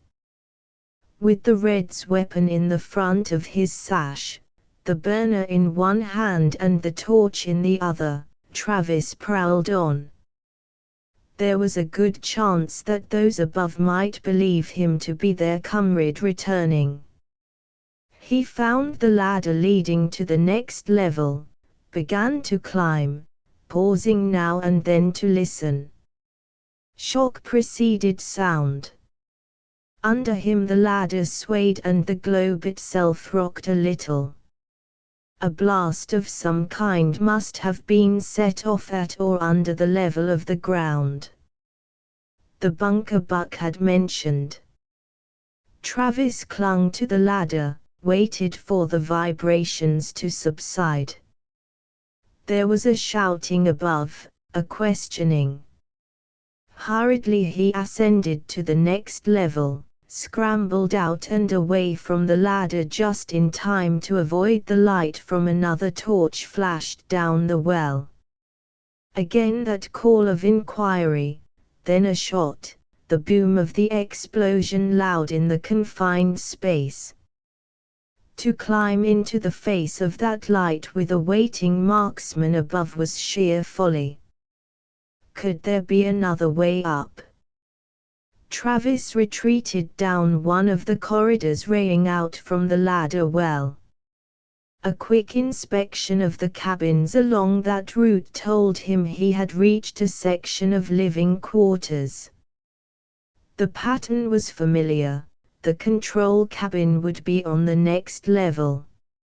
Suddenly the Apache remembered something. On each level there should be an emergency opening giving access to the insulation space between the inner and outer skins of the ship through which repairs could be made. If he could find that and climb up to the next level. The light shining down the well remained steady, and there was the echoing crack of another shot. But Travis was far enough away from the ladder now to dare use his own torch, seeking the door he needed on the wall surface.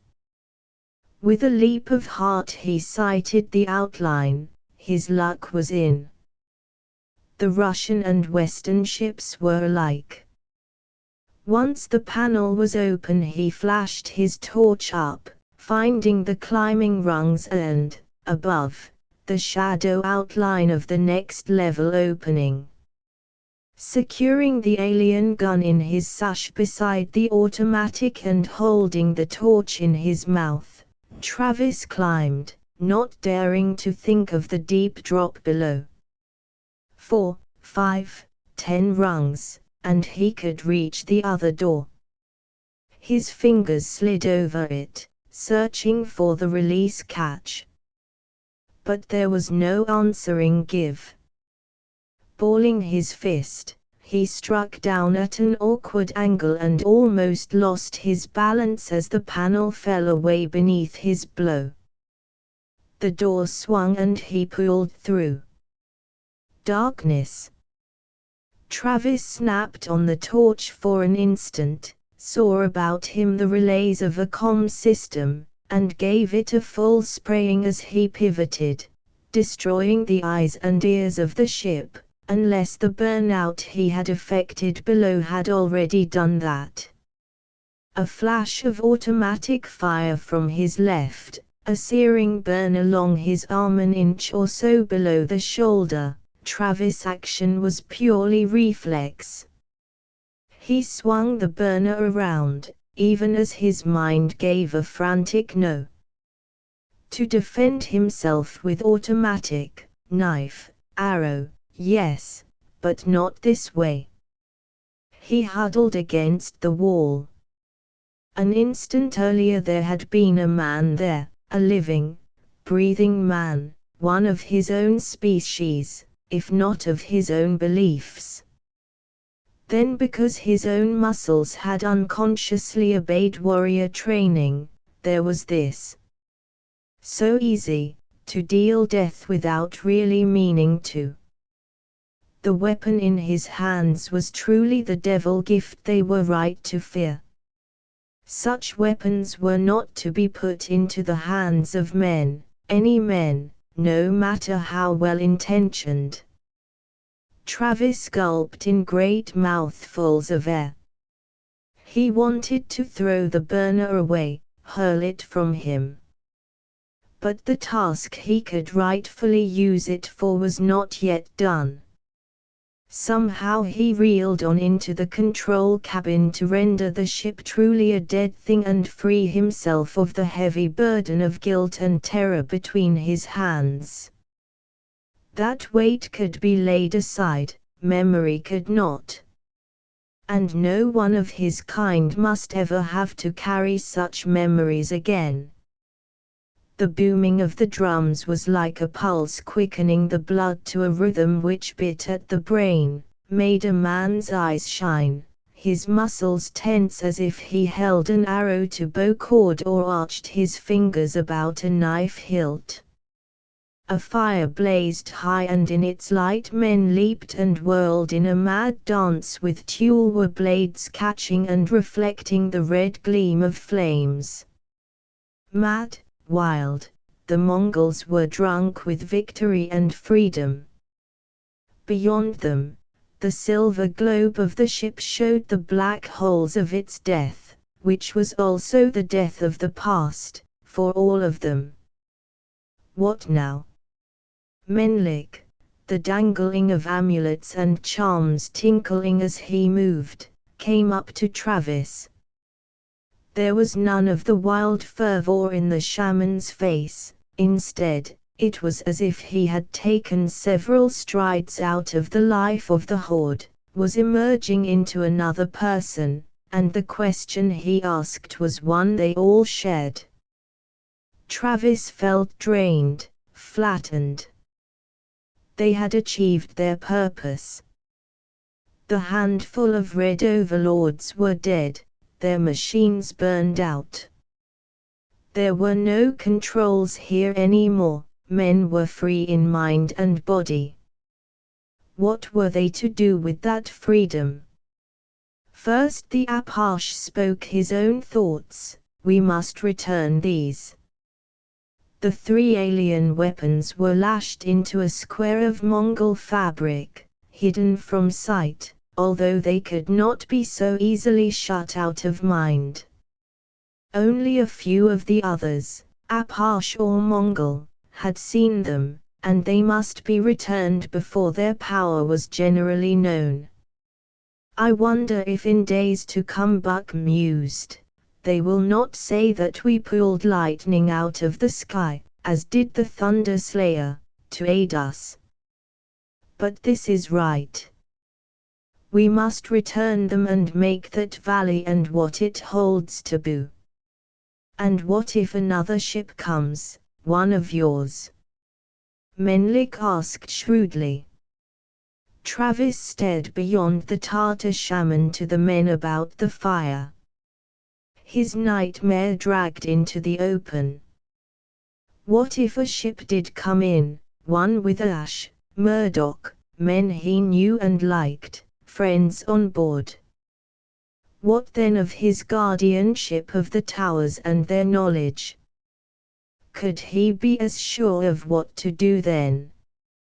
He rubbed his hand across his forehead and said slowly, we shall take steps when, or if, that happens, but could they, would they? He began to hope fiercely that it would not happen, at least in his lifetime, and then felt the cold bleakness of the exile they must will themselves into. Whether we like it or not, was he talking to the others or trying to argue down his own rebellion? We cannot let what lies under the towers be known, found, used, unless by men who are wiser and more controlled than we are in our time. Menelik drew his shaman's wand, twiddled it between his fingers, and beneath his drooping lids watched the three Apashes with a new kind of measurement. Then I say to you this, such a guardianship must be a double charge, shared by my people as well. For if they suspect that you alone control these powers and their secret, there will be envy, hatred, fear, a division between us from the first war raids. This is a large land and neither of our groups numbers many. Shall we split apart fatally from this day when there is room for all? If these ancient things are evil, then let us both guard them with a common taboo. He was right, of course. And they would have to face the truth squarely. To both Apache and Mongol any off-world ship, no matter from which side, would be a menace. Here was where they would remain and set roots. The sooner they began thinking of themselves as people with a common bond, the better it would be. And Menelik's suggestion provided a tie. You speak well, Buck was saying. This shall be a thing we share. We are three who know. Do you be three also, but choose well, Menelik. Be assured that I will, the Tartar returned. We start a new life here, there is no going back. But as I have said, the land is wide. We have no quarrel with one another, and perhaps our two peoples shall become one. After all, we do not differ too greatly. He smiled and gestured to the fire and the dancers. Among the Mongols another man had gone into action, his head thrown back as he leaped and twirled, voicing a deep war cry. Travis recognized Declay. Apache, Mongol, both raiders, horsemen, hunters, fighters when the need arose. No, there was no great difference. Both had been tricked into coming here, and they had no allegiance now for those who had sent them. Perhaps clan and horde would combine, or perhaps they would drift apart, time would tell. But there would be the bond of the guardianship, the determination that what slept in the towers would not be roused, in their lifetime or many lifetimes. Travis smiled a bit crookedly. A new religion of sorts, a priesthood with sacred and forbidden knowledge, in time a whole new life and civilization stemming from this night. The bleak cold of his early thought cut less deep. There was a different kind of adventure here. He reached out and gathered up the bundle of the burners, glancing from Buck to Jill Lee to Menelik. Then he stood up, the weight of the burden in his arms, the feeling of a greater weight inside him. Shall we go? To get the weapons back, that was of first importance.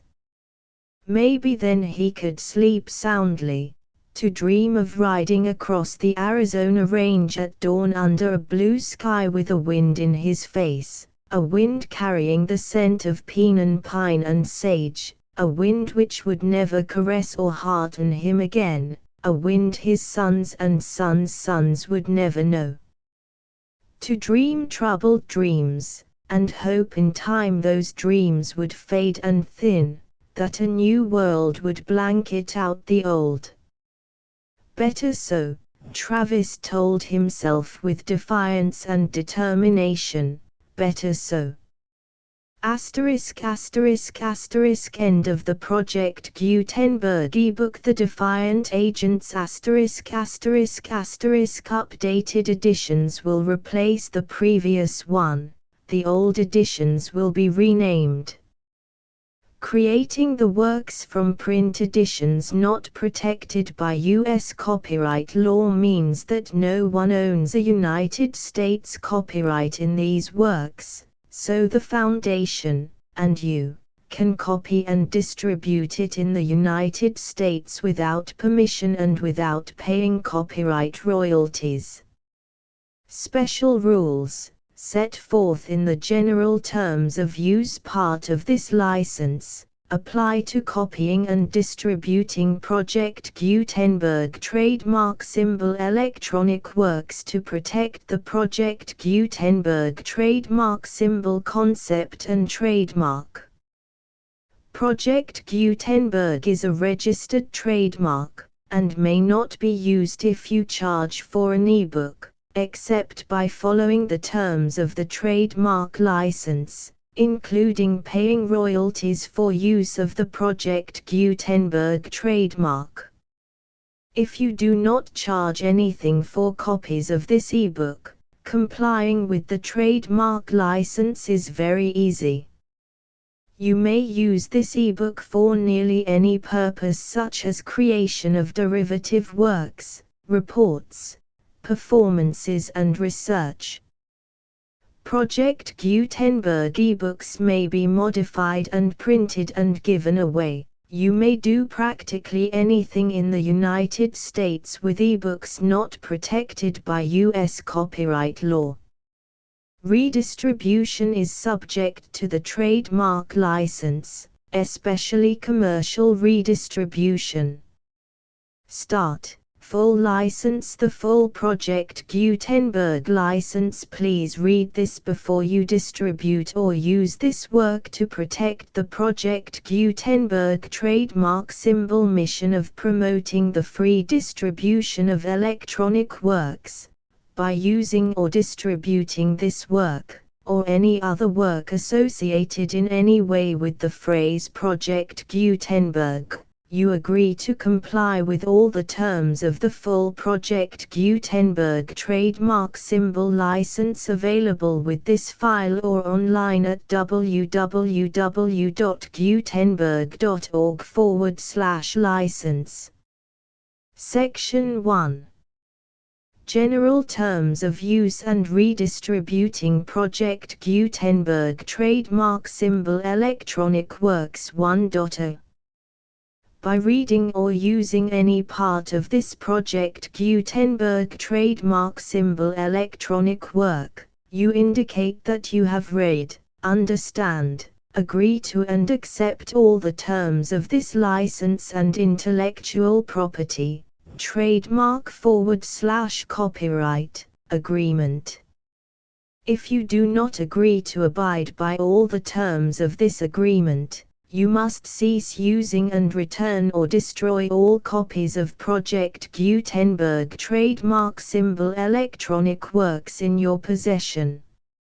If you paid a fee for obtaining a copy of or access to a Project Gutenberg trademark symbol electronic work and you do not agree to be bound by the terms of this agreement, you may obtain a refund from the person or entity to whom you paid the fee as set forth in paragraph 1.e.8. 1.b. Project Gutenberg is a registered trademark. It may only be used on or associated in any way with an electronic work by people who agree to be bound by the terms of this agreement. There are a few things that you can do with most Project Gutenberg trademark symbol electronic works even without complying with the full terms of this agreement. See paragraph 1.c below. There are a lot of things you can do with Project Gutenberg trademark symbol electronic works if you follow the terms of this agreement and help preserve free future access to Project Gutenberg trademark symbol electronic works. See paragraph 1.e below. 1.c. The Project Gutenberg Literary Archive Foundation, the Foundation or PGLAF, owns a compilation copyright in the collection of Project Gutenberg trademark symbol electronic works. Nearly all the individual works in the collection are in the public domain in the United States. If an individual work is unprotected by copyright law in the United States and you are located in the United States, we do not claim a right to prevent you from copying, distributing, performing, displaying or creating derivative works based on the work as long as all references to Project Gutenberg are removed. Of course, we hope that you will support the Project Gutenberg trademark symbol mission of promoting free access to electronic works by freely sharing Project Gutenberg trademark symbol works in compliance with the terms of this agreement for keeping the Project Gutenberg trademark symbol name associated with the work. You can easily comply with the terms of this agreement by keeping this work in the same format with its attached full Project Gutenberg trademark symbol license when you share it without charge with others. 1.d. The copyright laws of the place where you are located also govern what you can do with this work. Copyright laws in most countries are in a constant state of change. If you are outside the United States, check the laws of your country in addition to the terms of this agreement before downloading, copying, displaying, performing, distributing or creating derivative works based on this work or any other Project Gutenberg trademark symbol work. The Foundation makes no representations concerning the copyright status of any work in any country other than the United States. 1.e. Unless you have removed all references to Project Gutenberg, 1.e.1.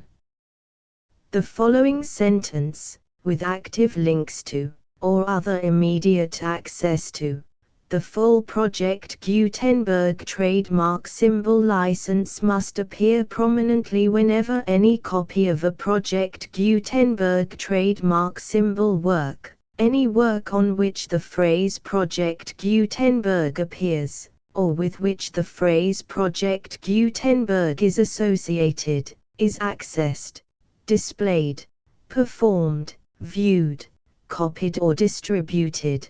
This ebook is for the use of anyone anywhere in the United States and most other parts of the world at no cost and with almost no restrictions whatsoever.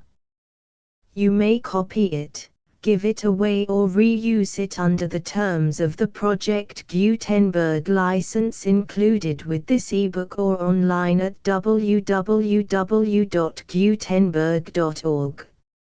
If you are not located in the United States, you will have to check the laws of the country where you are located before using this ebook. 1.e.2.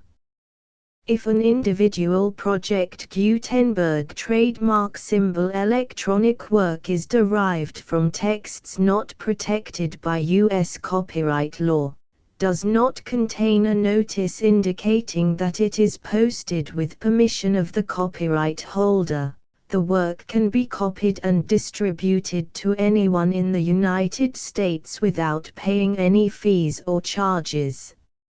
If you are redistributing or providing access to a work with the phrase Project Gutenberg associated with or appearing on the work, you must comply either with the requirements of paragraphs 1.e.1 through 1.e.7 or obtain permission for the use of the work and the Project Gutenberg trademark symbol trademark as set forth in paragraphs 1.e.8 or 1.e.9. 1.e.3. If an individual Project Gutenberg trademark symbol electronic work is posted with the permission of the copyright holder, your use and distribution must comply with both paragraphs 1.e.1 through 1.e.7 and any additional terms imposed by the copyright holder. Additional terms will be linked to the Project Gutenberg trademark symbol license for all works posted with the permission of the copyright holder found at the beginning of this work. 1.e.4. Do not unlink or detach or remove the full Project Gutenberg trademark symbol license terms from this work, or any files containing a part of this work or any other work associated with Project Gutenberg trademark symbol. 1.e.5. Do not copy, display, perform, distribute or redistribute this electronic work, or any part of this electronic work, without prominently displaying the sentence set forth in paragraph 1.e.1 with active links or immediate access to the full terms of the Project Gutenberg trademark symbol license. 1.e.6. You may convert to and distribute this work in any binary, compressed, marked up, non-proprietary or proprietary form, including any word processing or hypertext form. However, if you provide access to or distribute copies of a Project Gutenberg trademark symbol work in a format other than plain vanilla ASCII or other format used in the official version posted on the official Project Gutenberg trademark symbol website, www.gutenberg.org, you must, at no additional cost, fee or expense to the user, provide a copy, a means of exporting a copy, or a means of obtaining a copy upon request, of the work in its original plain vanilla ASCII or other form. Any alternate format must include the full Project Gutenberg trademark symbol license as specified in paragraph 1.e.1. 1.e.7. Do not charge a fee for access to, viewing, displaying, performing, copying or distributing any Project Gutenberg trademark symbol works unless you comply with paragraph 1.e.8 or 1.e.9. 1.e.8.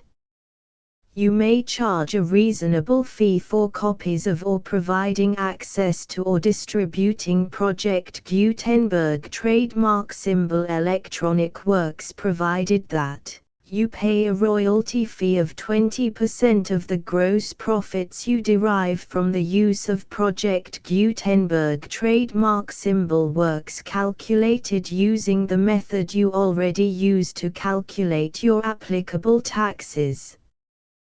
The fee is owed to the owner of the Project Gutenberg trademark symbol trademark, but he has agreed to donate royalties under this paragraph to the Project Gutenberg Literary Archive Foundation. Royalty payments must be paid within 60 days following each date on which you prepare, or are legally required to prepare, your periodic tax returns. Royalty payments should be clearly marked as such and sent to the Project Gutenberg Literary Archive Foundation at the address specified in Section 4, Information about donations to the Project Gutenberg Literary Archive Foundation. You provide a full refund of any money paid by a user who notifies you in writing, or by email, within 30 days of receipt that he does not agree to the terms of the full Project Gutenberg trademark symbol license. You must require such a user to return or destroy all copies of the works possessed in a physical medium and discontinue all use of and all access to other copies of Project Gutenberg trademark symbol works.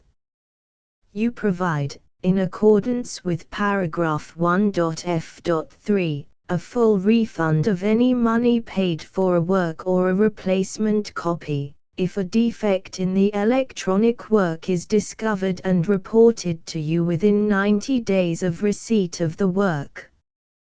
You comply with all other terms of this agreement for free distribution of Project Gutenberg trademark symbol works. 1.e.9. If you wish to charge a fee or distribute a Project Gutenberg trademark symbol electronic work or group of works on different terms than are set forth in this agreement, you must obtain permission in writing from the Project Gutenberg Literary Archive Foundation, the manager of the Project Gutenberg trademark symbol trademark. Contact the Foundation as set forth in Section 3 below. 1.f1.f.1. Project Gutenberg volunteers and employees expend considerable effort to identify, do copyright research on, transcribe and proofread works not protected by U.S. copyright law in creating the Project Gutenberg trademark symbol collection. Despite these efforts, Project Gutenberg trademark symbol electronic works, and the medium on which they may be stored, may contain defects such as, but not limited to, incomplete, inaccurate or corrupt data, transcription errors, a copyright or other intellectual property infringement, a defective or damaged disk or other medium, a computer virus, or computer codes that damage or cannot be read by your equipment. 1.f.2. Limited warranty, disclaimer of damages, except for the right of replacement or refund described in paragraph 1.f.3, the Project Gutenberg Literary Archive Foundation, the owner of the Project Gutenberg trademark symbol trademark, and any other party distributing a Project Gutenberg trademark symbol electronic work under this agreement, disclaim all liability to you for damages, costs and expenses, including legal fees. You agree that you have no remedies for negligence, strict liability, breach of warranty or breach of contract except those provided in paragraph 1.f.3. You agree that the Foundation, the trademark owner, and any distributor under this agreement will not be liable to you for actual, direct, indirect, consequential, punitive or incidental damages even if you give notice of the possibility of such damage. 1.f.3. Limited right of replacement or refund. If you discover a defect in this electronic work within 90 days of receiving it, you can receive a refund of the money, if any, you paid for it by sending a written explanation to the person you received the work from. If you received the work on a physical medium, you must return the medium with your written explanation. The person or entity that provided you with the defective work may elect to provide a replacement copy in lieu of a refund. If you received the work electronically, the person or entity providing it to you may choose to give you a second opportunity to receive the work electronically in lieu of a refund. If the second copy is also defective, you may demand a refund in writing without further opportunities to fix the problem. 1.f.4. except for the limited right of replacement or refund set forth in paragraph 1.f.3.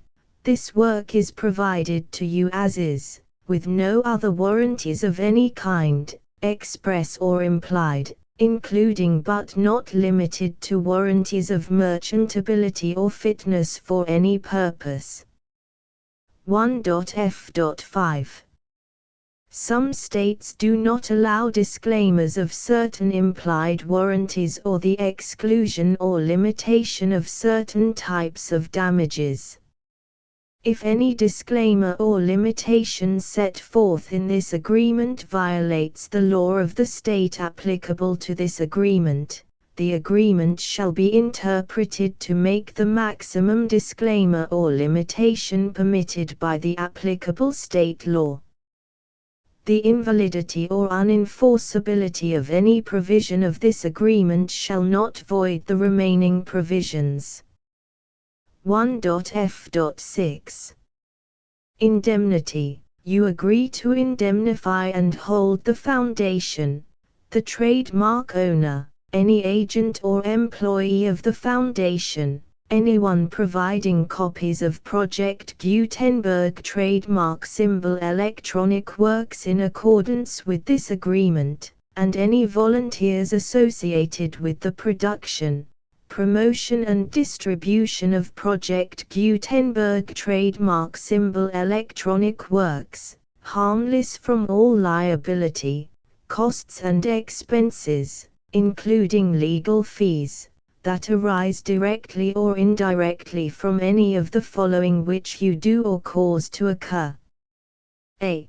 Distribution of this or any Project Gutenberg trademark symbol work. B. Alteration, modification, or additions or deletions to any Project Gutenberg trademark symbol work, and c. Any defect you cause. Section 2.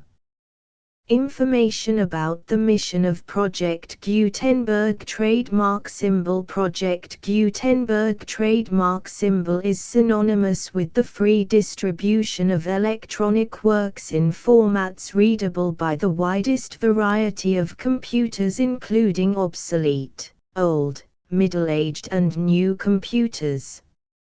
It exists because of the efforts of hundreds of volunteers and donations from people in all walks of life.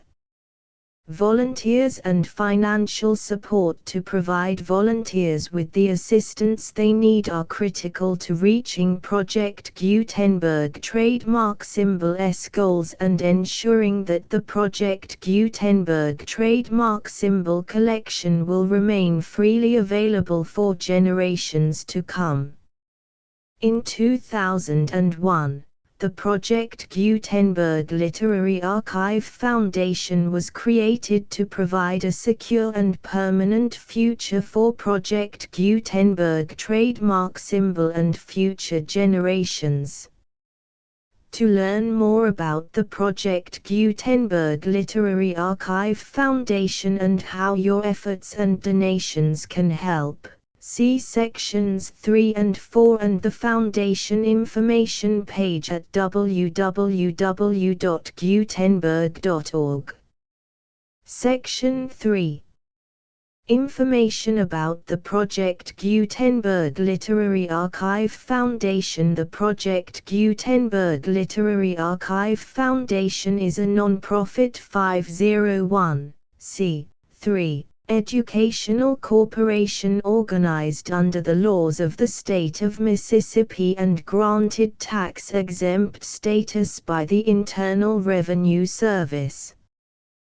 The Foundation's IN or Federal Tax Identification Number is 64-6221541. Contributions to the Project Gutenberg Literary Archive Foundation are tax-deductible to the full extent permitted by U.S. federal laws and your state's laws. The Foundation's business office is located at 809 North 1500 West, Salt Lake City, UT 84116, 801, 596, 1887. Email contact links and up-to-date contact information can be found at the Foundation's website and official page at www.gutenberg.org/contact section 4. Information about donations to the Project Gutenberg Literary Archive Foundation. Project Gutenberg trademark symbol depends upon and cannot survive without widespread public support and donations to carry out its mission of increasing the number of public domain and licensed works that can be freely distributed in machine-readable form accessible by the widest array of equipment, including outdated equipment. Many small donations, $1 to $5,000, are particularly important to maintaining tax-exempt status with the IRS. The Foundation is committed to complying with the laws regulating charities and charitable donations in all 50 states of the United States. Compliance requirements are not uniform and it takes a considerable effort, much paperwork and many fees to meet and keep up with these requirements. We do not solicit donations in locations where we have not received written confirmation of compliance. To send donations or determine the status of compliance for any particular state, visit www.gutenberg.org/donate. While we cannot and do not solicit contributions from states where we have not met the solicitation requirements, we know of no prohibition against accepting unsolicited donations from donors in such states who approach us with offers to donate. International donations are gratefully accepted, but we cannot make any statements concerning tax treatment of donations received from outside the United States. U.S. laws alone swamp our small staff. Please check the Project Gutenberg web pages for current donation methods and addresses. Donations are accepted in a number of other ways, including checks, online payments and credit card donations. To donate, please visit www.gutenberg.org/donate. Section 5. General information about Project Gutenberg trademark symbol electronic works. Professor Michael S. Hart was the originator of the Project Gutenberg trademark symbol concept of a library of electronic works that could be freely shared with anyone. For 40 years, he produced and distributed Project Gutenberg trademark symbol ebooks with only a loose network of volunteer support.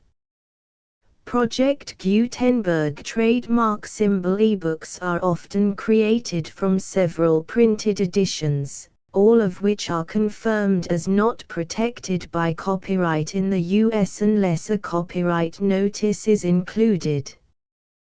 Thus, we do not necessarily keep ebooks in compliance with any particular paper edition. Most people start at our website, which has the main PG search facility, www.gutenberg.org. This website includes information about Project Gutenberg trademark symbol, including how to make donations to the Project Gutenberg Literary Archive Foundation, how to help produce our new ebooks, and how to subscribe to our email newsletter to hear about new ebooks.